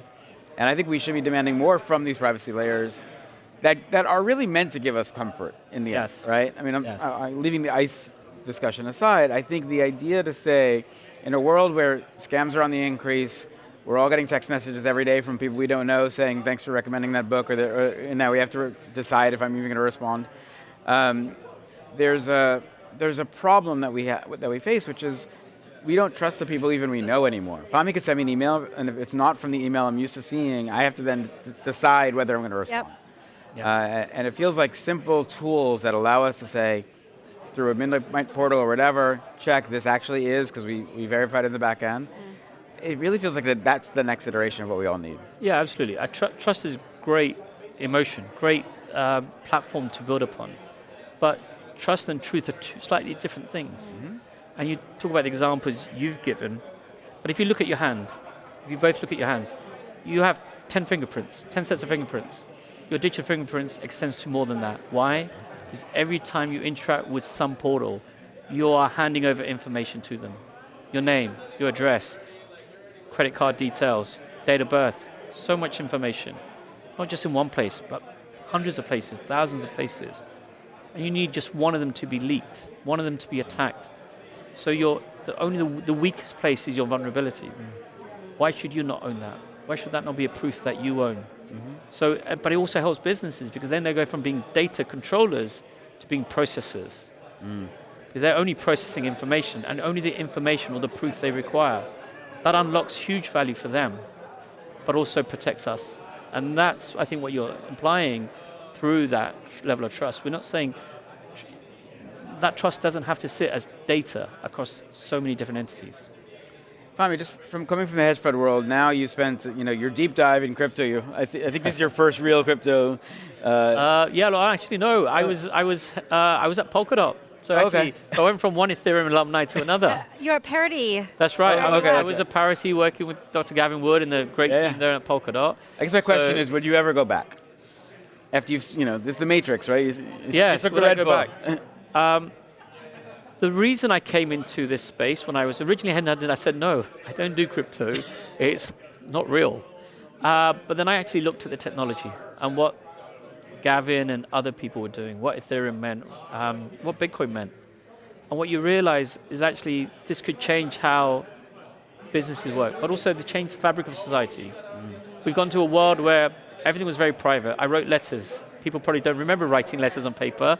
And that was between myself and the person I sent it to. Now you write an email, and who knows how many people see it or intercept it. So it's time we came back, and we had some ownership around those things. So, and I chose it because of the relevance to my children, to the future. I want to build something that's interesting. I've always been in businesses that are constantly building and evolving and challenging. And this technology, this platform, this industry feels like the right place to be. Fahmi, thanks so much for joining us, and thanks for having us at the event. Appreciate it. Thank you for joining us. Take care. That was Midnight President Fahmi Syed. We are going to take a quick break. We'll be right back. Your personal information is the most valuable asset in the digital economy. Bought, sold, and traded every second, often without you knowing. Apps and devices opt you in by default, quietly extracting more than you realize. In one public experiment, buses equipped with sensors collected data from mobile devices at close range, legally and with ease. If it's that simple for a passing vehicle, imagine how easy it is for the companies you interact with every day. Privacy shouldn't be optional. At Midnight, we're empowering dApps to protect users' data by default. With selective disclosure, you decide exactly what to share and what to keep private. The freedom to interact without being exposed, that's rational privacy.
Welcome back to CoinDesk Live. We are at the Midnight Summit, and the programming has come to an end. I'm Jen Sanasi. This is Sam Ewan, and we're going to do a little bit of a recap for you. Sam, I got to ask you this.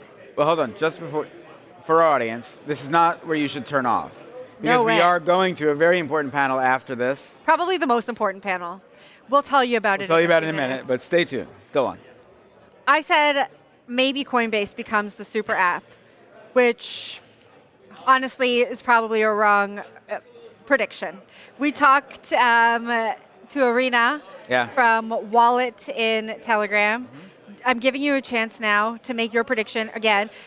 Think about the who do you think could be the super app for this industry? For all of us. For all of us. For all of us. All right, so as I said before, I think one of the things that I focus a lot on is so many of these apps are gateways for people to connect, to communicate. Yep.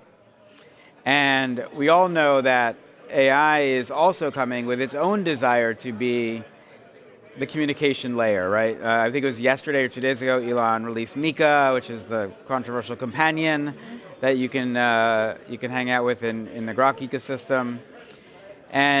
But really, like, chat is what makes us feel connected to others. And so when I think about that, my mind gravitates more towards the WhatsApps and Telegrams than it does the Coinbases or even Facebooks, for that matter. But I also think that we are a different type in the US.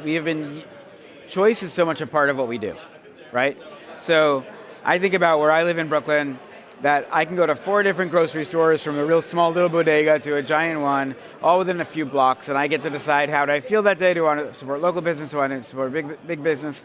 When I think about, when we look at something like China, which really is where the super app started, that a lot of what was tied to things like WeChat were that you also had all of your social credit interactions based in the app itself.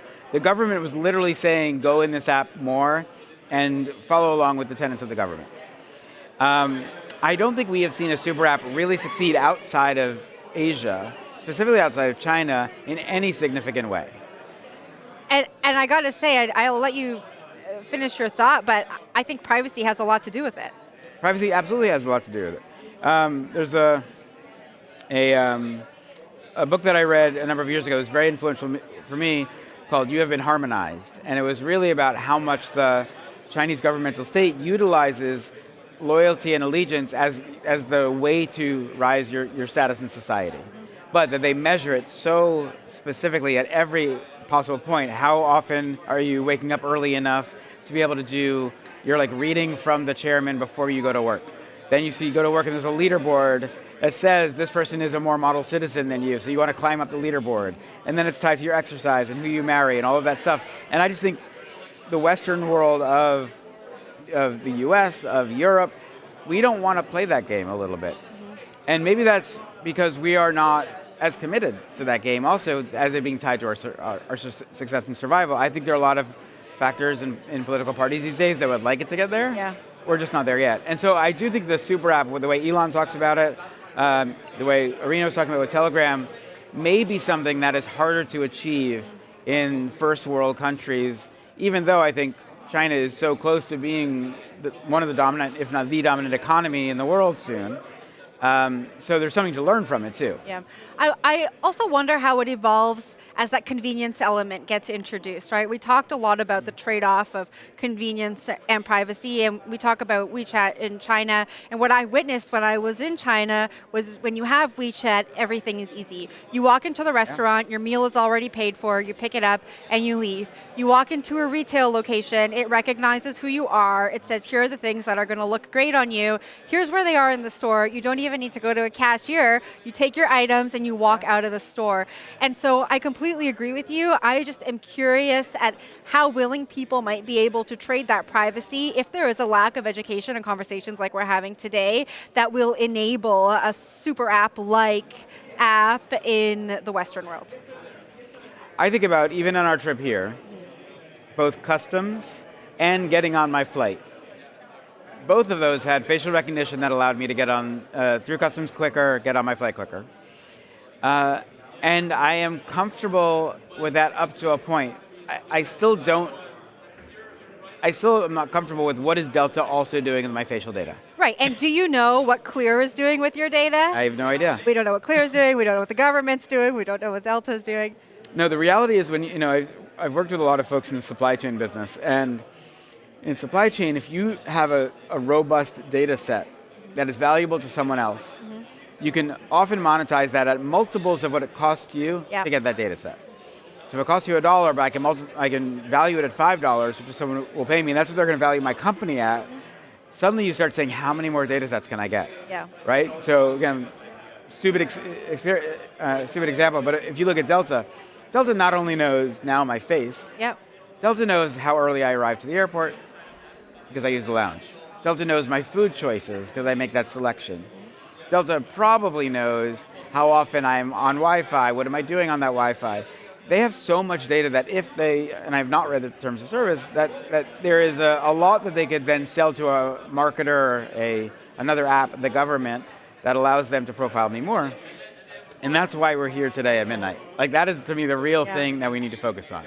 It's not only about the data that each of these apps have, it's about the assumptions that they make with that data, right? With all that information you've just told me, assumptions about your income can be made, assumptions about how you live your life can be made. And so I agree with you. It'll be interesting to see how decisions are made as we move forward and start to opt in or out of these systems. All right, like we said, there's a very special stage happening here to wrap up day one of the Midnight Summit. We are going to say goodbye to you. I'm Jen Sanasi. That's Sam Ewan. We're going to go over to the stage now where we're going to hear from Mert Mumtaz and Zuko Wilcox. Zcash. Zcash is good. Yes. Privacy is normal. Yes, we have cheers, we have applause. Yes, we're back on. AV team, awesome work. That was five of the toughest minutes of my professional career. But I am delighted we are back. All right. Introductions, let's keep them very, very quick now because we've probably burnt 5 minutes. Zuko, we just got yours. Brendan, let's hear from you. JavaScript, Firefox, Brave, which is a user-first browser search engine and AI offering. Brilliant. That was like we didn't start the fire. I like it. Ilya, you next. Attention's all you need paper, near. Amazing. And Mert. Solana, computers, and Twitter. Excellent, nailed it. Thank you guys. Okay, so we're here to talk about why privacy still matters. We have the creator of JavaScript here, as you mentioned there, Brendan, running most of ad tech and the attention economy. So I want to ask if the web and the world can be relaunched for privacy. I mean, when we last spoke, you mentioned that privacy nihilism isn't the answer. So are you saying there's hope in the age of AI? Yes, but users have to be aware of what they can do. They have to have a choice of a product that works for them, and then they have to choose it. And a lot of users don't know about Brave, for instance, or don't know about Zcash, don't know about Solana and things built on it that preserve privacy, don't know about Near. Yeah, absolutely. So we have a bit of a UX issue, don't we? We've got to kind of create the systems that allows people to use privacy-enabled protocols without even thinking about it. I mean, Ilya, one thing that I know you're working on is DCML, Decentralized Confidential Machine Learning. Can you talk us through that and how that might help create a platform for the kind of world that Brendan's talking about? Yeah, I think crucially, as AI becoming a bigger part of our life, and more importantly, it's becoming how we perceive information, how we analyze, how we make decisions. It is important that similarly how Zcash enables private money, we have private AI, private data around it as well. And so DCML is really an infrastructure to enable this from both how do you gather decentralized and confidential compute around the world, and then provide it to the users in an easy way that it's available in all of the usual endpoints that they're already using. Yeah. Absolutely. So in this particular cycle, it seems like privacy is becoming a more in vogue topic. We're obviously focusing a whole event on it here, and it's obviously the focus of what Midnight is building. Do we think that, what do we hope to see happen in this cycle? And Zuko, I'll put this question to you. In which cases is privacy better, and in which cases is transparency better? Obviously, we have this notion of rational privacy. What does that mean to you? Well, what is this notion of rational privacy? Yeah, so we're talking about, in which situations do we want privacy, and in which situations do we want transparency? we want privacy as the normal thing for end users because that's what they want and expect. Like the best user experience is when the thing just does what you wanted, like naturally without you doing anything. If you take anyone and you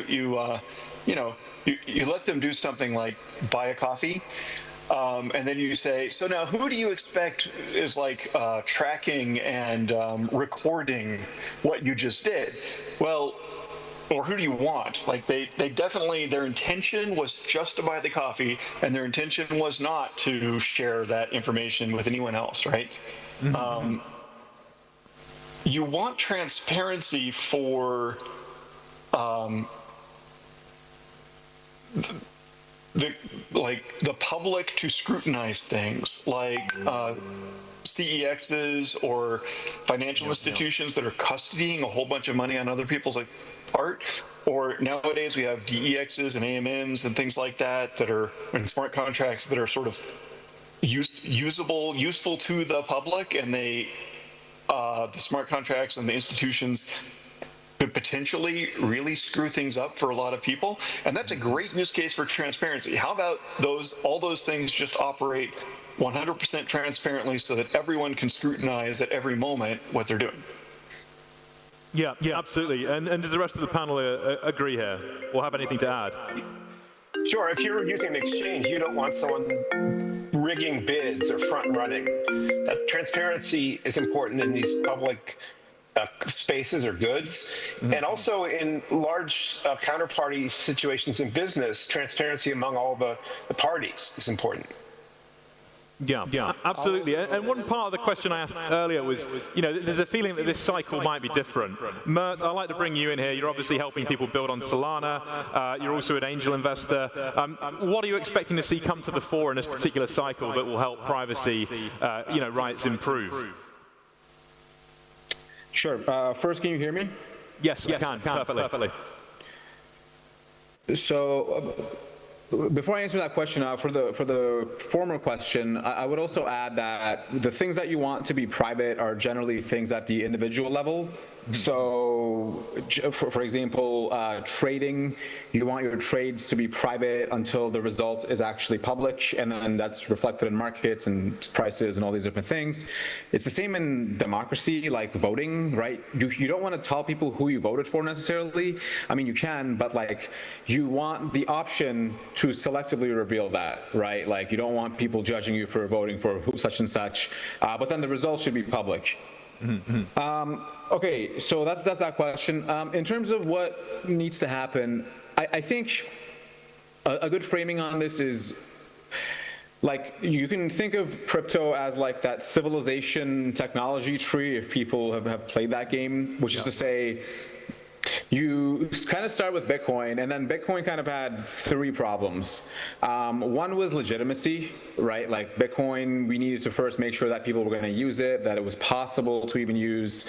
And then, Vitalik and Ethereum came along, and then Anatoly and Solana, and we're like, actually, we also need to make this programmable and scalable. But then there's kind of the third tree, or the third branch of that tree, which is privacy, right? Like the industry was created literally by the cypherpunks who their entire mandate is using cryptography to enhance open source code and privacy, right? And so that's kind of like this unsolved, or let's say underdeveloped part of the branch. And I think a lot of it currently was that we need to raise awareness that we actually have slept on this for way too long, right? And now that everything has been legalized in crypto, launching tokens and all this stuff, we need to also legalize the core part of the industry, which is privacy, right? Like there's people in prison for writing privacy code, which is pretty ridiculous considering that there's people scamming people and not being in prison, right? And so you have to shift the Overton window. And then I think the tech part, like obviously ZK needed to make a lot of advancements. When the Zcash guys released it, it was literally, I think, the first ever implementation of it in any system. And so now that there's many more people working on it, it's definitely now like you have this alignment of stars of the tech and the Overton window all kind of coming together. Yeah, absolutely. So let's look at privacy as not just a Web 2 problem, but also as a crypto problem. Thank you for that, Mert, by the way. A16Z just released a report establishing it as, there's a fundamental need for adoption, privacy is fundamental, for crypto adoption at scale. So privacy is being pointed out as something that we absolutely need to take things to the next level. How would you guys describe the state of privacy in crypto? Ilya, I'd like to start with you, and then to Brendan, because you certainly pulled an interesting face when I said that. Ilya first, though. Yeah, so maybe just to mention as well, philosophically, what we want from this decentralized kind of systems is actually verifiability. We want verifiability, we want censorship resistance. The only way we knew how to do this historically is by effectively making everything transparent so everybody can validate it. Zero knowledge is introduced a new concept where you can validate things without actually seeing the exact transitions. Now, from adoption perspective, indeed, it's been a very slow start, right? Zcash existed for a long time, even before, I remember when I was just starting in crypto, Zcash already existed. And it was really hard to access it, to accept it. At the same time, we have a challenge with people adopting crypto because, if I want to pay for my morning coffee or something else, I don't want to now the merchant see, what else I have in account, right? And so kind of the need for two things. One is how do you easily, store encrypted money? And then how do you easily pay for anything anywhere, right? Those are effectively two needs. And so, Zuko can talk more, but obviously Zashi introduced a very easy way with their wallet to store Zcash and access it. And then with near intents, we made it really easy now to go in and out into any other address, any other network. So Jack with Square, they launched Bitcoin payments, and right away, the Zashi wallet just works with it because it's just a Bitcoin address that you can pay with your Zcash. So that's kind of the level of interoperability, kind of unified liquidity that is needed to really make this extremely useful and adopted. Yeah. Let's head to Brendan. Yeah. For crypto, it seems like there are still people out there trying to get you to fingerprint yourself on the blockchain or on a L2, like maybe Base. And I think a lot of users are naive about this, but if you read some of the tweets, I'm glad Mert said Twitter, from people at big crypto outfits, you see that they're practically drooling over the idea that you're going to just put all your transactions on a transparent chain or chains. And I think that needs to be something people avoid. So we have to have things like near intents. We have to have usability. I'm looking forward to Midnight because of the deeper, zero knowledge proof use to allow selective disclosure and do DeFi things, more complex transactions. It has to be easy. It has to be super easy. Yeah, completely take your point on UX. I think it's as you suggest, it's a core way to build trust. Zuko, what are your thoughts there? I saw you nodding. What I was thinking was, it has to be easy. And then I was thinking, so I'm a huge fan of Brave. I was thinking I can always recommend Brave to people, and it's even better than saying, so here's something that'll never work, is say, use this thing because it's more secure, but you just have to learn a bunch of new sort of OPSEC behavior, and then you can be more secure. Very few people want to do that. And then there's, use this thing, it's going to be more secure and protect you better, but it's really just like the other things, like Coke versus Pepsi, but you should choose this one because it's better for you. That's okay, maybe, I guess. But then Brave is fantastic. I just tell people, use Brave because there's no ads on the internet. And everything's faster. It's just way better. And that's a winning sell. So I'm trying to think, how does that apply to privacy or to like crypto, to other products besides Brave? Can we offer people something that is actually protecting them more and actually giving them more control over disclosure about themselves, but it's also just way easier and faster and simpler and more reliable, et cetera. And what Ilya was saying about Near and Zashi, I think it's pretty close to that. Like, it's way easier to buy things from my Zcash wallet through Near Intents than with a credit card. It's way, way easier. Near intent is great. Yeah. There's a problem in crypto that you're still dealing with people who expect you to learn how to use self-custody the hard way, and that's not for most users.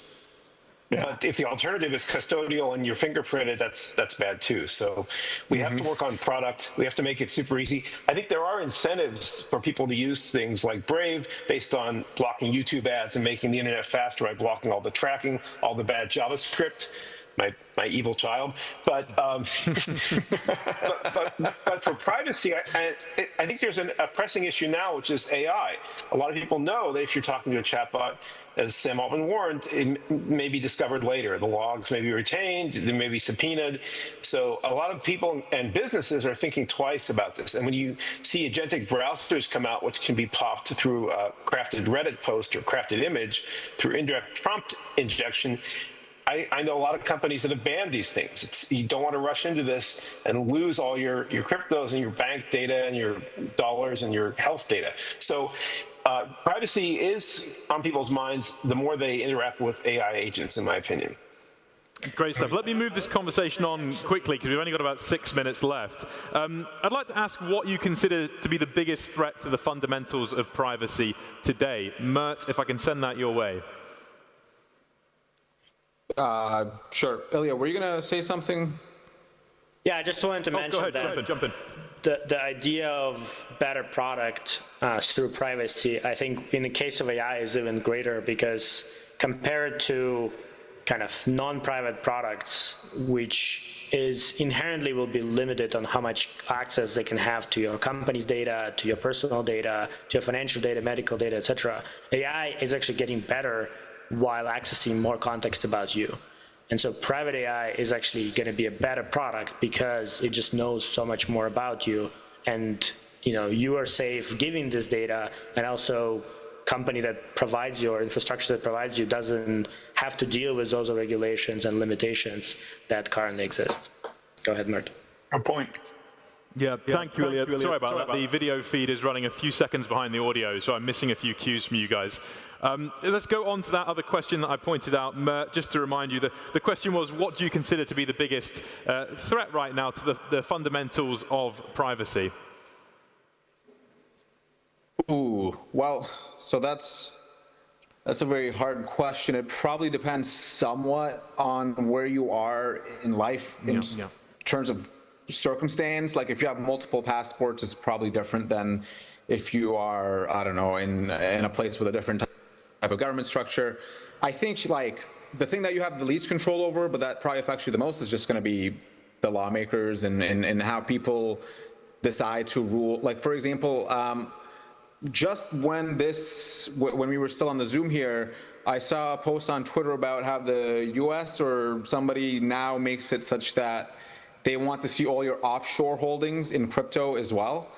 And it's like there's always these sorts of things that seem like they're good in theory and like maybe harmless, but then they kind of keep shifting the window over until you just have zero privacy left, and you don't necessarily see it. And so I think like the biggest fundamental threat is going to be always at that level, because as engineers, like you can't just break the law. You have to still do everything within the law, but you can solve physics-based problems, right? So that's all those problems are solvable. The things that are going to be the most fundamental are going to be the things that require coordination across, voters and people for actually what the type of government that they want. Everything else, as David Deutsch says, is soluble. Yeah. Would anyone like to add to that? I know, Brendan, when we talked before, you mentioned about VPNs actually being a bit of an issue for privacy, and a lot of them being built on a kind of trust me, bro mentality. Well, yeah, and by the way, what Mert was referring to, breaking. White House to tax Americans' foreign crypto accounts. Proposed IRS rule and CARF membership would let the U.S. government track Americans' crypto abroad for taxation. Anyway, just wanted to share that. Coin Bureau is the handle on X, Twitter.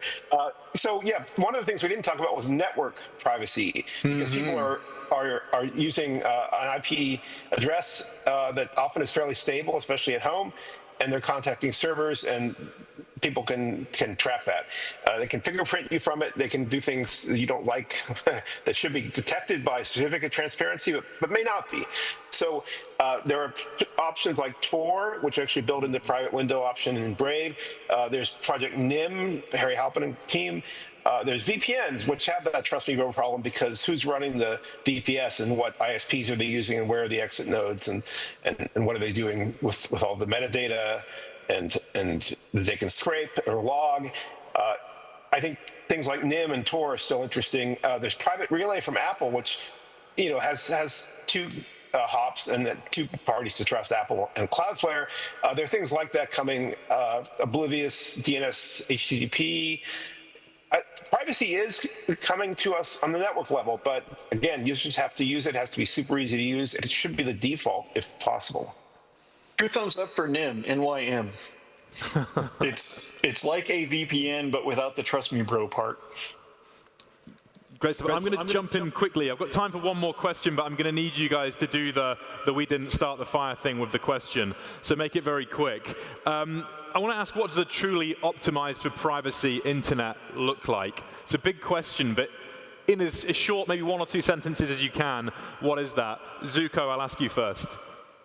It just does what my mom would expect and want, which is that information about her goes to people that she intentionally wished to share it with and no one else. That's all. Amazing. Thank you. Ilya. I think the final product is going to be AI assistant that mediates how you access internet and do everything. And this AI assistant must be private and be on your side at all times. And so it will go and figure out everything from there. Amen. Brilliant. Thank you. And Mert. I don't quite remember the question. Sure.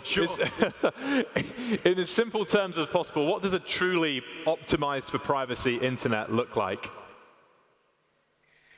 The user has a choice. The user is sovereign. Anything you do on the internet can and will be used against you. Do everything with that in mind. Use Zcash, use Brave.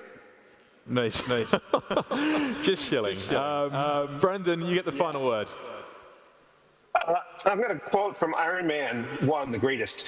Jarvis, are you up? For you, sir, always. I'd like to open a new project file, index this Mark II. Shall I store this in the Stark Industries central database? I don't know who to trust right now. Till further notice, why don't we just keep everything on my private server? Working on a secret project, are we, sir? I don't want this winding up in the wrong hands. Maybe in mine might actually do some good.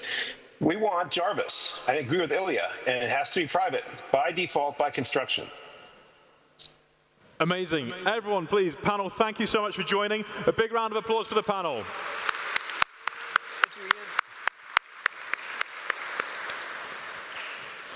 Okay, and also a big round of applause for the AV team for sorting out the sound on the fly. That's always tricky when that happens, yes. Okay, so we now move towards the end of the day. Time to offer some reflections.